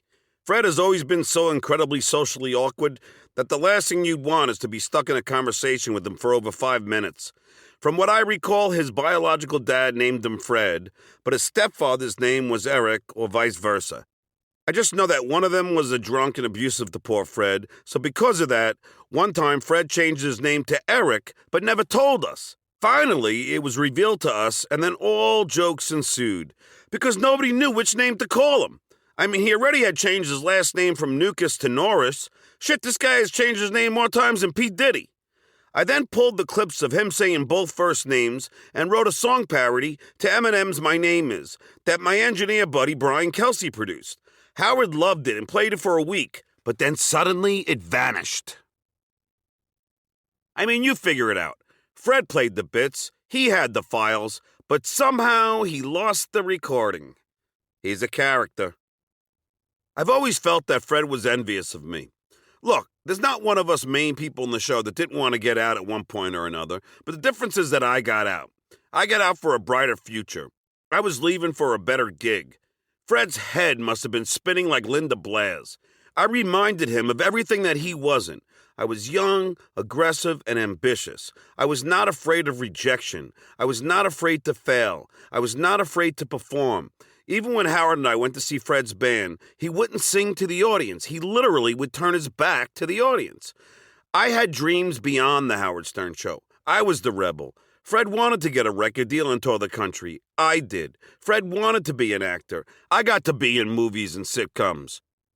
Fred went out on tons of voiceover auditions, yet got few or no jobs. I got the most coveted announcing gig in all of television. This drove Fred absolutely nuts. He would call me an opportunist, a wheeler and dealer, like Howard. But I think I know another reason why Fred hated me, and it's all about the off-Broadway play Tony and Tina's Wedding. You see, I always try and help people, because what else are we here for? So one time, Fred's wife, Allison, asked me if I can get her an acting role on the show. And well, I did. The problem was she got the role of the nun that has to make out with one of the groomsmen night after night. This couldn't have made Fred happy. Plus, Allison became very friendly with many of the cast, including myself, and we would all go out drinking after the shows. One night I went with Howard and our ladies to watch the play, and Allison was doing a very good job at her role, practically getting molested leaning on a pillow on the stage. We goofed for hours on the air about it. Fred wasn't happy.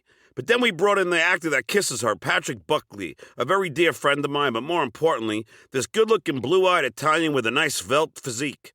We had him do the scene with Allison, and I thought Fred's head was about to explode. Howard said, "John, why don't you try the scene with her?"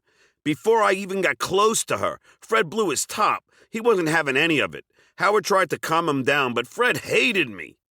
During my first meetings with Fred, I had to order the breakfast, and Fred would ask me for French toast and a coffee, though he used to ask Mitch for 2 packs of smokes wrapped in tinfoil so Howard wouldn't know he was smoking again. He was afraid of Howard. He was just a scared little kid afraid of his daddy. It makes me feel sorry for Fred. Fred wasn't all that happy there. Fred can lie all he wants, but I know, his wife Allison knows, and many fans know how angry he would get when Howard abused him. Once Fred was going to leave. He was in a crazed state, and his wife called in to talk him down. Fred had a very bad temper. This guy could dish it out, but just couldn't take it. I think he hated me the most because I didn't fear him. I goofed at him, and that tore him up. He must have been like, who the fuck is this new guy ripping into me? But truth be told, not only was I a fan of Howard, but I liked to make him laugh. Hearing him laugh at something I said or did made my day. That's the kind of contagious personality he had. It's not like I didn't make my family and friends laugh. After all, I was a perennial class clown. But making Howard laugh was even more special because I looked up to him. And I'd do it even if it meant goofing on the rest of the staff. Keep in mind that they goofed on me, but thanks to my upbringing and friends, I was just particularly good at it. A consummate stuttering ball buster who had thick skin, especially when it came to stuttering. Howard, Fred, Jackie, Artie, any of them goofing on my stutter meant nothing to me. I was secure in my own stuttering body, although I was vastly insecure in other aspects of my personality. As for Fred or Eric or whatever, he admitted on the air that my getting a record deal inspired him to get back into music, and to the fans I apologize. Nah, Fred's not a bad guy. I mean, he would give me great gifts for Christmas, way more generous than Howard's. But then again, a cookie puss is a better gift than what Howard dealt out. Fred gave me miniature PV and Marshall amps, a wah-wah pedal. Howard gave me a canister of popcorn. Fred was also fun to write with. He really is a very funny man. He's a good musician as well, but I'll never forget the time he choked during the recording of my song One Thing at the Hit Factory in Manhattan. Billy West knocked his guitar solo out in one take, and Fred took like 25. I think the whole experience made him nervous, but that could happen to anybody. At the end of the day, I have to say that I like Fred. He's a talented motherfucker. It's just unfortunate that he doesn't feel the same way about me. Artie Lang, Dr. Jekyll, and Mr. Hyde the Heroine. My history with Artie starts as the most pleasant experience imaginable, yet ends dark, twisted, and sad. We met in the green room at the Howard Stern show when he came in with Norm Macdonald to promote their movie Dirty Work. I came by the green room to say hi, and Artie welcomed me with a stream of compliments. I complimented them both on the trailer, telling them that the movie looked pretty funny. I'm a big Norm Macdonald fan, and when Gary and I went to SNL and went to the bar for the after party, Norm couldn't have been more gracious. It was one of those things that neither Gary nor I were aware of. Many famous people listened to the show and were big fans of ours. It never dawned on me. It was completely humbling. Anyway, Norm was on the air with Howard, and eventually they brought Artie in. Artie was a smash. He was extremely candid, and Howard immediately fell in love with him. Let's face it, Artie Lang was a lovable guy. I liked him the moment I met him, but things turned for the worse in the years to come. After Jackie made his final departure from the Howard Stern show, Howard was fed up. He was extremely angry, and Robin joined in, and that was the final nail in the coffin. Thus, the revolving door of the Jackie chair commenced. Jimmy Kimmel and Adam Carolla, Richard Jeni, Jeffrey Ross, Craig Gass, Doug Stanhope, Greg Fitzsimmons, A.J. Benza, and of course Artie Lang all took a turn in the chair, each for about a week. It was stressful for many of these people. Richard Jeni, one of the funniest stand-up comedians that I had ever seen, talked to me in Scott's smoking closet, asking me how I thought he was doing. I knew what Howard felt, but had to pretend it was my own feeling to protect my trust with Howard. I told him, Richard, you're doing great, but maybe just speak off the cuff. You know, the show was about reality. If I were you, I wouldn't go into my act or anything. I remember hanging out with Jeff Ross for the brief time I was a friar at the club. I had to get out. The dudes were killing me. No wonder Jackie had to hawk his T-shirts and knickknacks on the stage. Anyway, Jeff asked the same question as Richard, and I repeated the same answer. Howard wasn't thrilled with Craig Gass because, let's face it, he was no Billy West. Billy knew when to go into an impression. Craig either didn't have the confidence or didn't have the wherewithal to do so. Howard felt he had to lead him to it, and even then, Craig was too oblivious to bite. Jimmy Kimmel and Adam Carolla were all right, but Adam just never shut the fuck up. Besides, they already had careers, and I'm sure they wouldn't have made the move, even if they were offered the gig. I remember once Adam decided to cut me off in the studio, telling me to shut up, and I wanted to punch him in the fucking face. I couldn't stand A.J. Benza. That macho, mobster wannabe shit just didn't do it for me. I can't remember much about the other guys, but the one who really stood out to me was Artie Lang. I thought he fit in perfectly, but there was a problem. He laughed in that raspy tone at his own jokes incessantly. Soon after, I caught his appearance on Conan, and he did the same annoying laugh after every joke. Now my plan came to action. I went in the studio, stood at the podium, and asked Howard if he saw Artie's appearance. Howard said no, how was he? So I did my rendition, goofing on Artie's incessant laughing. He had no comeback. He just sat there and shut up. I swear to you people, this was a conscious effort by me to ensure that Artie got the job. I disliked AJ with a passion, and I wanted Artie. Anyway, after my trouncing, Artie did not speak on the show the rest of the morning. When I returned from making copies of Howard's Mail, one of the E-producers, Robert Rudzinski, had put a post-it on my desk. It read, "Fuck you for killing Artie." What the fuck, dummy? I was helping Artie. Later, Artie confessed that the real reason for his silence had nothing to do with me. Rather, it was that Howard had said on the air that Artie wasn't part of the show. Heck, Artie was a damage-sensitive guy, as we all were, and hearing Howard say that made him sad. The good news, though, was that he stopped the raspy laughter after every joke. My plan had worked. I don't care what you think, but this is the God's honest truth. I would swear on a stack of Bibles. I did it to help Artie, not hurt him. But how do I get the second man in the running, A.J. Benza, off the show? This happened completely unintentionally. I'm smart, but not that smart. On his fatal day, I was doing the phones as I always did. I had a computer screen that went straight into the studio with an adjoining screen directly in front of Howard's face. I would put phone calls up and write jokes on there as well. Anyway, I was getting about 70% of the calls coming in from people who hated AJ, and the rest were supportive of him, and quite frankly, that's being kind. Anyway, I would put them all up. When it came to the calls, I wouldn't try and sabotage the poor guy's employment. Anyway, Howard is as Howard does, and he kept taking the negative ones. That was entirely his decision, not mine. Finally, AJ, in his mafioso tough guy voice, was like, "Let me tell you something, Howard. If Stuttering John puts one more negative call through, I'm going to smack him in the face." So I called in from Gary's office, went out and answered it on my phone, put it on hold, put up a fake name and wrote, "This guy hates AJ and has dirt on him." I went back to Gary's office and Howard picked it up immediately. Then I just roasted him. "Hey, does AJ stand for arrogant jerk? AJ, your career is disappearing faster than your hair." He walked out of the studio and into our offices. I stood up waiting to see what this gumbo was going to do. Well, the bitch slapped me. I went into hot-tempered Melendez mode. It took Gary and Casey to hold me back. One thing was certain. AJ was gone and I knew it. I swear to you, it was not intentional, but I single-handedly gave Artie the job. We talked on the air for the rest of the morning. Howard didn't want AJ to be canned, but they asked me. They said, "John, are you okay with AJ still working here?" I said, "Sure, but it doesn't mean that one day I won't punch him in the jaw." This became a big problem. Donald Trump called in and said, "John, I'm smarter than you, and this is your payday. I'm rich, you're not. Walk out right now and sue, you'll get millions." I couldn't do that. I would never sue Howard or the company, although in retrospect it was pretty sound advice.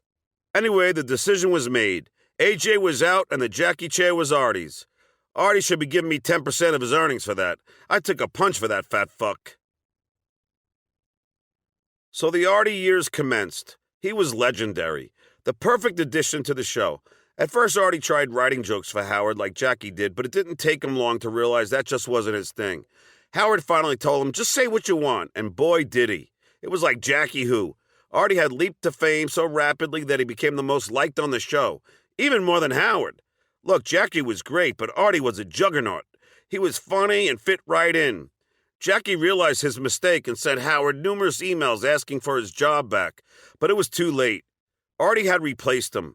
Howard was free of Jackie and his shenanigans forever. It wasn't long before Artie and I became good friends. He was my closest friend on the show, like Jackie before him. I had just started doing the Stuttering John and Friends comedy tour at that time. I had a gig booked in Boston at the Comedy Connection, and Artie walked up to my desk and said, "John, I want to start doing comedy again. Do you think I could do some time at your show?" I said, "Sure, but I already had most of the money allocated. I had Nick DiPaolo for $2,500, Jim Florentine for $1,000, and Modi for $700. I also had Melrose Larry Green for $100 and had run out of hotel rooms. I told Artie the most I can give him was $500, and he said fine, and I added him to the bill. Little did I know or anybody else know, he was the hottest thing on the bill. I had booked Doug Goodstein and the E-Crew to shoot the road trip and the tour, but got cold feet at the last minute, as I didn't want to feel Howard's wrath if it rubbed him the wrong way. I wished in retrospect that I had never canceled the shoot. The road trip was legendary. We began the first show in Boston, and the Artie chance had already begun. I had the wherewithal to put Artie on last, and he killed. The people loved him. All 5 shows had sold out. It was a great time for all of us. Modi, someone who we all thought was bisexual, endured constant abuse from Nick as he jokingly said, "You big-nosed motherfucker spreading the AIDS all over the place." Nick was classic. Probably the angriest man on the planet, but one of the funniest. Nick couldn't stand the fact that he had been doing stand-up for 20 years, and I had just started, and I was making the most money. After my set, he would get on the stage and say, "Well, that was adequate." I love him, though. Our wives came with us on this road trip. Nick was on the stage killing, but then suddenly he snapped. Either someone said something he didn't agree with, or it was the time when somebody in the front row was writing our jokes down, but at some point, He just lost it. He started cursing out the crowd. I was sitting next to his wife, Andy, was like, "What the fuck just happened?" His wife was like, "I have no idea." I asked Nick afterward, and he said, I was just getting bored. I would put Melrose Larry Green on, not because he was funny doing his wretched act, which consisted of old Borscht Belt jokes, but because when he started bombing and people started booing and throwing things at him, he would lose it and just start saying, "Fuck you, fuck the Red Sox, you bean eaters, the Red Sox suck, the Patriots suck, fuck you, fuck you." Then he would run around on stage giving the entire crowd the finger. Howard saw our show after the fight in Atlantic City, and he said, "I don't know if Melrose is either completely insane or a genius. He was like Andy Kaufman. He was a hell of a novelty act." One night after the shows, we were all having a few beers in my hotel room. Melrose was there, acting crazy as always. He always claimed his craziness was an act, but we all knew better. Anyway, we got up to leave, and after he walked out and shut the door, Nick said, "One day that guy's going to kill somebody." We all agreed and started talking about how crazy he was. Suddenly, we hear a knock at the door. It's Melrose, completely pissed off. He's like, "I heard that, Nick. I'm gonna kill somebody. Fuck you. And fuck you, John and Artie. Fuck you all." And then he walked out. The motherfucker had had his ear to the door listening the whole time. On the ride back from Boston, we pulled over at a gas station convenience store. I put a burrito in the microwave and took a shit in the toilet as it was cooking. We had Modi drive because he was the only one sober since he didn't drink. I got a blowjob from my wife in the back seat while Nick was in a heated argument with his wife over directions and anything else that pissed him off at that moment. The Monday after we got back, Artie, knowing how big he was, said, "John, I'd like to do more gigs with you, but I'd like to get paid more." So I agreed and started paying $2,500 a weekend. I was getting like 10 grand a gig, so I usually net about 4,000 for myself. Eventually, as Artie got bigger, he and I split the money. Then we'd split it, but the agent fee came out of my share. But why not? Artie had become so huge, it was the right thing to do. It's almost as if the Howard Stern Show was his calling. Everyone tuned in to hear what he had to say. We continued to tour together, which truly was a highlight of my life. The road stories continued. One time we were doing the Improv in Ontario, California. We were in the green room with Sam Simon and his Playboy Playmate girlfriend was there. It was about time for me to go on, and as usual, I had to take a quick shit. The toilet was right next to where everyone was hanging. Keep in mind, the green room was small. I went to the bathroom and let a quick meat missile out of my ass. Phoom! I got up, washed my hands, and walked out to see the Playmate completely disgusted. I said hi, and she reluctantly shook my hand. Artie was disgusted that I would constantly lose my checks. We had gotten paid for a Bar 51 gig in San Diego, and Artie said, "John, I think you dropped something." There on the hotel lobby floor was a check for $5,000. Artie banged the hottest groupie that night, brown-haired hottie with a great body. I was married, but man, I was jealous. We once did a gig at George Washington University in Washington, and I lost a cashier's check for $10,000 while taking a piss on the side of the highway when we were driving home. I needed it to pay my new condo mortgage. Do you know how hard it is to get a new cashier's check from a university? Shit. We were at the Funny Bone in Columbus, Ohio. Dave Stroop, the owner, wasn't there for Saturday shows. They had a female manager there.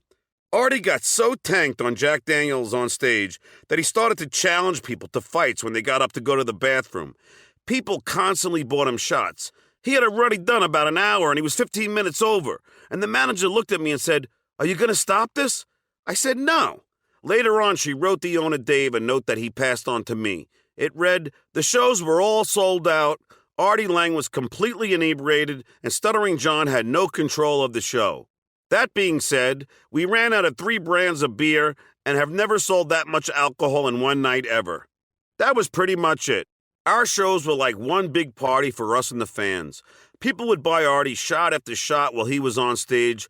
This was after he downed a bottle of Jack Daniels. After 3 Saturday shows at the Funny Bone in Columbus, Ohio, we pulled over at the Steak and Shake drive-thru on the way home. Artie ordered like half of the menu. I wrote everything down to use on the air. That Monday morning was by far one of my favorite moments on the Howard Stern Show. You see, the Sunday night before, I drank Tropicana orange juice that had maggots in it. I went into the studio to talk about Artie's Steak and Shake order, and we all goofed at him. But then I told the orange juice story. I kept gagging every time I talked about it, and Artie started goofing on me, implying that I was trying to get a lawsuit against Tropicana. This whole segment lasted an hour. All in the studio and in the E-Control room were laughing their asses off. After the segment, Scott DePace, the E-Director, came up to me in the hall and said, "John, that has got to be one of my favorite hours ever on the show." It was one of my top 10 funniest hours, too. Recently, Artie texted me that he finally listened to it, and he laughed his ass off. That's how Artie and I had become. We were partners in crime, and we would have a great time on the air. Whenever I would try to wedge in a joke, Artie would put his tongue between his teeth and act as if he were pulling a hubcap off with a crowbar. He'd do the hand motion. It was so funny. I started doing the same thing to him. Once Artie made a Barry Larkin joke, which we knew Howard would never get since he wasn't a big sports fan, and I gave him the crowbar. Howard never knew that this was going on. It was just our little funny private thing that we do to each other on the air. We were at the Funny Bone in Pittsburgh. The owner was an annoying little twit that we couldn't stand. He put us up in his office, Artie, Nick, Florentine, Modi, and me. After each of our sets, the guy always had a little annoying quip. To Artie, "You're a regular whippersnapper up there." To Nick, "You're a thunderbolt up there." The guy was a tool. The place was sold out. In fact, they added a sixth show because of the demand. The bathroom was a walk away, so Nick, Artie, Modi, Florentine, and I started pissing in his office garbage pail. While backstage, a groupie came back and just got completely naked. Another hot blonde came backstage as well, horny for any of us. But since we all had wives and girlfriends, she ended up sleeping with Modi, the one we thought was bisexual. Oh, the shit Nick gave him the next day. "I see you spreading the AIDS again, hook nose." I had the best improv line ever that night, too. I was doing crowd work, and I asked the guy in the front row what he did for a living. He told me that he worked for Coke, and without skipping a beat, I told him, "So does Artie." The crowd loved it. We did the Electric Factory around Christmas time. There was a huge blizzard outside, and my SUV was sliding everywhere. It was a 1,200-seat venue, and I didn't know if anyone would show due to the inclement weather. I mean, who the fuck is going to come out during this blizzard, right? The place was jammed, and the Philly faithful didn't disappoint as far as proving that they are the nastiest fans in the world. These are the people that snowballed Santa at an Eagles game, for shit's sake. They had a kangaroo court underneath the spectrum for drunken, disorderly conduct offenders. There's a reason these fans are voted the nastiest on the planet year after year by a ton of magazines. The city of brotherly love my ass. It was time for the show to start, and Nick decided it was a good time to tell me that I was not a comedian. Not meaning that I sucked. I had just started, but that I didn't make a living at it like he does. What a pep talk from the cuisine of mean. Maybe he was just trying to prepare me for the fans. Nah, that's just Nick. I called Susanna from the side of the stage for a boost afterward, though. I went on stage to thunderous applause, but when I started my act, after every joke, a guy in the front cupped his hands around his mouth and screamed, "You suck!" After every single joke for 15 straight minutes, "You suck!"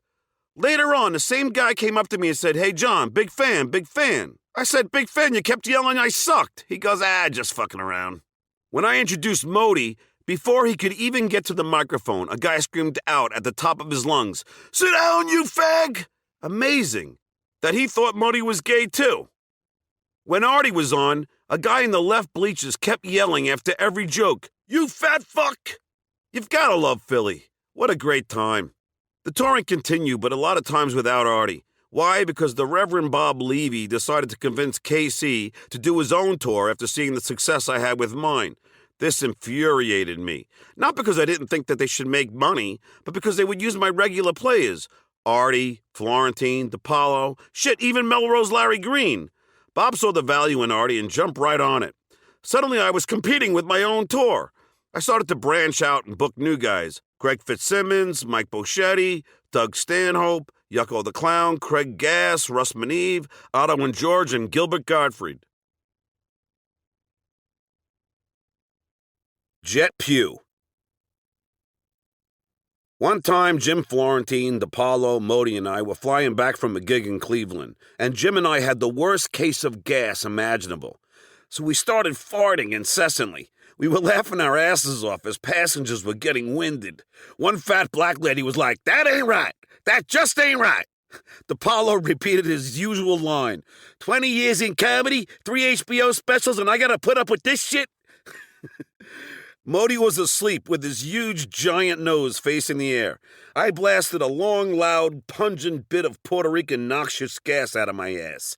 I watched Modi as his huge vacuum-like nose inhaled the stench. I slowly watched his beak-like nose twitch. Then his eyes slowly opened in horror and he screamed, "Oh my God, you people are animals!" Jim and I couldn't stop laughing. The flight attendant walked over to us and told us to stop, but Jim and I couldn't control ourselves. God knows what we ate. We unloaded another beefy barrage, and finally the flight attendant got on the loudspeaker and said, "Look, I know what you guys are up to. If you don't stop, we're going to land this plane and have you removed from the aircraft." Oh, the pain of having to hold in what we had left until we landed. It was one of my favorite fart stories of all time. The Artie Meltdown. This would be the start of a gradual descent into no man's land that I experienced firsthand before any of the other Stern cast members. We were in Tempe headlining the Tempe Improv, and we just got finished with 5 sold-out shows. We were hanging out in Artie's hotel room. Artie, Modi, Jim, the club owner Dan Murr, R.I.P., and no, Artie didn't kill him, and me. I like Dan. After all, he convinced me to do a door deal the second time, and I nearly doubled my gross per weekend. Anyway, we're chilling in Artie's room. I'm not sure if Modi or Jim was still there, but suddenly Artie snapped. He flew into a tirade. Why should I have a bigger room than him? He was the real star. How dare I get a bigger room? He did more time. He drew more fans. Mind you, I never requested a bigger room. But Dan probably just did that because I had worked there in the past. And fuck, man, I put the shows together, promoted them on the other radio shows in Phoenix, and attended promotional events for the radio station in exchange for plugs. Here I was getting beat up by a guy who only a year prior was begging me to put him on my tour. I was not only embarrassed that he snapped in front of Dan, but I was also fucking pissed as shit. Who the fuck was he? Keep in mind, I could give a shit about room size. I'm usually half in the bag and use the room for 3 things: to eat, shit, and jerk off. All I needed was a bed and a TV with a porn channel. We were supposed to have him booked first class sitting next to each other on a flight the next morning, but I got up extra early and flew coach on an earlier flight just so I didn't have to see the son of a bitch. That week on the Howard Stern show, I wouldn't even look at him. Finally, that Friday, he came up to me and was like, "John, I'm sorry about all the shit I said in Tempe. I'm really sorry." I accepted his apology and we moved on. Another example came after we were leaving Howard's 50th birthday party. It was a beautiful white-themed room with Colin Quinn doing a roast of Howard and all of us. I was asked to call Colin and give him the skinny on everyone, which I did for like an hour and a half. I even had the pleasure of helping him craft some jokes, which was an honor for me because I think Colin is brilliant. This is how down to detail I am. The place only had Heineken beer, which I refused to drink, so I paid an intern to go down to the deli and pick me up a 12-pack of Coors Light. Anyway, after that party, we were all going to go back to Artie's for the after party in Hoboken. Artie insisted on driving his Mercedes there, but I refused to let him. Heck, he was bombed. He started getting angry and hostile, so I took the keys from Dana, his girlfriend. I literally stood in front of the driver's side door. Artie was pissed, threatening to beat the shit out of me. I refused to let him kill himself, and we got a sober person to drive us all there in Artie's car. This behavior continued at lunches where he would just snap. I recall after one gig with Sam Simon, Susanna, Artie, and Dana in the car, Artie had the limo driver pull over just so he could puke his guts out. He was falling and falling fast. Our friendship continued, as did our bookings. The bookings became fewer and farther between because he had his own thing going, plus he would do shows with Levy as well. Around this time, I was on I'm a Celebrity, Get Me Out of Here, got offered The Tonight Show, and negotiated a deal. One day after the show, Artie and I were sharing a cab, and I asked if he would come to my place because I had to talk to him. He agreed, and we took a cab there. I had this OCD thing where I felt I had to tell Artie the news at my place, so if I had any negative thought, I could undo it at my own place. It was my OCD safe haven, if you will. It was then and there that I told Artie I was leaving for The Tonight Show. He was happy for me, but felt I should have told Howard before I signed the deal. I was like, "Look, Artie, there's no freaking way. I'm not going to tell Howard and have him fuck it up for me. If this happened, I'd be out 2 gigs, and I couldn't afford to risk that." Artie disagreed, but he would soon find out just how right I was. My last days were approaching, and I made the most of them with my buddy Artie. I came up with the bet that he couldn't hit a fast-pitch female softball pitcher in Las Vegas. We put $1,000 on it. It's one of the funniest memories I have with Artie, since we made the bet on the air, and the date of the softball bit was after I would be gone. Artie knew this secret information, and so he kept insisting on me putting the money down on Howard's console on the air. Howard couldn't figure it out. He was like, Artie, why does he have to put the money down now? Artie just kept responding, put the money down now, John. Howard couldn't figure out why, but I knew. This was the last time I could ever trust Artie. After that, all bets are off, but man, was it funny to me. When I finally gave my 2 weeks' notice, I thought it was only fitting that I'd do my last week on the air. I felt I owed it to Howard. Initially, Howard said he was happy for me, but by the following Monday, all that had changed. He claimed he went out to dinner with multi-millionaire fat ass and CEO of Viacom, Mel Karmazin, and that Mel got into his ear telling him, how dare I leave after all Howard had done for me. What a fucking hypocrite. This was a guy that left WNEW after they treated him well, left Viacom for Sirius after they treated him well, and was now saying that I shouldn't have left. This was the same piece of bloated horse manure that once, after a Christmas party one year, tore up $100 into little tiny pieces right in front of me to show off how rich he was. I collected the little pieces thinking I could tape them back together, but that was futile. Later we had a tequila drinking contest. Boy, Mel could handle his booze. On the other hand, I ended up puking all over Manhattan and almost had the girl driving me home take me to the hospital. Anyway, that Monday morning, Howard started the rant. How dare John not give me the opportunity to match the Tonight Show offer? Tom came down into the studio exclaiming that maybe he could have matched it. Please. This cheap fuck would rather get cancer than give me a raise. After an hour of this bullshit, I asked him, Tom, would you have matched the $500,000 a year salary from the Tonight Show? He said no. Case fucking closed. But whatever. I endured the week of abuse. I owed that to Howard and the show. Fred couldn't stand that I was leaving. Artie said, Howard, I told John he should have told you first, which was fine by me since that was accurate. A few years later, Artie confessed to me that at one time he was up to try out for the host of the CBS show that followed Letterman after Kilborn left. They were doing 2-week tryouts for various hosts, and the show's producer thought Artie would be a good fit for it, and called Howard to get his blessing. Howard was furious. He was like, Rob, you can't steal my guy! And just like that, Artie was out a gig. This is a fact, and Artie told me the story. Now think about it, folks. All that time that Howard bashed me for leaving for Jay, saying Jay or I should have told him first, all of that abuse I took, well, my fear of him fucking up the deal had been well-founded. The motherfucker did it to Artie. Heck, there had been rumors that Howard had Buchwald stop sending Fred out on acting auditions because he feared he might lose him. Artie Lang 2. No!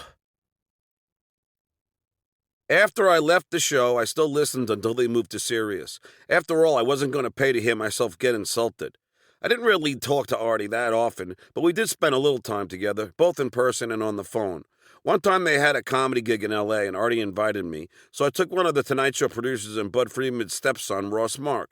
The gig was set up at some club by Michael Spomberg, who was the promotions guy at KLSX, and at the after-party we were all hanging out, laughing and drinking. I had fun with the old gang, Artie, Gary, Casey. At one point I went up to take a shit, and Ralph, in his ultimate infancy, took a picture of whatever shit didn't flush down the toilet. The dude is such a nitwit. The Reverend Bob Levy was there and kept begging me to do an interview with him for the Win John's Job contest. What was he, out of his mind?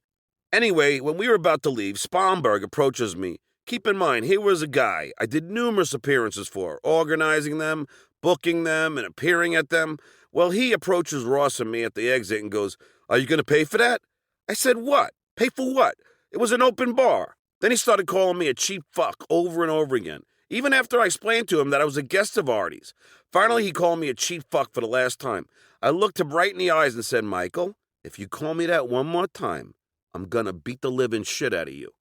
He looked really scared, shut up, and walked away. What an asshole. He was trying to show what he thought was the anti-Stuttering John line drawn by Howard.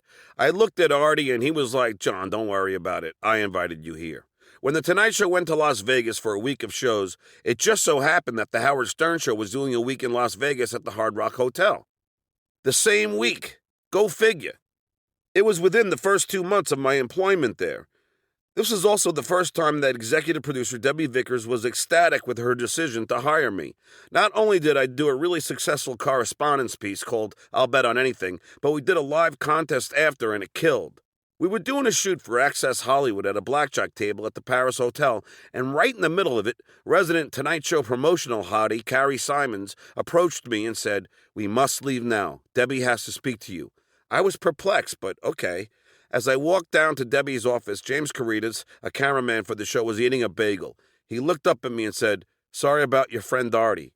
Carrie shushed him, and we walked into Debbie's office. She sat me down across from her and said, "John, I'm sorry to be the one to say this, but your friend Artie died." She told me he was found dead in his Hard Rock hotel room. I started crying. I lost it. I couldn't bring myself to believe it.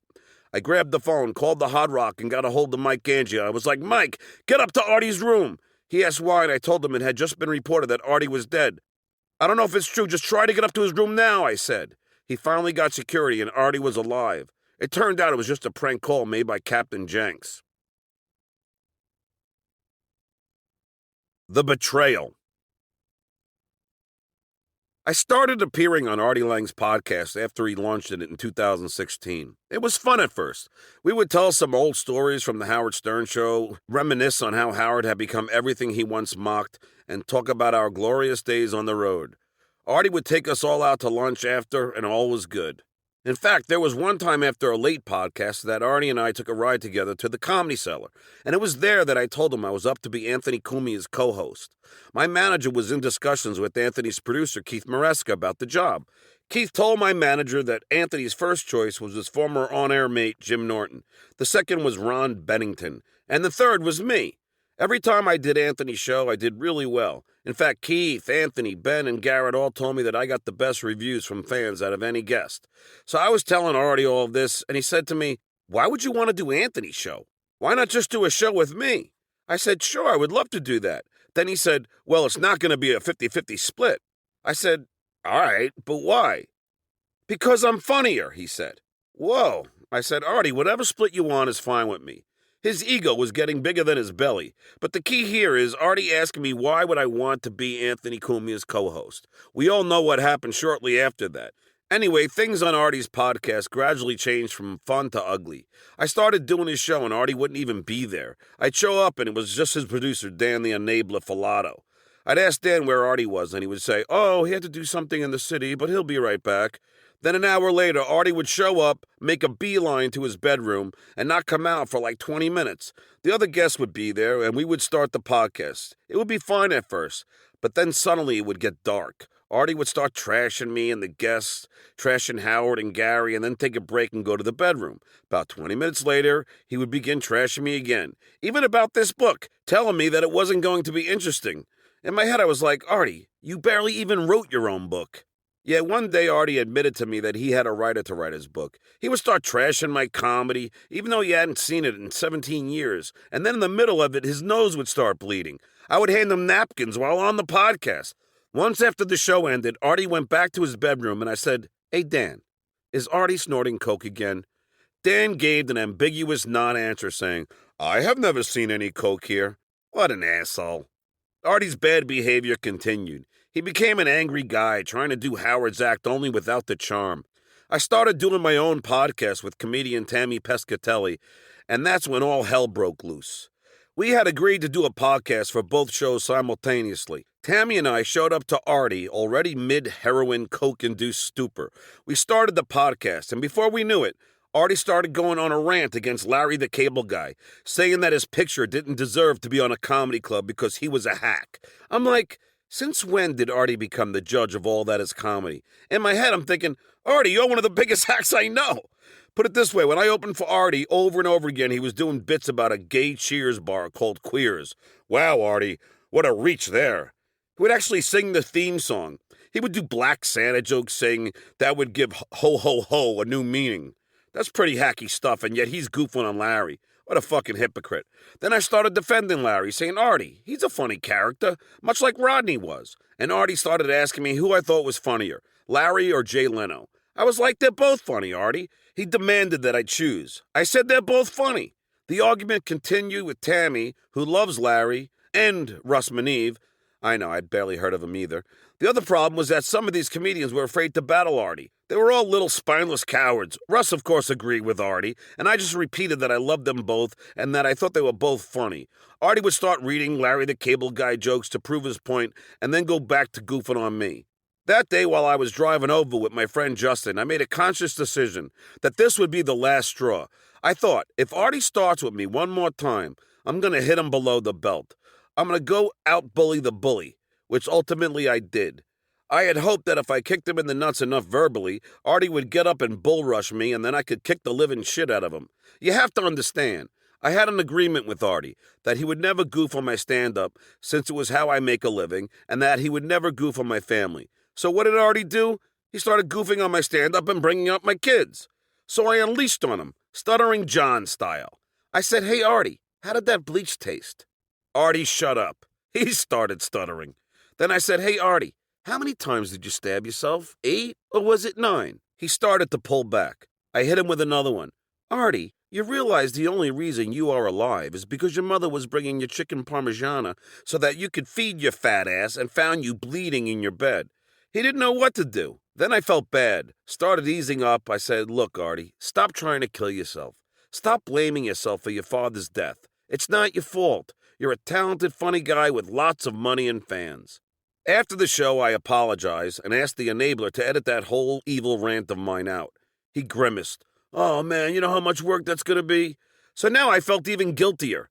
Finally, after leaving, I texted Dan the enabler and told him that if he didn't want to edit it out, then don't, which he didn't. So now every time Artie gets mad about it, I ask myself, if it was that damaging to his family and himself, then why didn't he get lazy-ass Dan to edit it out? Fuck, it's not my fault he's useless. Artie would go on in later shows to say that I couldn't outwit him, which is bullshit. It's just that he's a loud heroin-induced bully with his minions around to agree with him. Later on, things calmed down and Artie and I made up. He started sending me these crazy texts saying things like, "John, I'm a better actor than you. I'm a better comedian. I'm a better writer." And then a few texts later, "John, I love you, man. I'm sorry." I showed this twisted set of texts to Doug Goodstein just so he could see how crazy Artie had become. Doug's jaw dropped. Artie called me, apologized, and we made up. Artie even offered to put me on some of his gigs. Artie was playing Club Nokia and asked me to open up for him. There were other comics there, and I was hanging out with Artie in his dressing room. Artie said, "Are they paying you?" And I said, "Yeah, but not very much." And Artie said, "I'll send you more." But Artie had become very good at making false promises. For instance, when I first did Artie's podcast, I asked him if I could co-host and or write. After my first appearance, Artie promised me that if he doubled his listeners, he would give me the job. Well, after Radar Online did a story about that show, Artie called me to tell me that he had quadrupled his subscribers, but he never did give me that job. Anyway, back at Club Nokia, we were in his dressing room and I told him, "Look, Artie, I know that I'm going to get booed before I could even get to the mic by some disgruntled Stern fans." He was like, "No, man, people love you, don't worry." Well, the place was sold out and the guy before me announced my name. 99% of the people applauded, but 8 Mexican dudes in the bleacher seats started unleashing a torrent of booze and didn't stop through my whole 15-minute set. It was just tons of booze mixed with a few "you sucks." It was just like the night I lost my virginity. I tried to be nice at first, joked that I didn't know my family was coming. Then I went with politeness and said, "Guys, come on, people paid good money to see the show, relax." Finally, I got pissed and said, "I'll tell you what, why don't you booers up there come down on the stage and I'll beat your fucking asses in like I did Crazy Cabbie." The place cheered, but I left the stage still pissed. I wanted to go up to the bleachers to beat the shit out of every one of them, but the enabler said, "Don't you dare," and I didn't want to screw it up for Artie. Around this time, I just happened to be on the phone with Artie complaining about some legal fees concerning my divorce. I was going through a refi on my house to lower the rates and was really upset about it. Artie said, "John, do you want me to send you $2,000 to pay for the lawyer?" I said, "Really? That's really generous, Artie. You don't have to, though." He said, "Just let me send you the money. You don't even have to pay me back, and I promise I'll never say anything about it." I said, "Sure. Shit, no hassles with my stocks and 401k. That's great." And I had every intention of paying him back. Then I announced my run for senator, and Artie started trashing me nonstop. The truth is, initially I did it as a goof after Trump won. I was pissed and figured, heck, if a reality star can become president, then why not a stuttering senator? The Artie onslaught continued with each guest, first with Doug Stanhope, then with Jackie, and then with Grillo, which is when that dimwit decided to goof on my kids. I couldn't believe Artie wouldn't have edited that out. It continued with Jim Florentine and Gilbert Gottfried, just nonstop abuse from what I thought was a good friend and someone I loved. Artie was relentless, strung out, nasally, gravelly, and just plain mean. I made it a point the next time that I went to New York, I was going to go down to the Comedy Cellar and punch him in the face. That opportunity arose when I was in Manhattan with my brother-in-law, Doug. I suggested we go to the Comedy Cellar. I knew what I was going to do if I saw Artie. I'd either punch him or hug him, all pivoting on the first words he said to me. If it were an apology, then a hug. Anything less? Whack! When I got there, I saw Jim Norton and his new Art Garfunkel-looking co-host, Sam, sitting with the forever disturbed Anthony Cumia. Jim and Sam left, and I hung out with Anthony for a little while. I told Anthony what I was going to do, but Artie never showed. Anthony and I went downstairs where Ray Romano was performing. Man, he was really good. It was finally getting late, and I was beat, so my brother-in-law and I left. Anthony did his show, and he said Artie finally showed up 15 minutes after I had left. He dodged a bullet. I mean, I probably wouldn't have punched him, considering that if I hit him in the nose, it would probably explode and he would die. Although knowing Artie and his death wish, he might have enjoyed that. Finally, Artie called me once again to apologize after we went through a Twitter war. We had exchanged insults back and forth for days or maybe weeks. Then one day I posted a picture of my beautiful daughter, Lily Bell, and I on her birthday or at an award ceremony for her, and Artie saw it and decided to change his tune. He started tweeting niceties, then texted me saying he didn't want to be the guy that Stuttering John tells his kid he hates. He finally called me and apologized for everything. This became the typical Artie. One day he's your best friend, and the next day he's a complete asshole. His personality with heroin was like a box of chocolates. You never know which one you're going to get. He was finally arrested in his parking garage for heroin possession. Later on, Artie got offered the co-hosting position with Anthony Cumia. What a hypocrite. They called me and had me on the air, and I pretended not to care. It was sad for me, not only because I didn't get the job, but because this also meant that Artie's hatred and anger would soon carry over to Anthony's show, which would ultimately kill any desire for me to do that show ever again. They asked me to do the show live, and since I had a show on Long Island to promote, I did it and regretted every minute of it. Artie arrived his usual half an hour late, and man, did he look bad. I shook his hand and it was covered in Vaseline. I asked him why, and he said that it was because he had dry skin, which Anthony still believes. I was like, yeah, right. The Vaseline was all over his nose, which I assume was to prevent his nose from bleeding. Yet during the show, his nose started bleeding anyway, and I asked the staff to hand him tissues. Artie had 4 slits in each one of his knuckles, which I had heard was what heroin addicts do to shoot it into their knuckles. Who knows? Artie was a mess and it was falling apart. A few minutes into the show, Artie and Anthony and some unknown comedian started goofing on me. Artie was relentless, and his hateful cancer of a mood had spread to Anthony. I finally left saying that I wanted to watch football with my brother, which was true, plus they'd overbooked the show. The following night, Anthony came to my show at Governor's Brokerage in Belmar, Long Island. He showed up an hour early with a girl that looked like he picked her up from a junior high playground. I did my set and did really well. My family and friends were there, and Anthony laughed his ass off. I heard him and saw him, and so did my brother, who recognized his irritating cackle. The next night, Anthony and Artie spent an hour trashing me and my stand-up. How uninteresting is their show if almost everyone is dedicated to trashing me? Anthony said the parking lot was empty. Yeah, pockface. That's because you showed up an hour early. Artie started chiming in, and I turned it off. I sent a text to Keith Maresca saying that I was upset Anthony would lie and not give an honest assessment of my show. The next day, they trashed me again, and another ridiculous Twitter war began, culminating in the ex-con Cumia goofing on my underage kid and posting a picture of her. I heard that Artie stood up for me and told Anthony that he would leave the studio if he bashed my kid. Wow, Artie still had a little bit of a heart. My kids got abused through social media, and I even had to call a lawyer to get a cease and desist drawn up. Even a heroin-addicted Artie knows you don't mess with people's kids. Shit, even the mob knows that. Artie continued snorting narcotics and eventually blew a hole through his nose, with pieces falling into his lungs, and underwent emergency surgery. A short time later, he went to the hospital again for an unknown reason. A.J. Benza, reporting for Radar Online at the time, contacted me, telling me that Artie had emergency heart surgery. So I tweeted that people should pray for him, as I thoroughly believe in the power of prayer. Somehow A.J. got the story wrong, and Artie started another Twitter rant bashing me. I guess he had low blood sugar or something. He canceled another gig in Akron, Ohio, and screwed the venue promoter.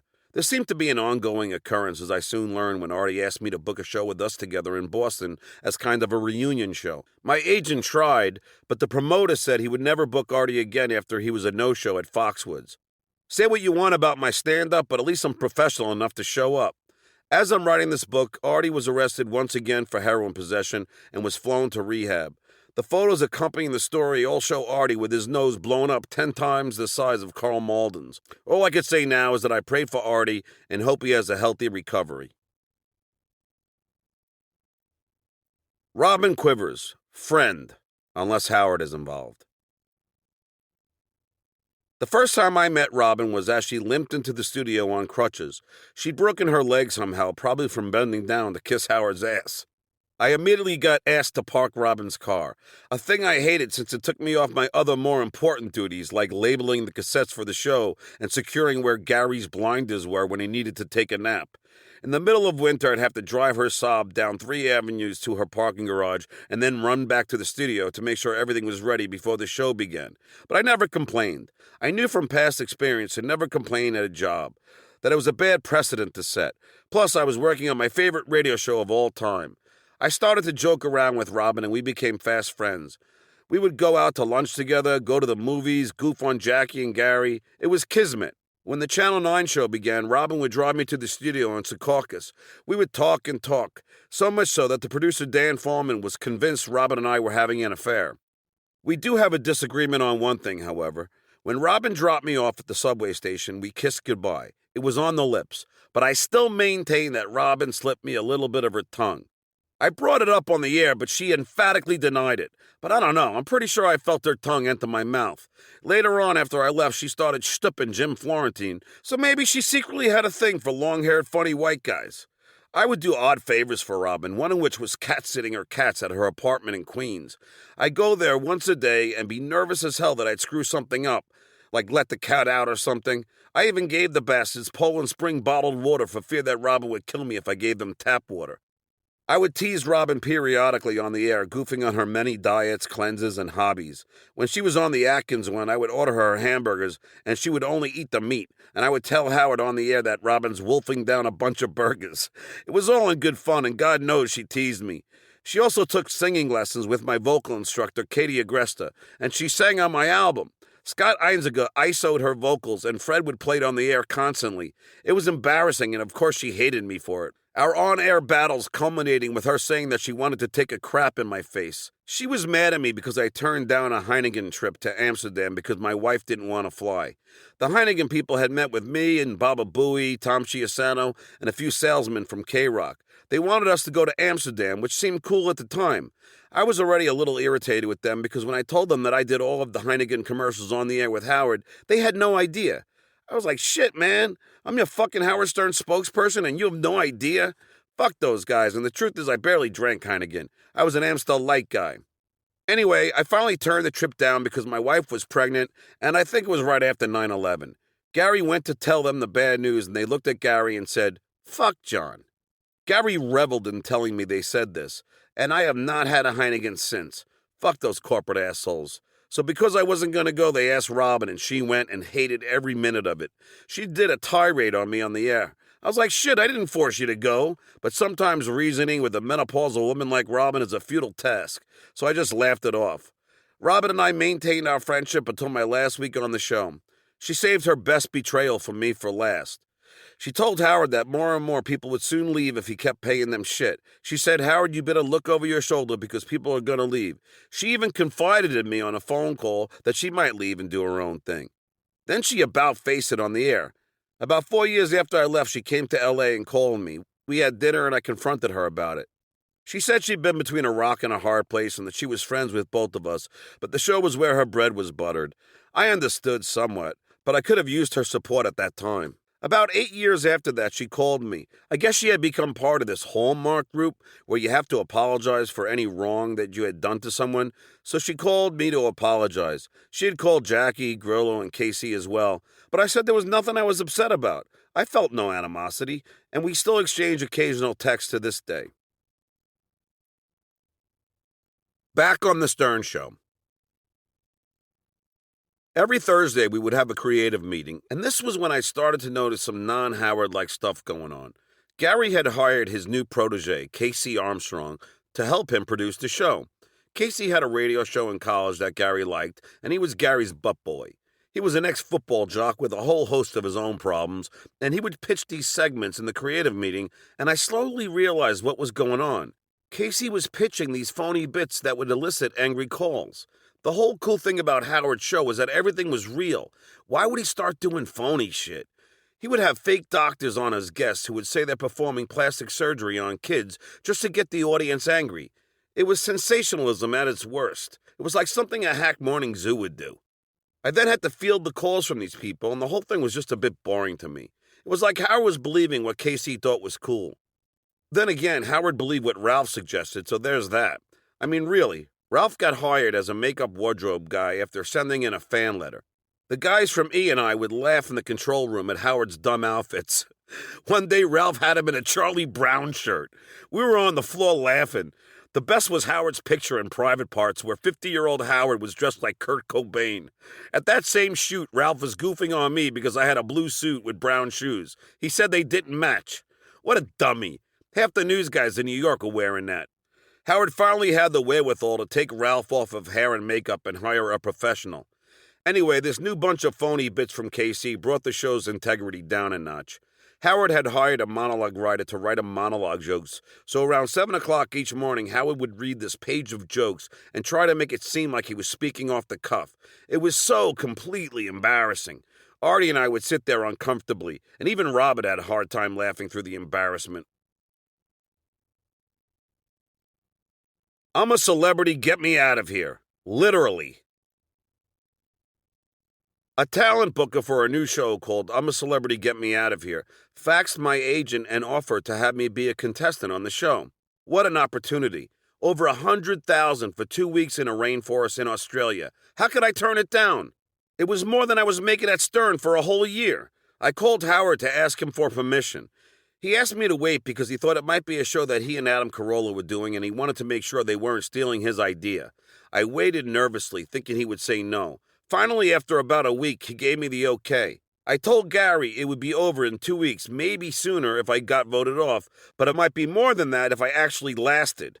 And I told my program director, Stephen Kingston, the same thing. Remember that, it'll become important later on. I flew to California and met my agent, Jason Burns, at the airport. We had a few drinks before I departed first class to Australia. I saw Melissa Rivers, another show contestant, on the plane, although I didn't speak to her, since Dina Katz, the show's producer, told me not to speak to the other contestants before the show. I had a photo op with all the other contestants when I arrived in Australia. It was me, Bruce Jenner, Melissa Rivers, Alana Stewart, Nikki Ziering, Maria Conchita, Alonso, Escuela, Bonita, and other random Spanish words I could think of. The chick had like 10 names. There was also Chris Judd, Tyson Beckford, Robin Leach, and downtown Julie Brown. I was having a severe panic attack, as you could tell by the pictures. I looked extremely ill. We started the show. I started helping everyone, was nice to the other contestants, and the producers were shocked. They wanted that asshole from the Howard Stern show. They didn't know I was really just a nice guy. A wise ass, sure, but ultimately a nice guy. I did ask the pertinent questions, but not in a confrontational way. I asked Melissa Rivers if it was tough for her to live in her mom's shadow, and more importantly, if her breasts were real. She said yes and offered to show them to me if I brought back food by winning a challenge. I said no thank you. Hey, I'm a gentleman. She said it was hard for her to live in Joan's shadow. I asked Bruce Jenner why he got that bad nose job, and he said he never liked his long nose. Little did I know that Bruce always secretly identified as a woman. I'm telling you, the Caitlyn news was shocking to me. We both lived in Calabasas, and we hung out after the show. This guy was the most staunch, shoot-'em-up, ask questions later kind of conservative Republican. They had a shrink shack in the jungle with a licensed psychologist. Alana Stewart was there like 5 times a day. I never complained, even though it rained on us every day. The only dry thing I had left was my underwear. Okay, partially dry. I do have hemorrhoids, you know. The other celebs would bitch and moan, but not me. Hey, I went camping all my life. What are a few raindrops for 100 grand? On the other hand, Tyson would be screaming at the camera, "Get me my fucking agent!" And at one point, Melissa Rivers stood up on her cot and screamed, "Where is my fucking migraine medication?" I thought for sure after that tirade she would lose, but somehow they never aired that. I wonder why. The power of Joan, maybe? I guess that shadow doesn't always suck. I know that when Bruce and I were given some wine, he made a racist comment about Tyson Beckford after Tyson whined about taking out the garbage or something. Bruce was like, well, you know how those people are. Kris Jenner was home watching the live feed, and she was like, holy shit, Bruce, shut the fuck up, we're gonna lose half our friends. So she called and they didn't air it. Bruce was so oblivious to things. For instance, Chris Judd was on there crying about his breakup with Jennifer Lopez after she left him for Ben Affleck. And the next day, Bruce was telling all of us how handsome his son Brody was and that he looked just like Ben Affleck. Julie, Melissa, and Chris were stunned. I was playing for my friend Kevin Kalinowski's charity, the Spinal Cord Society. My friend Kevin had become a quadriplegic after a pole vaulting accident at Plain Edge High School. The other celebrities had huge charities like Make-A-Wish, getting votes by phone to keep them on the show. I would pray while lying on the cot that Jay Leno would be goofing on the show and that one day I could be a guest on his show. That was my dream. I've always felt that if you got to be a guest on The Tonight Show, you made it somehow. Well, despite the small charity I was playing for, and the fact that Joan Rivers was on every show asking people to vote for her daughter, I made it to the very end. When I walked off, my wife greeted me and told me she had a surprise for me. I was booked on The Tonight Show the next day. Holy fuck. I got chills down my spine. My excitement didn't last too long, though, because when I got to my room at the hotel, I called the Howard Stern Show and got lambasted on air by Howard for not letting them know I'd be gone that long. I did tell Gary, but in his ass-covering way, he said I never told him. Steve Kingston acknowledged that I did tell him it would be over 2 weeks if they kept voting me through, but whatever. It was just another example of Gary covering his ass. As the great Joey Ramone once said, welcome to my nightmare. Personally, I think Howard was madder that I came across as a nice guy, and that somewhere, deep down, he wished people would see him in that way. He tried to do that eventually with America's Got Talent. Fuck it. I tried calling him twice to get permission to do The Tonight Show so as to not piss him off, but he never called me back. I flew to L.A., wrote the jokes in the town car on the way there, and had a great segment with Jay. So much so that immediately after the show, the executive producer Debbie Vickers and the head writer Joe Medeiros offered me a correspondent job. Everything just worked perfectly. I was at the right place at the right time doing the right thing. This was a dream come true. I remember when I asked Don Fuckwald to book me on Letterman and he asked me what I was going to do. What am I going to do, Don? Kill it. That's what I'm going to do, you bald motherfucker. I would have loved to see his stupid face when I became the announcer on The Tonight Show. I was so proud of myself and I suddenly didn't give a fuck what Howard was going to say to me when I got back. I knew he was just jealous of how well I did on the reality show. But what was I going to do? Was it my fault that Dada Dummy couldn't remember what I told him? Steve Kingston clearly could. After the taping of The Tonight Show, we all went back to my hotel to watch it. Gary happened to be in L.A. at the time, so he came. I asked him if I could be a correspondent for the show, and he said Howard would never let me do it. So Susanna, downtown Julie Brown, her husband, Gary and I were in the hotel that NBC put me up in to watch The Tonight Show, and the hotel didn't get NBC. We ended up driving all over town to find the place and landed at a bar where I got the bartender to tune the television to NBC, and we watched the show there, but we could only read the subtitles because they couldn't put the volume on. Anyway, I had to give The Tonight Show an answer, and after much deliberation and after what Gary had said, I was forced to turn it down. A few months later, they asked me again. Little did I know that the segment producer, Dave Berg, wanted me to be the next Ed McMahon. So I went to Robin Quivers to ask her for advice. She told me that I wasn't a kid anymore and to set up a meeting with Howard's assistant, Laura, like an adult. So I did. A few days later, on the air, Howard said that he knew I was trying to meet with him, but that he didn't want to meet with me, that he couldn't care less about my career or me. I went back to Robin and she said I should try again. I did. I called Laura, and a few days later, Howard said the same thing in the air, something like, John, I know you're trying to meet with me, but I don't give a shit about you or your career. Do whatever you want. I don't care. I went back to Robin. She said, well, John, now you're on your own. Do what you got to do. I turned it down yet again. I couldn't believe I was turning down a TV gig on The Tonight Show for a guy that called me a loser on a regular basis. Back at home, Susanna agreed to give me one more kid. After all, I'm Puerto Rican. I wanted 10. Susanna was Jewish, and she said she would have 3 at the most. So we went to the spinning the sperm place to help the odds of having another boy. I guess they spin the sperm to ensure that the male sperm is more than the female sperm. It cost me like $3,000. I would go home when Susanna was ovulating, put my arm around her, and jerk off into a lab cup. It was so romantic. Then the doctor would use a turkey-basted thing to insert my sperm into her vagina. It didn't work the first time, so I shelled out more money, and the second time it took.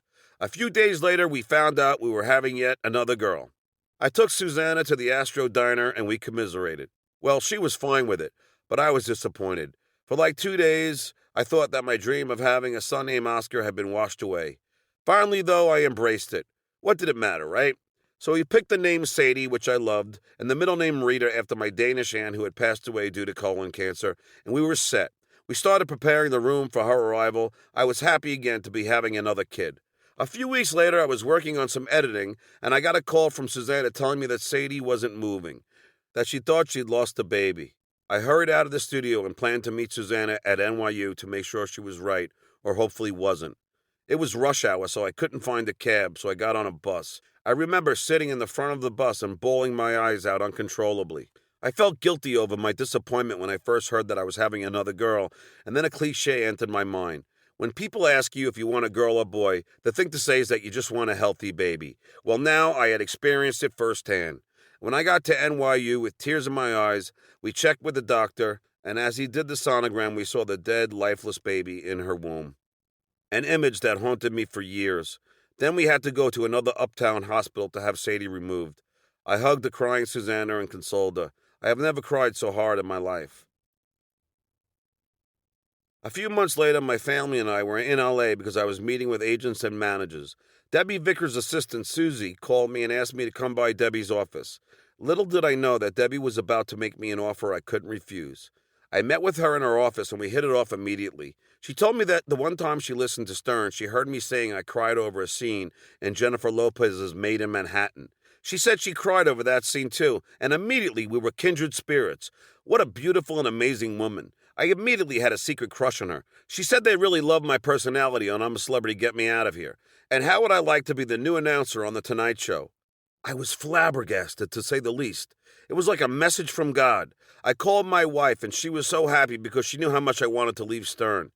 They said they would soon set up a correspondent audition and a time for me to go into their announcer's booth to prove that I wouldn't stutter when I announced. I went home thrilled that I might have found my ticket out. Could I possibly be free? Wait, John, not so fast. I still had to prove myself worthy as a correspondent. I called in sick one day and flew to LA for the audition. They took me to Hollywood Boulevard, and Joe Medeiros, the head writer at the time, said, "Do what you can." I was so nervous that I wouldn't do well, but it turned out I did. Then I got the news that Rick Ludwin, one of the NBC executives, was an avid Howard Stern fan, and he was dead set against the idea of me being the announcer. My friend and agent Jason Burns told me, "John, be proactive. Record some announcing demos." So I went into Scott the engineer's studio. I told him I was up for some big truck racing announcer gig and asked him if he could please record some announcements from both The Tonight Show and Letterman for me. It was so fucking hard, considering that I was recording just down the hall from Howard. I did like 10 different versions, always checking the door, with all different celebrities, hence the Nicolas Cage and Jennifer Aniston, which would later become popular thanks to Scott the engineer. Yes, he betrayed me. I asked him to erase the tapes, but he didn't. He put them in the computer's trash bin, but then retrieved them when I left. He wasn't as stupid as I thought. I can't say I blame him, considering all the practical jokes I played at him in the past, but in all honesty, I did help him make money. It was me that came up with his push-up contest when he made like 20 grand, but whatever. We edited the best tapes and I sent them along to The Tonight Show. They loved it. I figured I was in. After all, I was their number one choice to replace Ed Hall, but wait, there's more. It wasn't going to be so easy. The Tonight Show still had some concerns that I would stutter while announcing. My agent told Debbie that much like Carly Simon and Mel Tillis, who don't stutter when they sing, I would not stutter while announcing, that it was virtually impossible as my vocal cords were moving in rhythm and my lips just wouldn't lock up. I was out there another time doing a weekend at the Irvine Improv, and Debbie asked me to come in to prove that I can announce in their booth without stuttering. She, Joe Medeiros, and the show's audio engineer, Patrick Smith, were there, and they gave me a bunch of crap to announce. I did all of them effectively, no stutter. A few weeks later, they flew me to meet with Jay. After all, he had to okay the deal, and he had to see if he can get along with me. I met him at The Tonight Show in their private screening room to watch Kill Bill 2 with Joe Medeiros and his wife Justine. We watched the movie and then had dinner at Dan Tana's, a famous L.A. Italian joint. I was nervous as shit to make a good impression, but we had a blast. We went out for ice cream after dinner and then went back to his house and watched TV. We watched The Iron Chef. We goofed and joked about it while Jay smoked a pipe. Shit, I didn't know he smoked. I was like, well, if he's smoking, can I light up a cig? I asked Joe and he said no. The night was perfect. Jay and I hit it off and I thought I was in. Little did I know that there was a bigger obstacle that had to be overcome before this could happen. Rick Ludwig was still making a lot of noise behind the scenes. He was continuing to argue that I would discredit the franchise, and I heard from Joe Medeiros that he was killing the deal. I was devastated, but what could I do? My dream was slipping away. Again, I decided to be proactive. I edited together a reel of my best moments from I'm a Celebrity, Get Me Out of Here, and sent them in. Weeks went by. Every once in a while, I'd call Joe, and he said it didn't look good, but that it wasn't a completely dead deal. Eventually, Joe told me they had one last try. Jay was going to call Rick and say this is the guy he wanted. I waited in nervous anticipation. I remember somebody got me a massage as a gift for my birthday or something, so I decided to use it to ease my tensions. It was a gloomy, rainy day in Manhattan. I got the massage, obsessing over the thought that my chances were dead, but I convinced myself to not give up hope. After I left, I felt numb. I took to the streets of the village in my Birkenstocks looking for a church. I wanted to pray. Heck, God had listened to me on numerous occasions in the past. Why not now? It was dusk and beginning to get dark, and I couldn't find an open church. I walked all around the village, desperate. I wanted this job so bad. After all, this was my ticket out. I knocked on church doors but got no answer. I finally remembered the glorious church where I met my wife in Tony and Tina's wedding. The gate was locked, but I literally stuck my head through the rungs and prayed. Dear God, please give me this break. Please, if there's anything you could do, please hear me now. I went home, hugged my wife, and went to bed, knowing that I had to get up at 5 o'clock to start my workday. Miraculously, I got a call from Joe the next day. Apparently, Jay called Rick, and Rick acquiesced. I was in. Thank you, God. Thank you, Jay. Thank you, Debbie. Thank you, Joe. Thank you, Dave Berg. Thank you, Dina Katz. Thank you, Susanna. Thank you, Knight. Thank you, Lily Bell. Thank you, my future son, Oscar. Thank you, Howard. Thank you, Mom and Dad. Thank you, Universe. And now for the best part, to tell Tom Chiasano I was done. But that moment would take time. There were still negotiations to tackle, and I had to be on the show for a while longer. Knowing that I had my ticket out, I endured. Keep in mind that Tom was a guy who, while he had cancer and stood a very good chance of dying of it, told me, after I had asked him for a raise after 10 years on the job, John, I'll die of cancer before I give you $50,000 a year. This was a guy that in lieu of a raise gave me and my family health insurance, but then a few months later the company's health insurance policy changed and he took it away from me. I pleaded with him in his office saying that it was a part of my deal. He said that if he did it for me, he'd have to do it for everybody. Bullshit! Once the deal was finally in place, I signed the contract after an appearance in Philly. I wanted to tell Howard in person the next day. We were all supposed to go to Atlantic City that weekend, though Susanna and I passed on Howard's offer to fly in his helicopter. If, God forbid, he had a negative reaction to the news, he might not want us to even go, so why not give the ride to somebody else?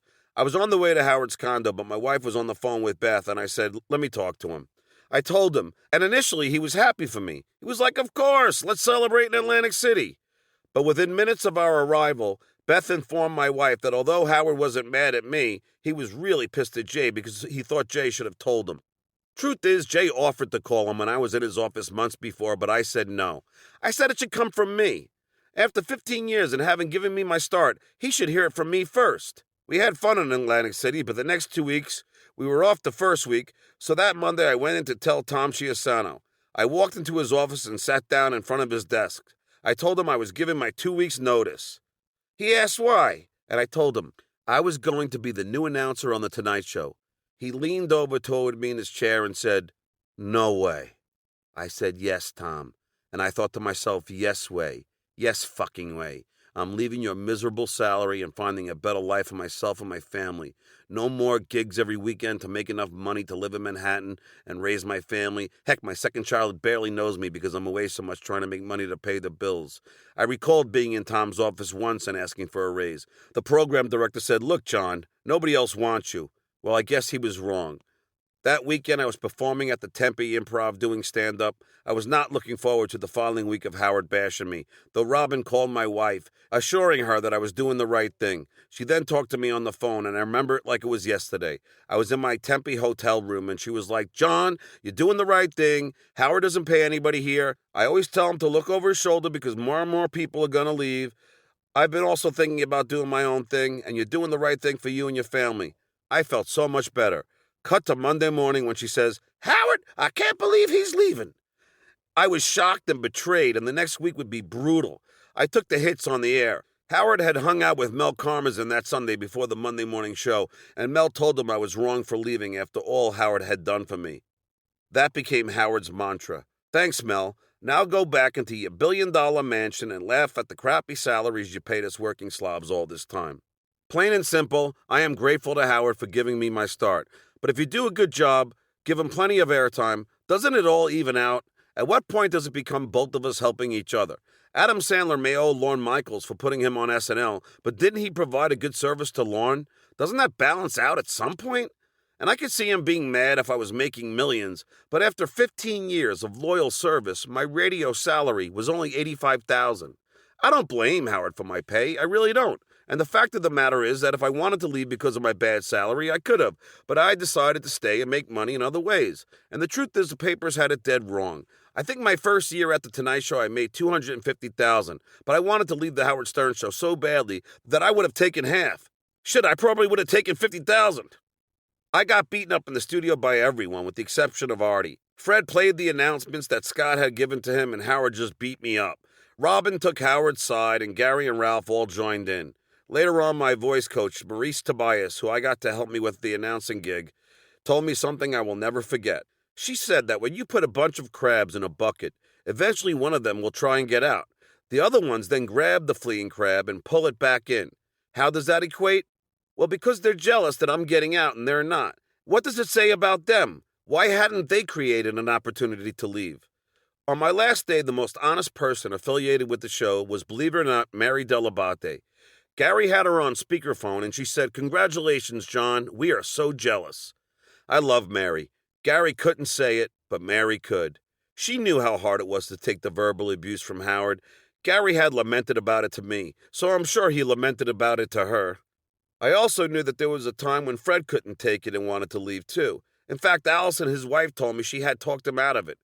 Robin decided to throw a going-away party for me. I refused to go. She called me and said, "Why aren't you going?" I said, "Robin, you stabbed me in the fucking back." She said, "John, get over it. There are people from the show who want to see you off." So I went, but Howard didn't show. That night I was on my way to do Tough Crowd, Colin Quinn's show, before I left for L.A. I called Howard to see if he was really mad at me. It was the most honest and humble Howard I had ever spoken to. He said something like, "John, I'm not mad at you, and you know what? Maybe I should have had you in the studio full time. Maybe I should have put you in the Jackie chair, and maybe things would have been different." Truth is, they would have been. But in hindsight, I'm glad I left when I did, having heard what the show has become. Yoko Turco. Howard and Robin were always easily falling for these health and betterment scams. Well, Howard read some book called Getting Things Done, written by Marcy Turk, and he fell for it hook, line, and sinker. He hired her immediately. She became Baba Booey's boss and ran the show, if not the entire network. I have heard that at this point, Howard walks down his own hallway. The hallway must be cleared out and free from staff or guests, and nobody's allowed to approach Howard or try to talk to him while he exits the building. The fuck has happened to Howard? They fired Jackie from his joke hunt show a few weeks before Christmas and didn't even invite him to the Christmas party. The E-Guys found out they were fired by Howard on the air. They knew it was coming, but Howard gave them the date on the air. How disrespectful. Then to add insult to injury, Howard didn't even invite the E-Guys or Jackie to his birthday show. The place wasn't even packed, and they handed out free tickets to people walking by the club. How freaking insulting. I am shocked for what he has become. Howard has banned Artie, Jackie, Casey, Gilbert, Grill, and me from the show, which is just more hypocrisy. When Joan Rivers was banned from Johnny Carson for doing her own show, Howard went off on Johnny and The Tonight Show for not having her on. Yet look at him now. He's banned more people than Johnny ever did. The ex-staffers he probably hates because we have been outspoken about the new Howard. But Gilbert? From what I hear, it's because he's too risque for the watered-down celebrity kiss-ass fest the show has become. It's just one more example of how Howard has become everything he once loathed. Howard used to goof on these older celebrities like Seinfeld, who went out and got hot, young supermodel wives. Yet look at him now. He has the same thing in Beth. I love Beth and really feel bad for her. You see, Beth always wanted a child and would tell my wife that, but Howard wanted no part of it. Maybe he was just too selfish to give her a child. The weird thing is now, Howard is trying to make up with all of these celebrities he mistreated over the years. He made amends with Rosie O'Donnell, Jennifer Aniston, and Ellen DeGeneres. Heck, he even tried to reach out to Robin Williams the day before he died to apologize. Yet apparently it never occurred to him to reach out to all of those staffers he abused on a daily basis. Put it this way, Howard sued Scott Einziger for producing the show Are You Hot? But Howard didn't only sue the production company or the network, he sued Scott directly. This was the guy who broke bread with us on a daily basis. This I heard from a higher up at Sirius. One time this person was fighting to double JD's paycheck. He was in a discussion with Howard about it and said, "Come on, Howard, it would make JD happy." And then Howard responded, "I don't care about his happiness, I only care about mine." To top it all off, Howard emailed his staffers his new philosophy called the Core, which goes something like 6 bullet points. Create original and innovative material that speak to a larger audience. Reinvent ourselves to be trailblazers, not follow others. Entertain the guy and girl driving in the car. Elevate radio to a level that is cool. Always speak freely and honestly. Beat the competition and be the best. He concluded with this douche-chill statement.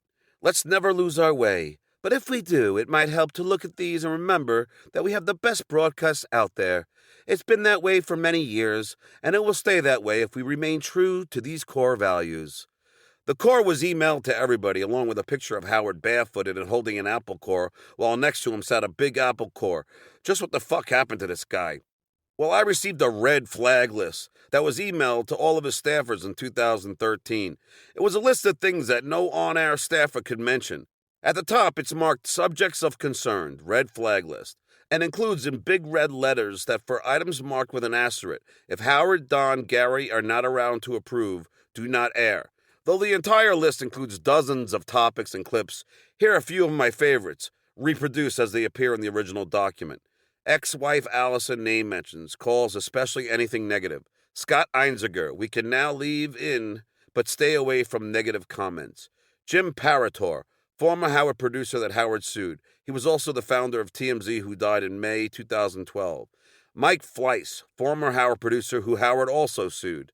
No mention of Les Moonves and family, including Julie Chen, wife. Elliot Offen. Cabby, per Tim, we can air Cabby moments, but we cannot interview him for any new special.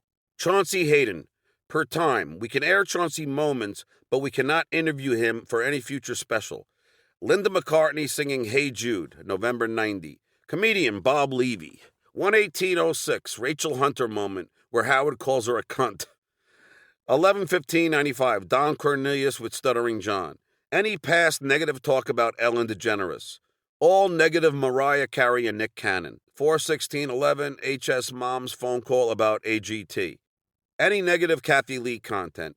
Negative references to Jennifer Aniston. Angie Everhart. Remove the Alec Baldwin Dirty Little Pig voicemail. Song at 17 by Janice Ian, Jerry Seinfeld, never to see the light of day. P.S. To all of you who continue to ask me if Howard wears a wig, I have no idea. I know that the E-Guys pulled a screenshot of him bent over while wrestling with Gary Busey that appeared to reveal some netting, but I really don't know. As for dyeing his hair, same answer. The Tonight Show. I started there in March, but didn't debut until April. I was given my own computer in my own office, and I had my own dressing room downstairs with a shower. This was the job of a lifetime. They offered to paint both rooms any color that I chose, and Jay couldn't have been any nicer. He made me feel at home. I had a meeting with Debbie Vickers, Joe Medeiros, the head writer, Larry Gaudia, the line producer, and also the guy that signed our checks, to discuss where I would be placed on the set.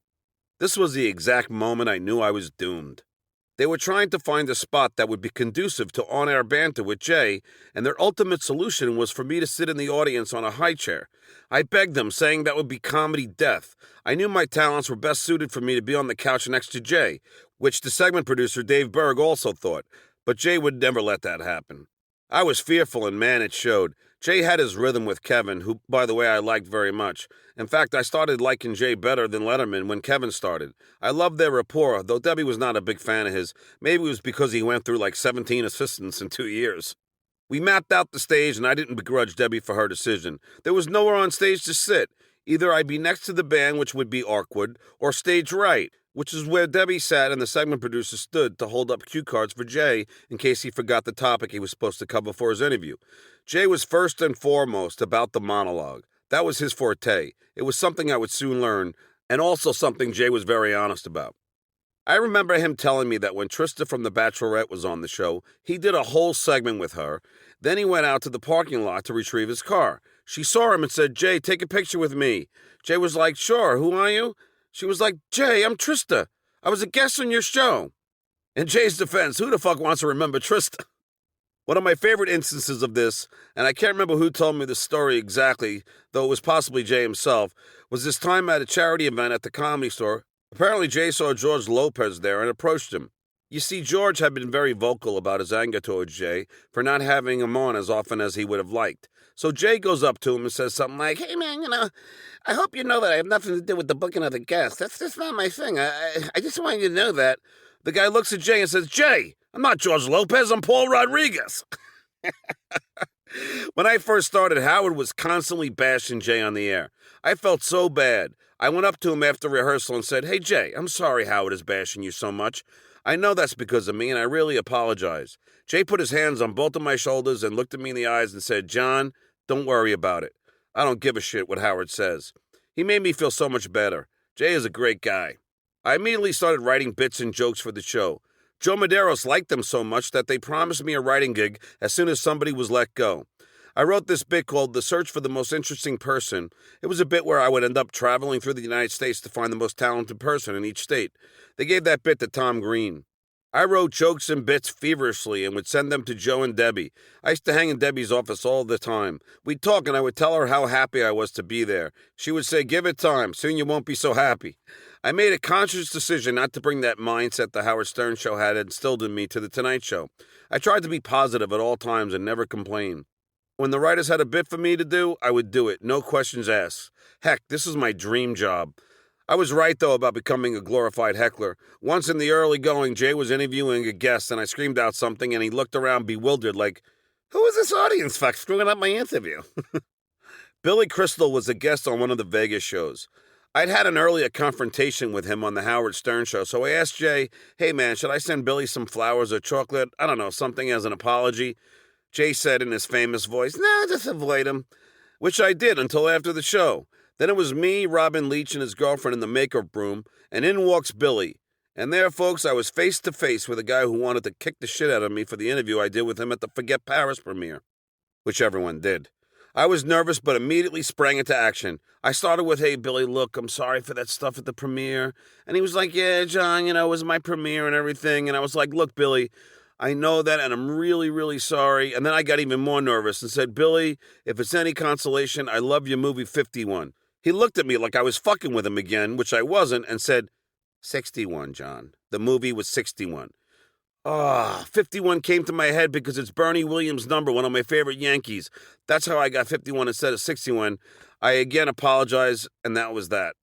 Even when I'm not trying to fuck with people, I'm fucking with them. In the meantime, though, I continued working for the greatest show on earth. And why was it the greatest show on earth? Because there was free food everywhere. In radio, we paid for our own meals, but now NBC was picking up the tab. Besides that, there were so many great and talented people there, and Jay was the best. I got to meet famous celebrities and hang with them. George Clooney, one of the nicest guys in the world, was on stage, and he saw me and said, "John, I'm so happy for you. Congrats on the new gig." I was so happy that he even knew my name. Jerry Seinfeld saw me and offered his congratulations. He said, "John, it's good to see you moving up in the world." I had an uncomfortable run-in with Burt Reynolds. You see, Burt's another guy I pissed off pretty bad in the past. I interviewed him once at the premiere of Mystery Alaska. I asked him something, and he grabbed my mic and shoved it down with my hand. I also was at a book signing of his at a mall, and I got thrown out trying to interview him at the signing on the bottom floor. So then I went to the second floor and started screaming down questions like, "Burt, why did you beat up Lonnie?" Anyway, they threw me out of the entire mall. Cut to Burt doing a guest spot on the show. I'm outside conducting the gasoline games, which was done outside across the street. At this point, the last thing Debbie needed to hear about was me and my interviewing past, especially after Howard had been bashing Jay on a regular basis. So I'm outside and I have the earphones on so I could hear the show. As we're packing up, Bert comes out and says to Jay sarcastically on the show, "It's nice to see well-spoken John out there." My heart nearly dropped out of my ribcage. I was like, holy shit. Jay asked him if he had a problem with me, and Bert told him, "Well, Jay, let's just say that John once asked me a very inappropriate question years back that I really took offense to." Jay asked, "Well, what was the question?" Bert said, "I don't want to say, Jay, but let's just say it was an anti-Semitic question that I'd rather not repeat." I was shitting in my pants. This was all I needed. After the show, I asked the segment producer if I can go into Bert's dressing room to apologize, and he said that I could.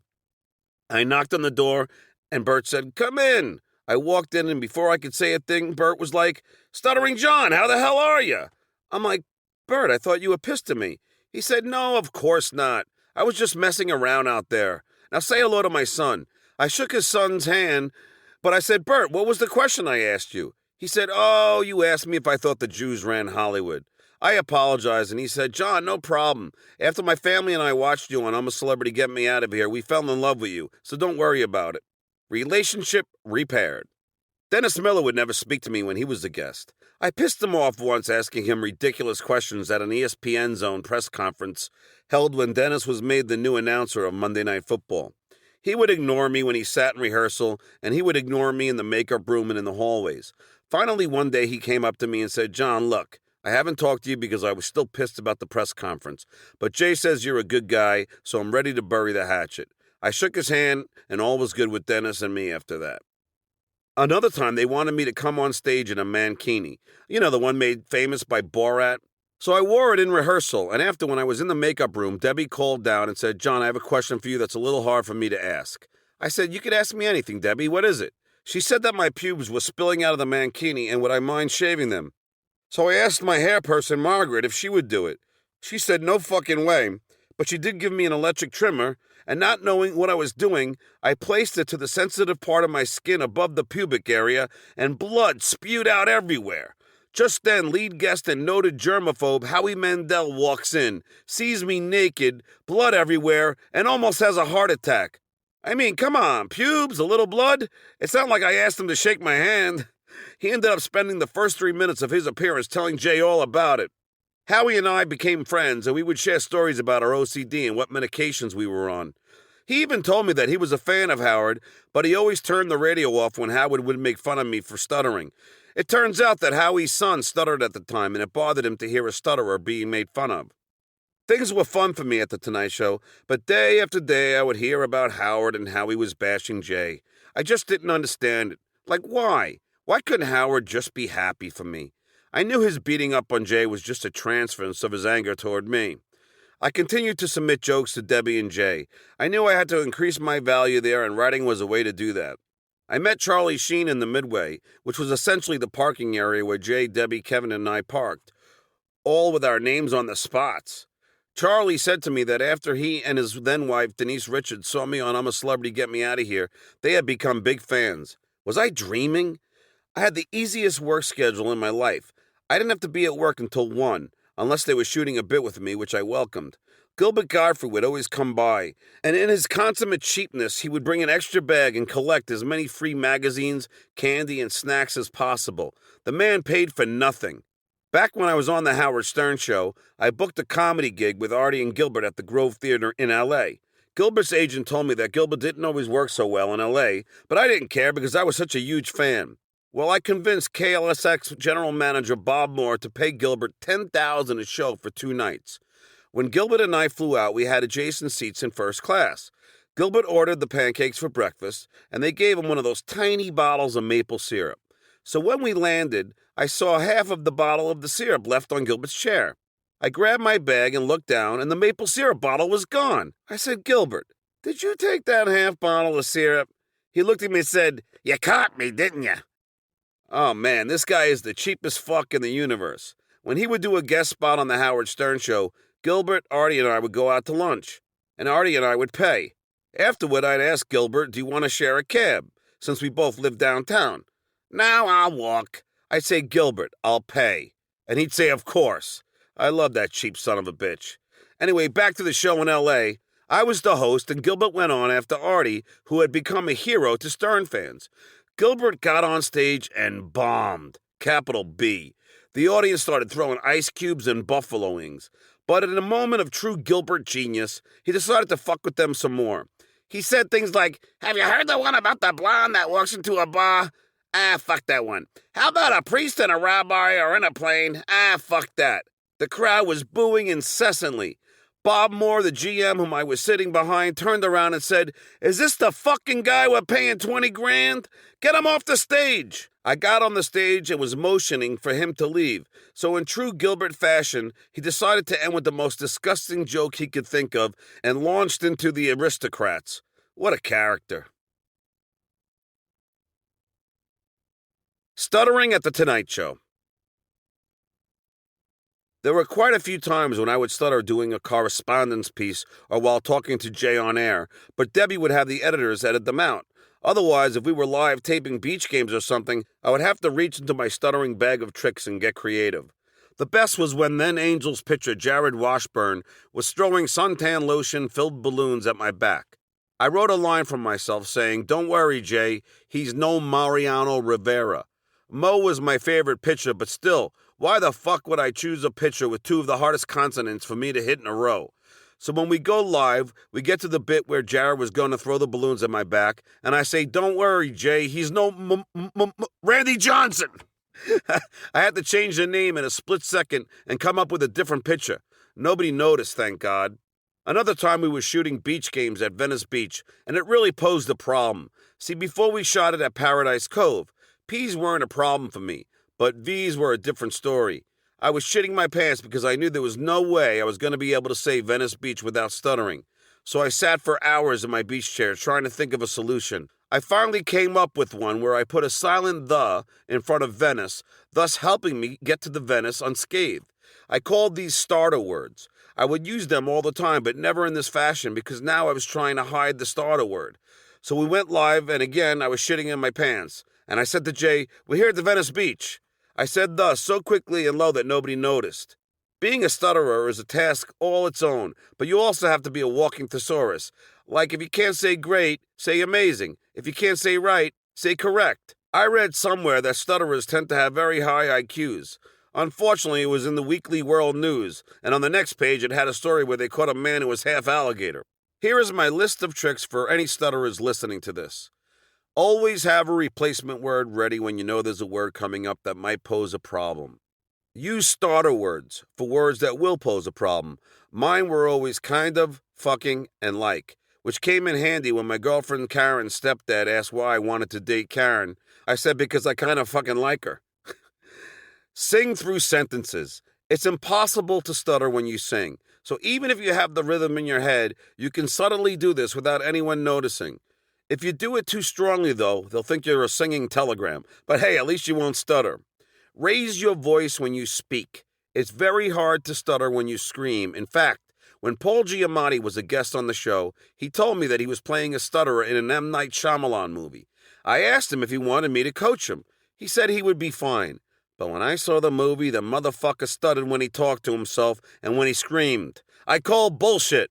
Stutterers don't stutter when they talk to themselves, and rarely when they scream. If you're really bad, bring a notebook and a pen, and this will allow you to communicate and alleviate the pressure of having to speak, thus making speaking easier. Hey, it worked for Conroy. Try speaking in a different accent. It's very hard to stutter doing that.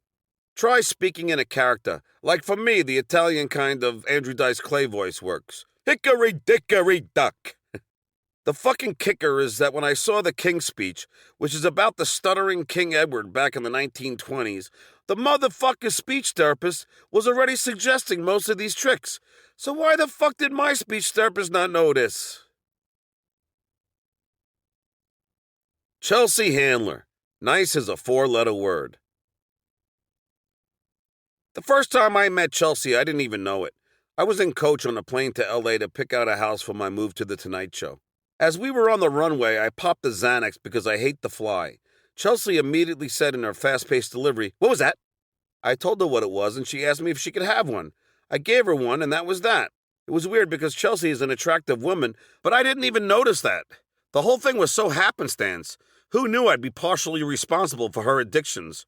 I thought nothing of the event until the segment producers, Bob and Ross on The Tonight Show, booked her to do stand-up, and she told me about the flight. She was friendly then, but keep in mind she was also a nobody.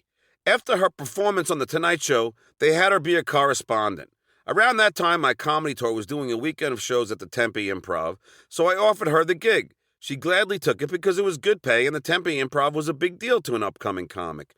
It was Chelsea, Jason Galern, Ross the Intern Matthews, and me. John Kennedy and I would go to Ross's house and help him write jokes, as this was his first time doing stand-up. I brought my wife, and we all met in Tempe. Dan Murr, the club owner, would not let Chelsea drink vodka at the club, and she was pissed. Dan let me drink beer because it was my anti-stuttering medication. But maybe this angered Chelsea, who knows? We all did our sets, and Chelsea, Susanna, and I went out to dinner together. We all did great, and Ross killed. For his first time on stage, he was awesome. The next time Chelsea was in to do the show, something had changed. She had become more popular now, and I guess it gave her license to show her true colors. I think she just started her e-show and had a best-selling book. I came into her dressing room to say hi, and she started insulting me. I couldn't believe it. I said, "Good shows in Tempe," and she said something like, "I don't know what you were doing there." All right, let's give her the benefit of the doubt for now. The next time I saw her was at Khloe Kardashian and Lamar Odom's wedding. We sat at the same table as Chelsea, and she completely ignored my wife and me. She even asked my wife who she was. What a complete bitch. She had Ross the Intern and Jason Galern on her show many times, but when I asked her for one appearance to promote my movie or a stand-up show, she turned me down. Now, one might think that maybe it's just me, but that isn't the case. Ross Mark, the segment producer who opened the door for her career by booking her on The Tonight Show, went to one of Chelsea's parties with his wife, and Chelsea saw him there and turned her back on him. Then again, her show was on E, and she was dating the network's president, Ted Harbert, so I guess she didn't need Ross anymore. The one thing she had our segment producers tell Jay was that he wasn't allowed to make fun of how old she looked. This from a woman who insults everyone on a daily basis. Can't blame her, though. She does look old for her age. I heard Netflix canceled her show and replaced it with Letterman's because they wanted a younger-looking host. Keeping up with Kris Jenner. Soon after we moved to Calabasas, California to do The Tonight Show, my wife came home and told me that she ran into Bruce Jenner in town. Bruce invited my family to come over on Sunday for a barbecue, so we did. It was so much fun. Bruce showed me his Olympic room, which was loaded with pictures and awards and ribbons. Heck, he even framed the pair of shorts he wore when he won the decathlon at the Olympics. No way Ashton Kutcher could have worn those. This always seemed funny to me because one time when I asked Bruce to see his gold medal, Bruce told me he had to go get it because after all, you can't live in the past. And yet he had an entire room dedicated to the 1976 Olympics. His license plate said 10 events, and he and Chris's phone number ended in 1976. Dude, your whole life at that time was dedicated to the past. He even gave me a signed Wheaties box with him on the cover. My wife and I would go over to their place pretty regularly, and Kim, Courtney, and Chloe would be lying by the pool in their bikinis. I couldn't stop staring at Courtney. She was my favorite of the Kardashians. She had such a great body, such perfect boobs, a great face, a great butt. Wait. All right, I'm finished. Anyway, one day my wife said, "Hey, Kris, why don't you do a reality show with the family like this, just hanging around the house, having friends over?" Kris immediately loved the idea. Sorry, America. You have to understand, Kris had always wanted to be famous. That's part of the reason she hobnobbed with celebrities. She just yearned for that lifestyle. Anyway, my wife would go over to Chris's house to write the treatment for this reality show she had the idea for.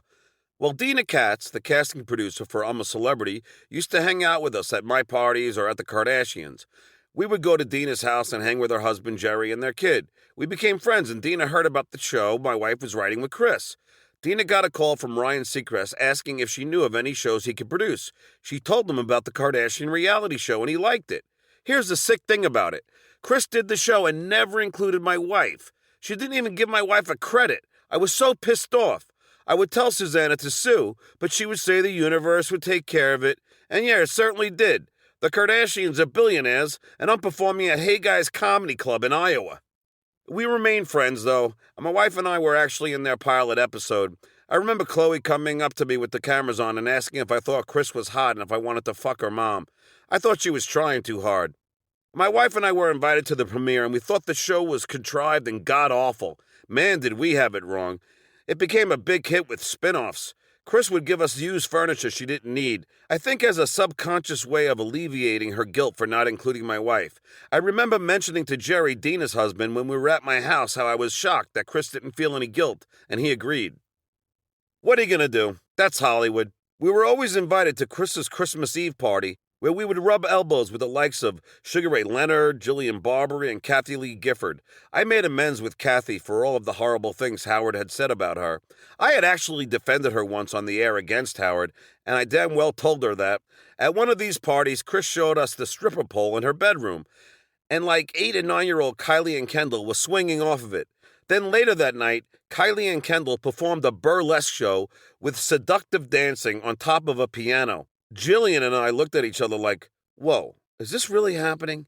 Meanwhile, Chris had this proud smile on her face. I don't know if it was because she approved of the dance or because she saw dollar signs in her newest nutty flock of freakazoids. Suzanne and I had decided to try for another kid. This time, no spinning. We decided to do it the natural way. Although I did read the book on how to have a boy. Apparently the guy should have a little caffeine right before the day of ovulation. The book also stipulated no jerking off and only wearing boxers. It said the woman should avoid caffeine, and when the time came we should have sex doggy style, making sure that she came first, which for me isn't a problem. I put the stud in Stuttering John. Anyway, afterward, she's supposed to stay in doggy style position for 4 minutes, helping the male sperm to swim faster to the egg. Hey man, that's what the book said. Albeit that book was Playboy. Susanna, like the trooper that she was, stayed in that position, and miraculously, a few months later, we found out we were having a boy. I was so excited. I thought this was God's way of teaching me the lesson of Sadie. I paid my penance, and this was his gift to me. Oscar David Melendez was the first baby born in the San Fernando Valley on New Year's morning. As a result, a newspaper came to take a picture and do a story. The night before New Year's Eve, we had a party, so we had people over, and we had just gotten done with dinner. Heck, even Bruce and Chris Jenner were there. Chris actually told Susanna that she would have the baby that night. Well, anyway, we were done with dinner, and my wife was washing dishes. Suddenly, she ran into the bathroom. I followed her. I was like, honey, what's wrong? She told me that her water just broke. I was like, well, that doesn't mean to stop washing the dishes. We have people over, and I'm ready for dessert. So I took her to the hospital, and she complained the whole time. I mean, most women would love to be in the back of a Harley. Then she's on the delivery room table. I'm massaging her head, and she's in pain, so I'm happy. I'm only kidding, ladies. I wasn't massaging her head. The doctor said to me, look, I can rush this and save you money on the yearly taxes. I was like, no, doc, it's my kid. I'd rather you take your time. It was also because I had an OCD thing where I already got my mind set for January 1st before I left my house. My OCD gets real bad when it comes to my kids. Eventually, the doctor told me it was time. He said, it's time to see a baby being born. Come on over here. I said, no. He asked why and told me to get over there. And again, I said, no. He said, why? I said, because every one of my friends tells me that if you see the baby being born, you'll never want to have sex with your wife again. He said that was ridiculous and to come on over. And so I finally did. And it looked like a CSI crime scene. There was blood everywhere. My wife was stretched out like 2 feet. It looked like a manhole with a mustache. Then the baby's head got stuck, and the doctor pulled out these huge pliers called forceps. So he's got the forceps in there, the baby's head's in there, the doctor's hands are in there. I'm like, honey, the next time we go on vacation, we can pack everything in there. Laptop, no problem. But then the baby comes out, and he's so cute. Unfortunately, what happens next is this huge purple sack of blood and pus comes spilling out of my wife. The doctor calls it the placenta, and I affectionately call it the gag bag. And then the doctor's like, do you have any questions? I'm like, yeah. Are you going to have sex with her? Because I'm fucking traumatized. Then the doctor asks me to cut the umbilical cord. I say no, and we argue again, and he wins again. So I put down my beer, cut the cord, and we bring the baby home. He's sleeping in his little crib next to my wife, and he starts crying. And my wife gets up, rips her shirt off, rips her bra off, and then she jams her nipple straight in the kid's mouth. I'm thinking I'd be lucky to get that on Christmas. But all jokes aside, I was so proud and grateful to get my second son, Oscar. I still thank God each day. My favorite number has always been 3, and now I have my 3 lovely kids. The Conan Conspiracy. A few months into my tenure at The Tonight Show, we all got called down into the conference room so Jay could make a big announcement. The room was packed, wall to wall, with employees nervously awaiting what Jay was about to tell us. Jay lied, and I guess he had to, but he did. He said, "Hey guys, I just want to say that I've decided to retire from doing this show after my new 5-year contract is up. I thank you all for being here and working hard to make this show #1, but I think it's time that I focus on other things. I wish Conan O'Brien the best, as he will be the next host of The Tonight Show." "What the fuck?" I screamed out. "Jay, I haven't even unpacked yet." Everybody laughed nervously, but it was a sad day in Tonight Show history. Tracy Fisk, a segment producer, sat across from me crying, and it seemed everyone was going through the numbers in their heads as to whether they could save enough in the next 5 years to retire on.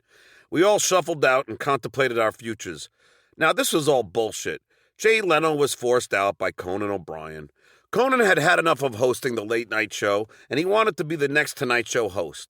But rather than graciously wait for Jay to retire on his own, Conan forced his hand, and so the cowardly asses at NBC, rather than make a stand against Conan, chose to make a stand against Jay.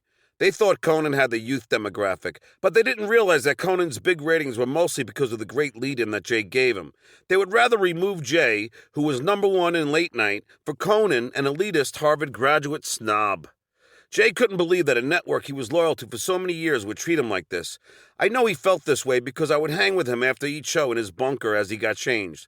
It was the two of us and Jack Cohen, who was the monologue coordinator, and NBC patsy Rick Ludwin. Jay didn't trust Rick, but he knew how to play the game. Jay would sometimes make comments like, "Hey, fire the guy who's on top. You NBC guys are geniuses." But he put on a good face for the media. He would lie and say it was time for him to move on, but every one of us at NBC knew this was all bullshit. This was the job that Jay loved. As the 5-year end was nearing, we all thought we were going to get picked up by ABC. The rumor was that Jimmy Kimmel would go on later and Jay would go on before him. This was exciting news, we thought, because that would have undoubtedly meant more money, but then NBC started to get cold feet. What if Conan failed? They suddenly realized their huge blunder and wanted to have their cake and eat it too. And so they came up with this plan to give Jay a 10 o'clock show, which would allow them to keep him at the network. Jay initially balked. He told the NBC execs that the show would fail and he didn't want to do it. They begged, and because Jay is a loyal guy, he finally accepted. The problem was, we would be out of work for 3 months while the new show was being prepped. That's 3 months with no salary. The move to the Jay Leno show, which aired at 10, was bittersweet for me because I finally got the staff writing job I was offered when initially I signed my Tonight Show contract, but I would no longer be the announcer. Jay had said in interviews that he had Kevin and that he always felt awkward having to play to not one but two people, and I must say I felt awkward too. By sitting with the audience, I felt like a glorified heckler. Jay would goof on me because I always looked surprised when he would go to me, but that was because it happened so infrequently. The only way it would have worked is the way segment producer Dave Berg initially saw it when he booked me the first time, on the couch like Ed McMahon. But Jay would never have it. The good news, however, was that I got the coveted staff writer job. Another one of my dreams had come true. And I was now a unionized television writer with a pension. As we were doing the Jay Leno show, Conan was bombing as host of The Tonight Show. The NBC execs were beginning to question what they'd done, and they decided to offer Jay the 11:30 slot with the idea of moving Conan and The Tonight Show back to 12:05. Conan balked, however, but the network went ahead and offered Jay his old job back anyway. Again, Jay never wanted to leave in the first place, and he was nothing if not loyal, so he gladly accepted the offer to return, infuriating Conan even further. And while we thought we were once more in the clear, things would only get more complicated. In the middle of Jay's new 5-year deal for The Tonight Show, NBC decided that they wanted Jimmy Fallon to come in and host the show once the deal was up, as they felt he could appeal to a younger demographic. The only problem was that the network wanted to give the job over to Fallon in February of 2014 so they could promote him during the Olympics, even though Jay's contract wasn't up until September. Jay agreed to leave, but only on one condition: that each of his 150 staff members were paid through September. True to word, every employee on the show got paid in one lump sum, no less. Thanks to Jay's loyalty. For me alone, that meant a 6-figure payout, never mind what the rest of the staff was making. This kind of behavior is widely known and exactly who Jay is. To this day, it's what inspires loyalty to Jay from all his former employees, even though Jay himself has been known to remark, "Hey, I was #1, and I still got fired." Jay Leno, CD. Jay had it bad like I did. When he would walk around the halls, he had to run his hands around each side of the walls and tap them. During one hiatus, they removed the busted wall next to Jay's desk. See, apparently Jay would accidentally bang his humongous head against the wall and it caused a hole.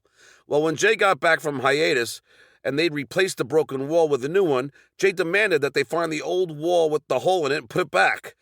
I don't know why I would be surprised at this. After all, this was a guy whose dressing room had a shitload of junk everywhere. There was shit that he saved from the 80s. We actually found a sandwich in a box that was dated 1998. This guy was a hoarder and incredibly ritualistic. For instance, when the show started and the announcement was playing, Jay had to touch this certain doorknob that led to the stage. It was a ritual he had to complete before every monologue. So one day, my good friend and fellow writer, Anthony Kaleka, thought it would be funny to stand right in front of the doorknob while this was going on. Jay did not know what to do. He started small talk with Anthony as he tried to find the least embarrassing solution to the problem at hand. Finally, he quickly just reached around Anthony's back, his head touching Anthony's, and he grabbed for the doorknob, touched it, and ran up the stairs to the stage. It was funny, but as a fellow OCD sufferer, I let Anthony know how cruel it was. Why should I be surprised? Again, this was a guy who had like 50 denim shirts and pants and would wear them every day. His excuse was that it made it easy to pick out clothes. I didn't buy that for a second. I mean, here was a guy that had never touched his Tonight Show money ever. He just lived off of his stand-up money. I think he had that old school mentality of it could all go away, and he had to hoard money like a squirrel hoarding nuts. I wish I had that problem. When Jay was a kid growing up in Massachusetts, his teacher decided to surprise the kids with a field trip to Fenway Park. When they pulled up to the park, a defiant Jay refused to get out of the bus. The teacher said, "Leno, get out of the bus. We're going to watch the Red Sox." Jay said no. The teacher was getting pretty angry. "Why not?" he asked. Jay said, "Because I don't like baseball. I didn't ask to do this, so I'm not going." And so the pissed-off teacher had to sit in that damn bus the whole time the game was being played, while the other two teachers took the kids to the game. When I was hired as a staff writer, I began coming up with drop-ins, which were essentially a video joke or a prop during the monologue, riffing off a news story or topic from that day or the day before. They served to break up the monologue and provided a cut point in case some of the opening jokes bombed. I had become quite successful at writing them and had accounted for 7 of my own segments, some of which were recurring. I would also write monologue jokes. The other writing assignments were props and jokes for bits, cold opens and drop-ins. I started submitting these, and Rob Young, a seasoned writer, came to my office and said, "John, you're getting a ton of drop-ins on. Why not pitch them and produce them yourself?" I said, "Sure." Little did I know I was about to embark on the hardest, most cumbersome writing job in the building. Rob meant well, but man, this was work. See, I was happy churning out segments and bits from the confines of my own office. I was doing really well. In fact, our head writer Jack Cohen told one of our editors, Teo Kornlop, that he wished he had 10 of me on his writing staff. I just kept churning out good original material and Jack was pleased. He once jokingly told me on a motorcycle ride to Big Bear that he would love to fire me, but I was doing too well. Jay was happy too. On several occasions, he would come up to me and say, "John, we bust you both, but you're really doing a good job. Keep it up." I was happy. I was writing for a TV show and was excelling at it. Then I attended my first drop-in meeting. Heck, I'd give it a shot. It took place in Jay's office, which was tiny because, again, Jay had that working man mentality, hence the denim, and he never demanded a big office. In fact, when we shot bits that allegedly took place in Jay's office, they were always shot in Jack's office, which was much nicer. Rob, one of the funniest writers on the show and one of my best friends there, he knew I was a staunch Giants fan. The morning after the Saints won the Super Bowl, I stuck my head in his office to congratulate him. He said, "John, have the Giants ever lost a Super Bowl?" I said, "Yes, once." He deadpanned, "What's that like?" I laughed my ass off, the motherfucker. So there I was in my first drop-in meeting. It was me, 2 other drop-in writers, Troy Thomas and Rob Young. The head graphic guy, the head of the research department, Jay, Jack's assistant Adam, and the cameraman, segment director. We were all cramped into Jay's office. I pitched like 7 drop-ins from the TV shows I watched with my wife and kids the night before. Rob and Troy pitched stuff from the research department the day before. Jack was livid. He said something to Rob and Troy like, "Why is the new guy the only one who's pitching me new stuff from the top shows from the night before?" He was pissed, and when we walked back into Rob's office, Rob lost it. He was like, "What the fuck does he want from me? We are given the shows by the research department." I felt bad, but I knew that now I was going to have to pitch every morning, and this was a lot of work. At 4 every day, Troy, Rob, and I received about 2.5 hours of footage from all the TV shows from the day and night before and brought it home to watch. Then we came up with our 5 pitches for the next morning. We would edit our jokes on Final Cut Pro, which we all had on our computers. We'd get up super early and drive in and meet in Rob's office around 8 to make sure that we didn't have any overlapping drop-ins. Rob was the senior guy, so he would pitch first. Troy and I would alternate being in second and third position. At 9:30 a.m., we would get a call from Adam, Jack's assistant, to come down to Jay's office to pitch. As our turn began, we would plug our computers into Jay's TV and begin our pitches. If we got stuff approved, we went into a production meeting at 10:30 a.m. and told all of the departments, research, props, casting, graphic, clearances, and such what we needed. Then we started to write our scripts for what Jay and our actors would say. At noon, I would go into the briefings with Jay, Debbie, and the segment producers who had a guest on that day. We would eat lunch from a 5-star restaurant, and the segment producers would brief Jay on the segments. I would come up with jokes, bits, and cold opens for those celebrities. When Jay was doing poorly in school, his parents had to meet with Jay and his elementary school guidance counselor. After a brief discussion, the guidance counselor said, "You know, Mr. and Mrs. Leno, college isn't for everybody. Maybe Jay should consider a career in the fast food industry." After that, we'd shoot the drop-ins, edit them with our 3 editors, record the voiceover, and deal with graphics to make sure that our special effects were completed to the best of our ability. If we got it done by 2:30 p.m., it would be played at the rehearsal. If not, at 3:45 p.m., Jay, Jack, the stage manager, the other drop-in guys, and the writer's assistant would watch the drop-in. If it got approved, it was sent to the director's booth to air. Then the whole cycle would begin again. We received the most abuse as far as the writers were concerned, but to have your drop-in played and for it to get laughs somehow made it all worth it. The great thing about writing a cold open was that I got to direct huge celebrities. I remember when my cold open writing partner John Kennedy and I wrote one for Quentin Tarantino. After I got it accepted, I got to go downstairs and wait for Quentin to be ready to shoot. While shooting the first take with Quentin, he went off script and the improv pushed it too long. I had to say to him, "Look, Quentin, a cold open is at most only 30 seconds. So is it cool if you just try and stay with the script?" He said, "Sure, John." And as I walked out of the room, I thought, wow, how crazy is this? Stuttering John is directing Quentin Tarantino. I directed Charlie Sheen on one of the cold opens, and after the shoot, he started to tell me that he too was a stutterer. He said that he stuttered on ours, and it was hard growing up because his sister and his brother had names that began with R. Afterward, he invited me to a Super Bowl party, and I ended up going. Charlie had this elaborate setup in the backyard of his mansion. He had ice sculptures of both teams' logos. He brought in chefs from the top cooking shows, too. The only thing missing from the party, Charlie. He never left his bedroom. He didn't even attend his own party. Don Rickles was a guest while I was doing the show, and I was excited to see him. I was a big fan, and I loved him in Kelly's Heroes. When Don arrived, he walked down the hallway to makeup. He saw our Asian page and started bending up and down and making fake Chinese words. Next, he saw our 6'5" senior segment producer, Stephanie Ross, and went, "Hey, Stretch, get your uniform on. Coach needs you in the game." I laughed my ass off.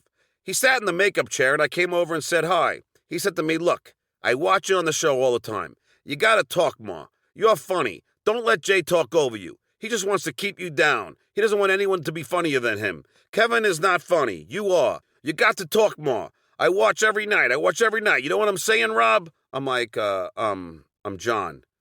"Whatever," he said. "Just talk more." As for pitching things, I only pissed Jay off a couple of times. Once there was this news reporter doing a piece on how this new technology can put you in any movie. The reporter put herself in Casablanca right next to Humphrey Bogart. And so I pitched Jay on taking the news reporter out and replacing her with him, except we do it with Deliverance. He was like, "I'm not gonna get fucked in the ass. Why not have me suck a few cocks, too?" The only other time I pitched something to Jay that I feared would piss him off was after Rob complimented me on my series of drop-ins called "Would His Hair Look Better as a Beard?" which I'm pretty sure I wrote when I was stoned. Rob said, though, that he had a slight problem with another one of my recurring drop-ins called "Is His Head Bigger Than Mine?", in which we'd have a picture of a celebrity's head in space, and then to the 2001 A Space Odyssey theme, a picture of Jay's head would come in and eclipse the celebrities. Rob's problem with it was that the pictures could be manipulated to be as small or as large as I wanted. He thought a better, more realistic bit would be what weighs more than Jay's head. I said, "You mean like what weighs more, Jay's head or a standard-sized pumpkin?" He said, "Yes," and we decided on pitching it. I said, "Rob, We both have to pitch this to Jay, because I don't want to pitch it alone. He said fine. But when we walked into Jay's office, he hung out in the back, and I did all the talking. Jay was like, all right, if you think that's funny. So then I brought in a bathroom scale and had Jay lie down on his office floor, and we weighed his gargantuan head. The only problem was that Jay wouldn't really put his full weight on the scale. I think he was really insecure about his head and didn't want the bit to work. His head kept weighing in at 4 pounds. Now come on, even the average head is 8 pounds. And though the image of Jay lying down with a head on a bathroom scale was a priceless one I will always cherish, the bit never aired, nor was it ever mentioned again. My favorite moments on The Tonight Show were in rehearsal. That's where we would show Jay the comedy piece in our drop-ins. One of Jay's favorite stories that he loves to tell about me was when the First Lady, Michelle Obama, was a guest. We were in rehearsal, and they just played one of my drop-ins. Jay was like, I don't know, is that funny? I said, yeah, Jay, come on, it's fucking funny. And Jay was like, shh, John, keep it down, the First Lady is here. I responded, oh, Jay, like the First Lady never heard the word fuck before. Once a month, the show would order from Pink's Hot Dogs. Jay would ask the writing assistant to go down and get him 2 hot dogs before the afternoon briefing. He would then hide them in his top desk drawer and take occasional bites on the sly. See, he feared Debbie Vickers because she wanted Jay to watch his weight. Those two were like an old married couple. Or better yet, Debbie was like Jay's mother. After Jay wolfed down the dogs, he went into the briefing and ate another high-scale lunch. Debbie would make sure Jay worked out with the trainer once a day, although we all knew what Jay's workout session was. He'd walk for 20 minutes on the treadmill, do 2 sets of bench presses with like 50 pounds, and then take a shower. The guy never lost any weight, but at least he appeased Debbie. One time when Jay was on the floor in rehearsal, they played a bit, and Debbie, who was watching from her office, didn't like it. Debbie called down to Jay and told him angrily not to air the bit. While Debbie was scolding him on the phone, Jay started making faces and hand gestures, goofing on Debbie. Then Debbie reminded him, Jay, I can see what you're doing. I was in a 7-Eleven once, and I saw they had hot dog-flavored potato chips. I immediately picked up a bag for Jay because he loved doing the How Fat Are We in America bit. Anyway, when Jay brought it out in rehearsal, Debbie told him to eat one and then give the bag to the prop guy because she didn't want him eating potato chips during the monologue. Jay didn't listen. The whole monologue, Jay ate the entire bag of chips, doing jokes while spitting potato chips everywhere. When Jay was a kid, his father set up one of those freestanding basketball hoops on the driveway. Jay hated playing basketball, and his father knew that. Well, since Jay wasn't the best student, his parents had gotten him a tutor. One day, the tutor was backing his car into Jay's driveway. Jay was directing him where to turn. And at this point, Jay saw an opportunity and backed the tutor's car right into the basketball hoop, knocking it down and breaking it. When Jay's father got home, he asked the tutor what had happened. The tutor was like, I'm sorry, Mr. Leno. I was being so careful. I even had Jay direct me when I was backing in. Jay's father knew immediately. Jay backed you in? Jay, get over here! For the briefings, one writer besides Jay had to attend the meeting to come up with funny stuff for the guests.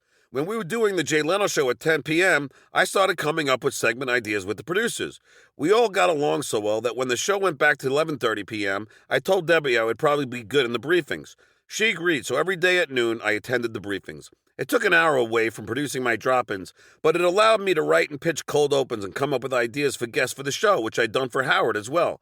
So we would sit down in this big conference room and order in from 5-star restaurants. The segment producers would brief Jay on what they were going to talk about, and occasionally I would supply them with either a drop-in bid for the guest or a prop bid or even questions for the guest. When Barack Obama was on, I got 2 of my questions in and it worked well with him. My partner in crime, Ross Mark, one of the segment producers, and I would text each other back and forth when Ross's old partner, Bob Reed, would pitch. Bob was a segment producer, and I loved him, but this guy had a gift for gab. He would take like 5 minutes just to go over the guest credits and tell Jay what a big fan of his the guest was. He would brief a 5-minute segment for like 45 minutes. Ross and I would text back and forth, yawn, ZZZ, or the occasional, is this guy ever going to shut the fuck up text? Debbie would look at us laughing and sometimes get annoyed. I'm not sure if she knew what we were up to, but it was funny. Jay would sit there, listen, and eat his second lunch of the day. And he would always tell us stories of when he was a kid. How do I remember them? Because he would tell them over and over again, and never remember that he had already told you the same story a half dozen times. Jay would tell us this joke in the briefing, but also would tell the guests in their dressing rooms. One day, a husband and wife are in the gynecologist's office, and the doctor informs them that the wife is suffering from uterine cancer. The couple is so sad and dismayed, so the husband pleads with the doctor, asking if there's anything that he can do. The doctor says, well, there is one small chance, and he explains that one time another wife was suffering from the same thing, and her husband went down on her every day and every night, and then after 6 months, miraculously, the wife went into remission. So the husband had his task at hand. Every day and every night for 6 months he went down on his wife. When his wife went to the doctor, he found out that yet another miracle had happened. His wife had gone into remission. She called her husband to tell him the good news and then drove home with a bottle of champagne to celebrate. When she got home, she found her husband on the living room couch, crying his eyes out. She said, honey, what's wrong? I'm cured. And the husband looked up, and in between cries, he said, yeah, but I could have saved Mom. The writer's strike. Poor Jay got screwed again. When the Writers Guild went on strike, Letterman managed to get some waiver that allowed him to keep his staff. Jay, on the other hand, did not. Jay was never the favorite. I mean, in the 20-odd years that he hosted The Tonight Show, his writers never received an Emmy, which is total bullshit because his material was just as good, if not better, than Letterman's and all the other shows that had won. It just was never going to happen, as his staff would tell me, because some considered Jay a sellout.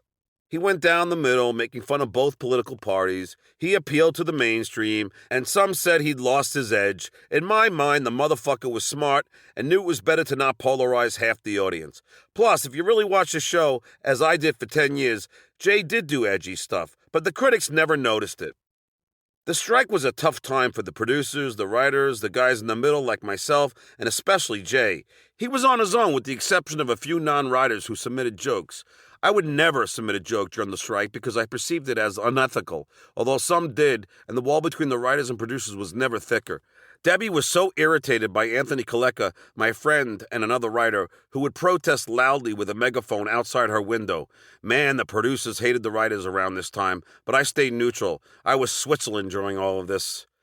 Well, the one thing I did do, because it wasn't writing, was stay in rehearsal with Jay and give him critique on the jokes, bits, and drop-ins he had. On various occasions, I'd be eating lunch across the way from the show, and Jay would summon me to come to rehearsal. He would actually tell staffers to go find me. It was amazing to me that Jay Leno respected and valued my opinion. It made sense because I would always be brutally honest about everything. Sometimes before and after the strike, it irritated some of the writers that Jay valued my opinion over theirs. Look, I did the same thing for Howard. And I think that's why we became friends, because he knew I had a good sense of comedy and that I would speak my mind, no matter whose feelings got hurt. Jay would request old monologues from his monologue coordinator, Lisa Nelson, and revamp the jokes into current events. Jay is no sham of a writer, and he would write his own jokes. Somehow he survived the strike. Truth be told, Jay is a quick, witty motherfucker and one of the funniest people I have ever met. In fact, he still remained number one over Letterman. But this did seem to convince the producers that they didn't need the writers, and there were a lot of hard feelings between the departments thereafter. National Lampoon presents One Too Many. I got a call from my friend Marco telling me he had an investor looking to put money into a movie. Marco was a guy who was trying to get me investors years ago when I had written that script for my wife and me, yet he never found funding.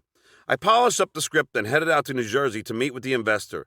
He liked what I told him, and he liked the script, so he put up more than $500,000 for me to make the movie.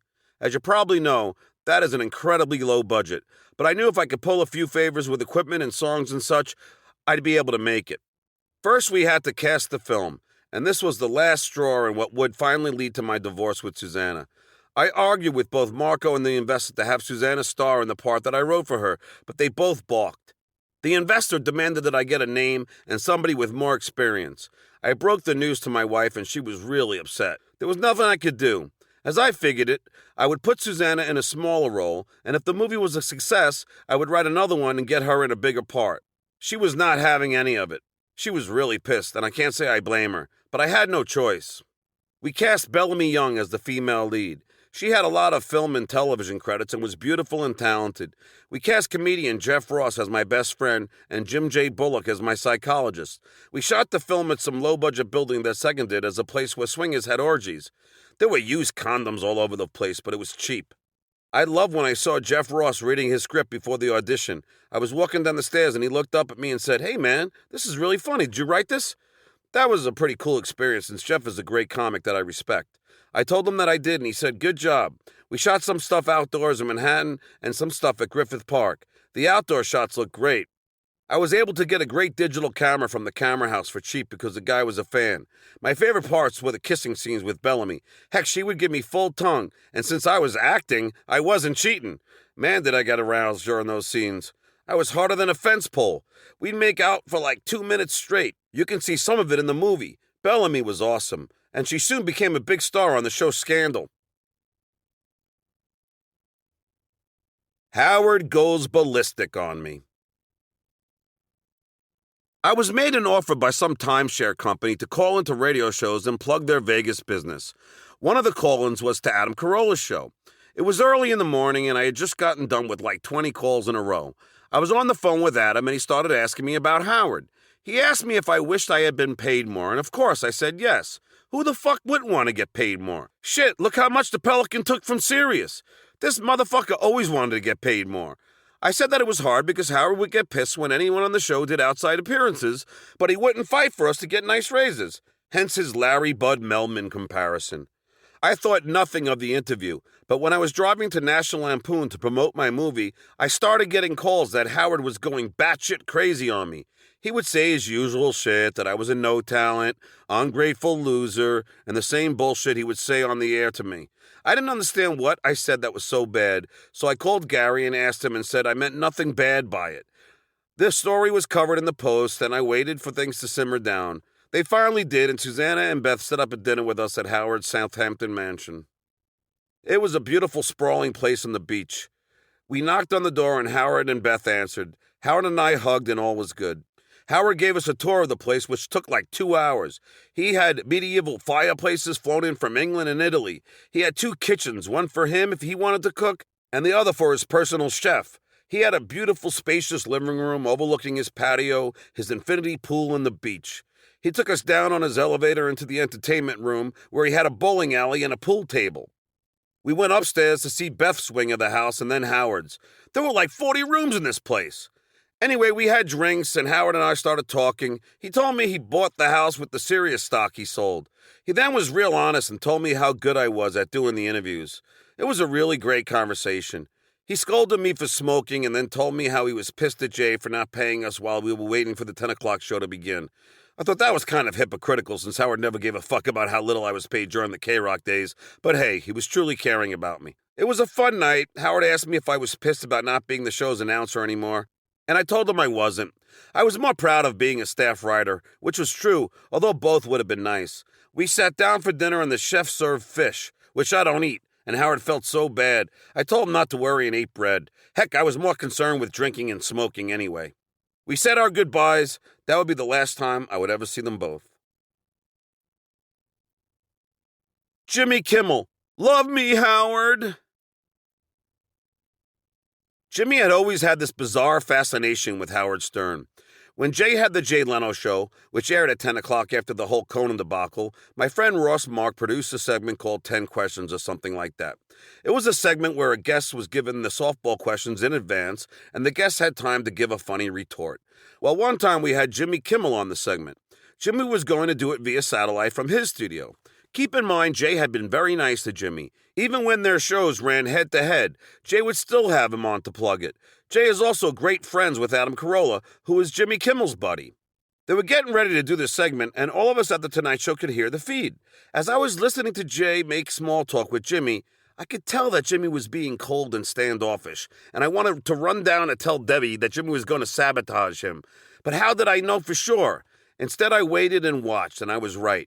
Jimmy pounded Jay for taking the 10 o'clock job, saying things like, "Don't you know when it's time to retire? And don't you have enough cars?" Jay was blindsided by this pile of pus, and I was pissed, as was Debbie. Ross felt betrayed that this scumbag would do that to Jay. But you have to realize that Jimmy was in bed with Howard Stern. I think Jimmy has this love me daddy thing going on with Howard, and since Howard didn't like Jay, I guess Jimmy felt he had to follow suit. He even had to make a Howard reference at the end of the 2006 Academy Awards saying, "Hit him with the hind." He's such a Howard sycophant. I remember going to a bar one night in Studio City, and I happened to sit next to a Kimmel writer. We argued for an hour over this incident. His argument was that it was the same thing I did for Howard, asking celebrities questions.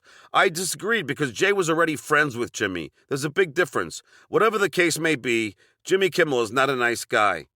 Later on, Jay did an article for the Los Angeles Daily News saying that he liked Colbert and Fallon, but he thought that Kimmel had a mean streak in him. Jay said that he was a comic, and as such, if you insulted someone, you would do it to their face, as opposed to Jimmy, a radio guy, who insulted people from afar. The whole irony to Jimmy's relationship with Howard was that Howard always accused Jay of stealing his bits, but the truth is, it was Jimmy who stole from Howard on a regular basis. And he stole from us too. I'll give you one example of how Jimmy Kimmel virtually lifted a bit of ours from The Tonight Show and called it his own. Granted, he could argue he'd gotten the idea independent of us, but we had run the bit umpteen times. Rob Young, my fellow drop-in writer, had a bit he called How Long Will It Take? Rob's bit was funny as hell. I'll never forget the first one. He found a video of the world's smallest man standing underneath the world's tallest woman while she wore a skirt. Well, Rob's bit had the title come up, How Long Will It Take? And then a timer was set.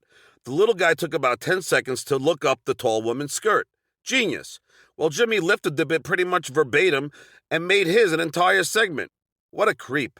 Shit, Jimmy copied Howard by having his family on the show. Jimmy is a thief, not Jay. Trust me, any real Stern fan knows that Jimmy steals from Howard's show all the time, and there's no way Howard doesn't know it, but he says nothing because he'd rather be at war with Jay. When I was at the Howard Stern show, all I ever heard was that Jay Leno stole jaywalking from the homeless game. Heck, even I believed it.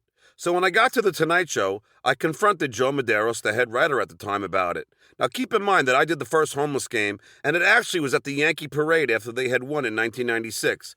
It was KC's idea. When I asked Joe, he said that they'd been doing jaywalking since 1988, and officially did it every week in 1992, and he could pull the video to prove this. I was shocked. Kathy Griffin. Sensitive, are we? One time I was hanging with Kathy in her dressing room before she went on, and I was in my traditional collared button-down shirt and suit jacket that they dressed me in, and we were shooting the shit. Well, after the show, I changed into my jeans, t-shirt, and leather jacket, and went outside to my parking spot, put on my New York Giants motorcycle helmet, jumped on my Harley, and took off. I ended up pulling up alongside Kathy's limo at a traffic light. I told her to roll down the window. She did and said, "Who are you?" I was like, "Kathy, it's me, John. I changed." Without missing a beat, she said, "Into who, Dennis Hopper?" I love Kathy Griffin. As far as I'm concerned, she is one of the funniest female comics I've ever seen. She's very quick-witted, like Joan Rivers was. I was on her show My Life on the D-List once when we were backstage at Last Comic Standing. We had a great time. I was cracking jokes, she was laughing. I thought to myself, if she's on the D-List and I'm on the Y-List, like why the fuck am I here? There was one instance, though, when Kathy got completely sensitive and started crying after being a guest on The Tonight Show. I remember it vividly. She was on the couch and she held up two pictures, one of her and one of her former co-star Brooke Shields. And Jay, being the funny, shoot-from-the-hip kind of guy, said, "Is that the before and after picture?" Now, I thought it was funny, but Kathy apparently didn't. She was crying in a dressing room, and the cameras were there shooting her reality show, and poor Jay had to go into her dressing room and apologize. This continued in the parking lot with Kathy crying. Now, look, I get that some might think it was insensitive, but Kathy is a comedian. She should be able to handle a joke. That being said, all in all, I like Kathy. Howard goes off on me again. When we were doing the Jay Leno show at 10 o'clock, we had to churn out more comedy bits because we needed 2 instead of the Tonight Show's 1 per hour. We had about 20 writers, including myself, and I was excelling. Jay and Jack, the head writer, would compliment me on my work. Anyway, one of our writers came up with this bit of who can make a better Super Bowl pick, Terry Bradshaw or a chicken. I heard about it, but thought nothing of it. Apparently, after the bit, Howard started saying that Jay stole the idea from him. And this couldn't be further from the truth. Heck, shows have been doing that bit since the 50s. One day I was on Facebook, and the guys were all accusing me of stealing bits from the Howard Stern show. And there were even people saying Howard was accusing me of stealing his bits. So I just wrote back that I'm not stealing any bits and not to drink the Kool-Aid. Now look, I didn't even equate the term with Jim Jones. I was just repeating what our executive producer would say sometimes in the briefings. I guess the guy took my line, cut and pasted it out of context, and sent it to the show. Howard got it and went ballistic on me yet again. This would be the last time I would ever be in his good graces. I couldn't believe that little comment threw him out of whack, but that's Howard, a guy who ripped into people on a regular basis but couldn't take it himself. I mean, if you consider all the crap he gave me, all of the insults, all of the put-downs, this is what sets him off? He should change his name to the drama queen of all media. In 2017, I decided to reach out to him. I messaged Beth on Facebook and asked her to forward it to Howard. It read, "Hey Howard, I know we have said some pretty shitty shit to each other, but I just want to say that I apologize if I hurt you. I will always consider you a friend. Best, John." Believe it or not, Howard wrote back to me saying, "John, thanks for saying that. It's all good, Howard." Well, that was it. We made up, but Howard would never have me on the show again. I am now persona non grata. It's fine, though. The show and Howard have both become something I'm not sure I would even recognize anymore. I was at a housewarming party for Bob Reed, who was one of our segment producers, and the comedian Ant was there. I noticed he was wearing a belt buckle with writing on it, and I asked him what it said, as I thought it said jailbait. He was livid, and he walked outside into the hallway all pissed off. I didn't know what I said to offend him, so I went out in the hallway and grabbed his head and tried to hug him, saying something like, "Hey man, what's up? We're friends. What got you so pissed?" He looked at me with complete anger in his eyes and screamed, "Get the fuck away from me!" He scrambled quickly out of there. I didn't understand what I had done until Bob informed me that when I grabbed his head, I moved his wig all the way to the side. His hair hat was on the side of his face. Me and the mob. Around this time, my friend Mark, who got the financing for my movie, had just acquired the rights to the John Gotti Jr. story. I was ecstatic since I had a 3% ownership in the company. The first time we met, John took us to his restaurant in Oyster Bay, where he went into the kitchen and cooked. He made like a shrimp marinara dish. He asked me if I was hungry, and I said yes, but I was allergic to shellfish. He was annoyed by this. He said, "Who's allergic to shellfish? Just eat the damn thing." I did. I wasn't going to piss off this famous mobster in his own kitchen. I thought, so I break out in painful highs all over my body. Big deal. One time we went to a restaurant in New Jersey to have lunch with John. I was given the seat next to the former Don of the Gambino crime family, and they brought out a big tray of chicken cutlet parmesan. I picked up a giant piece, and the chicken slipped, fell hard on my plate, and splattered sauce all over John Gotti Jr.'s jacket. He looked calmly at me and said, "You know you just spilled sauce all over my jacket." I was shitting in my pants. I was like, "I'm sorry, Mr. Gotti. I'm sorry, Mr. Gotti." He wiped the sauce off and said, "You know, in the old days, if something like that happened, we'd all be in on it and make the guy who did it think he was getting whacked." So I dodged a bullet there, literally. Thank God it wasn't the old days. I mean, I've woken up next to some cows before, but never a horse. Another time we were having dinner with John Travolta, his wife, and Joe Pesci. We were having a good time, and I said to Joe, "You know, Joe, it's because of you that every day on social media I get called a stuttering prick." He laughed out loud. Joe also told me that the whole "Do I amuse you" scene was witnessed by him at one of my favorite Jersey restaurants, the Belmont Tavern. He saw a head mob guy do that exact same thing to an underling, and Joe brought it to Scorsese, who loved it. America's Got Howard. I have always maintained the reason Howard got so mad at me for doing "I'm a Celebrity, Get Me Out of Here" had nothing to do with me saying it would take 2 or 3 weeks, but because it meant I had been or was getting accepted by the mainstream, and that was what Howard had always craved. In my opinion, he couldn't stand to see and hear all of the positive reviews I was getting. Shit, how dare I get that acceptance? Followed by me getting to be a guest on The Tonight Show and killing it on there. That was his worst nightmare. One of his guys did well without him. Not as his flunky, not as a wise guy asking goofy questions, but as a nice, funny man who the other celebrities on the show adored and embraced. Gary even told me, "Hey, John, I want that guy on my show." I knew that was the real issue. Why do you think he beat me up so bad? Later, he decided to appear on America's Got Talent, and people thought I sold out going to The Tonight Show. Howard had always yearned for the approval of others, much like he had always wanted the approval from his father. He would have rather been hobnobbing with his favorite celebrities than bashing them. But how was he to do that? He tried once with that dreadful E! Interview show that lasted 1 season. It became quite apparent that Howard was just not as funny without the gang. When Howard was on America's Got Talent, they had a stuttering comic on.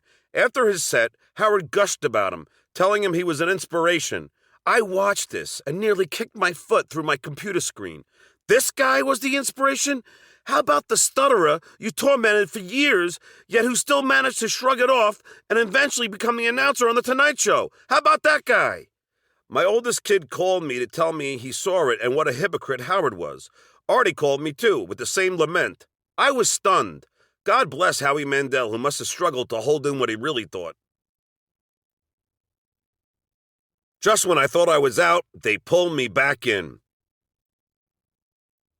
My phony phone call to Donald Trump. After The Tonight Show ended, I thought my life in the spotlight was basically over. I wrote for other shows, was the executive producer for a radio show, and started doing my podcasts. As I had done before, I embarked on reinventing myself, and that started with me announcing my run for the U.S. Senate. I love politics and thought that might be the next step. As I started doing my podcast from my news studio, my producer and former campaign manager, Royce D'Orazio, suggested I should call the White House. After all, I was friends with Donald Trump, so maybe he would take the call. It seemed interesting, but we had a bigger guest that week in Jackie the Joke Man Martling. The next week, I tried to book KC, who was too busy, so I said to Royce, "Sure, let's call the White House." We Googled the number for the White House and called the switchboard. When I called as stuttering John Melendez, they didn't put me through and just hung up. No big deal, really. The same thing happens when I call DirecTV. Royce suggested that I say I was New Jersey Senator Bob Menendez, since it's only one letter off. It's like the My Cousin Vinny bit where Pesci says, not Gallo, Callo. I put on a fake, awful English accent and said I was Sean Moore. They said, who? I said Sean is in Connery and Moore is in Roger, and that I was a big James Bond fan. Which should have been an immediate indication that I was faking. After all, I didn't name myself. Then they said President Trump was in Fargo, North Dakota, and I was like, holy shit. They just gave the location of the president to a stuttering idiot. Why not give me his latitude and longitude? They said they would see what they could do, and then we hung up. A few minutes later, I got a call back on my cell phone, and the screener on the other line from the White House said they just had one question. Why am I calling from an 818 area code? I said we were on holiday, and they bought it. Hook, line, and stutter. As if my cell phone area code changes when I travel. They said they'd have someone representing the president call me back. How unbelievable is that? Almost as unbelievable as KC being too busy to call into my show. We ended the podcast, I went home, took a shower, and drove to a date in Beverly Hills, which explains the shower. As I was driving, I got a call from Jared Kushner, Trump's son-in-law, from aboard Air Force One. I answered the phone in my Long Island accented voice, but then switched to Sean Moore. How does this guy not know that? Jared asked what the senator wanted to speak about, and I pulled something out of my ass about how the senator had a long conversation with the president a few weeks ago and that he just wanted some closure on it. Jared said Trump was in a meeting, but that he would pull him out if I wanted him to. I said no, just have him call me back, because I knew I had to figure out how to record it. I could have asked the NSA for it later, but I thought it might be easier just to record it myself. I called my fellow prankster friend Justin, and he said to patch him in if and when the president called and that he would record it. 20 minutes later, Air Force One called me and said they had the president on the phone. Again, I answered in my Long Island accent, but then changed to my English one. I scrambled to get Justin on the line while driving, and then after a few bumbling attempts, I finally got it. I said, "Oh, you there, Bob?" And Justin said yes, which was my cue that everything was rolling. I took over from there. After about 30 seconds of dead air, Donald picked up the phone and said, "Hi, Bob." I then proceeded to have a 4-minute conversation about immigration reform, saying that we had to get the kids at the border back with their families, and then grill them on who his next Supreme Court justice pick would be. He answered everything, and even gave me a timeline for when he would announce his pick. At the end of the conversation, we said our goodbyes, and then I slipped in, and a baba booey to you all. I was in total shock. We attached the call to my podcast the next day, and we released it. And then, nothing. We called Rachel Maddow, and her producer was not interested. Royce and I started to think that maybe this wasn't as big of a deal as we thought. I mean, we just infiltrated the White House and exposed them in their screening process, as well as Jared Kushner's ineptitude, and nothing? I called my friend at the Daily Mail who does many Stern stories, Adam Levy. He ran the story, but they called it a hoax. I called the Huffington Post, and they said they couldn't run it because they couldn't verify that it was real. 2 friends at the pub I hang out with didn't even believe me. Like it's common for people in pubs to exaggerate or something. Come on! But then everything turned. Politico reported that a White House insider said the White House was scrambling to find out how this had happened. Before I knew it, I was on CNN, MSNBC, Inside Edition, NBC, CBS, TMZ, and in the Daily News, New York Post, and the New York Times. I was getting discussed in every country from Denmark to Japan. I tripled my Twitter followers. It was unbelievable. After a Friday night celebration, I came home only to have two neighborhood kids tell me there were two guys in suit jackets knocking on my door. They said they were from the Secret Service, showed their badges, and said they were looking for me. Shit, what had I done? It was just a prank. I didn't think I'd broken any laws. I did a few more media outlets, but then my agent called me and said that the Secret Service had contacted her. This was unbelievable. My agent actually called me? Because they were looking to talk to me, we called Stormy Daniels' attorney, Michael Avenatti, and he agreed to represent me. I called the Secret Service, and they confirmed that they wanted to meet me, and I asked them if they were going to arrest me, or was this just to ask me questions? They said they couldn't tell me. I was shitting, literally. I called them from the bowl at Pickwick's Pub. That's my thrown away from home. I asked if I should bring a lawyer, and they said it was up to me. Fuck. I was going to go to jail for this shit? I mean, was Pickwick going to press charges? It was pretty nasty. I checked the law, and it says that you can get in trouble for impersonating a public official, but only if you were doing it for monetary gain. I made an appointment to meet the Secret Service the next day, which was a Monday, and I got off the bowl and called Avenatti. He told me he would handle it. He called them and told them he needed time to brief me, and finally, a few days later, he called me and said he asked them if they were going to arrest me, and they said no. But when he asked them to sign papers saying as much, they wouldn't. So Avenatti instructed me to lie low on Twitter and not to appear on any more TV shows for a little while. He said I shouldn't poke the bear, and we canceled an upcoming CNN interview. Kathy Griffin called me and said that these people don't fuck around, that they had her on the no-fly list after she released a picture with a decapitated Trump head. And wouldn't you know it, as I'm sitting here writing this chapter just a few mere weeks after my chat with the president, I'm looking at two fresh letters from the IRS informing me that I owe $15,000 in back taxes. On the other hand, I'm getting offers to do new and exciting things. I've since signed a production deal with the Idea Factory, Daryl Silva's company, for a show called Poking the Bear. All in all, I have to admit, I really am blessed. My charmed life. Well, that is my story. I've always felt like the poor man's Forrest Gump. I've gotten to do everything I've always wanted to do, but I was too stupid to invest in Apple stock.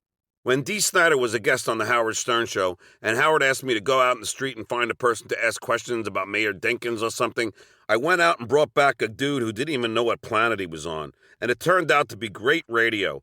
Dee looked at me and said, "John, you lead a charmed life." And that's just it. I have led a charmed life. I've been one of the luckiest, most blessed, most fortunate motherfuckers on the planet. I am grateful to Howard Stern for giving me my start. I don't hate the man. In fact, quite the contrary. I love him. I just think, like all of us, he is flawed. I am grateful for all of the people in this world, like Wayne Rice, Steven Weber, Amy Yasbeth, Crystal Bernard, the Wings producer, Al Martin, Ted Nugent, and Ozzy Osbourne, as well as all of the bands that let me open for them. I thank people like Sam Kinison and Willie Barcena for the kind words, and I thank God for hearing my prayers. I thank Jay Leno, Joe Medeiros, and Debbie Vickers for picking me above the rest. Heck, there were 4 staff members who asked Debbie for the job, but she said no. One of them was the future head writer. Thanks to Rob Young for his friendship and support over the years. He changed my life when he suggested that I pitch and produce my own video drop-ins at The Tonight Show, and I swear I'll get back at him if it's the last thing I do. Thanks also to Ross Mark, Helga Pollack, Dax and Beth Mark, Jamie Park, Mike Schiff, Walter Lewis, Tom Patino, Anthony Colecca, Kevin Castro, and Larry Gordia. I thank National Lampoon for putting out my movie and Stephen Kingston for giving me my radio show. I thank my good friends Craig Kalman and John Tita for signing me to record and publishing deals. I thank Randy Cantor for producing both of my records and Wayne and Craig at Razor and Tie for signing me. I thank Sting, Gene Simmons, Nuno Betancourt, Barry Williams, Grandpa Al Lewis, and Gilbert Gottfried for appearing in my video. I thank Nigel Dick for directing it. I thank Bellamy Young, Jeff Ross, Jim J. Bullock, and Sandra Taylor for being in my movie. I thank Michael DiLorenzo for directing it and my good friend Marco Fiore for getting it funded. Mike Frosch and Len Scafani. I thank Modi, Jim Florentine, Otto and George, Nick DiPaolo, Craig Gass, Artie Lang, the Reverend Bob Levy, Greg Giraldo, Mike Boschetti, Greg Fitzsimmons, Jason Galern, Ross Matthews, Russ Maneve, Jim Norton, and yes, even Melrose Larry Green for going on the road with me. Thanks to Richie Wilson, Scott DePace, and Doug Goodstein, and thanks to Jackie and Fred for writing all those great questions. I thank my friends Mike Navarra, Danny and Dawn Godfrey, Douglas Keller, Justin Schwartz, Alex Anguiano, Bruce and Lynn Bolero, Bob LaValle, Paul Jiggs Dwyer, Pat Carley, Jerry and Kim Ashentino, Joe Carroll, Eric Mahler, Felix and Lisa Hannenman, Roger Paul, Derek Panza, Joe Gold, Steven Weinberger, John Kamiatek, Royce D'Orazio, Murdad Sogand and Ashkan Saidi, Tommy Cassell, Sterling Youngman, Neil Politz, Darren Anderson, Josh Richmond, Tony Nassani, Chris Haha, Eric Bolander, Peter Hayes, Craig and Denise Phelps, John Passant, Tamara Bodecker, Alan Shields, Paul Smirthwaite, Chris Flood, Phil Nicholson, Dermot, Mick, Camille Cayazzo, Peter, Beller, Marjan, Greg, Michael Flood, Ralph, Kim, Chris, and Craig Holman, as well as Claire Caruso, Joanne Brett, KC, Stacy, Kayla, Jen, Sal, and everyone at Pickwick's Pub. I thank the universe. Thanks to Father Martin for making church bearable, and Miss Weiland, Miss Casement, Dr. Manley, Mr. Dunn, and Dr. Macropolis for making school fun. Thanks to Karen Harris and Dan Foreman. Thanks also to Jason Burns and Jerry Maguire of Agents. Thanks to Gretchen Bonaducci, and thanks to my friends Tyson Guy, Julia, Haley, and everyone at Rare Bird Books. And thank you to Rainn Wilson, Dan Whitney, Kathy Griffin, Richard Lewis, A.J. Benza, Tabitha Stevens, Steve Guttenberg, and Jillian Barbary.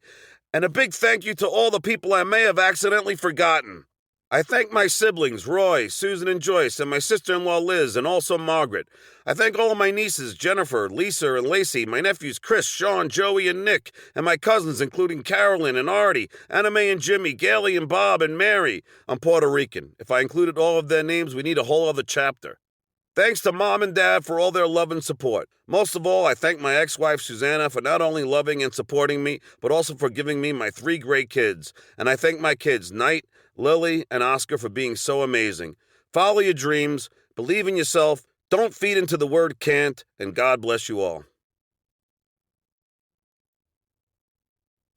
This has been an Audible Studios production of Easy for You to Say, written and performed by John Melendez.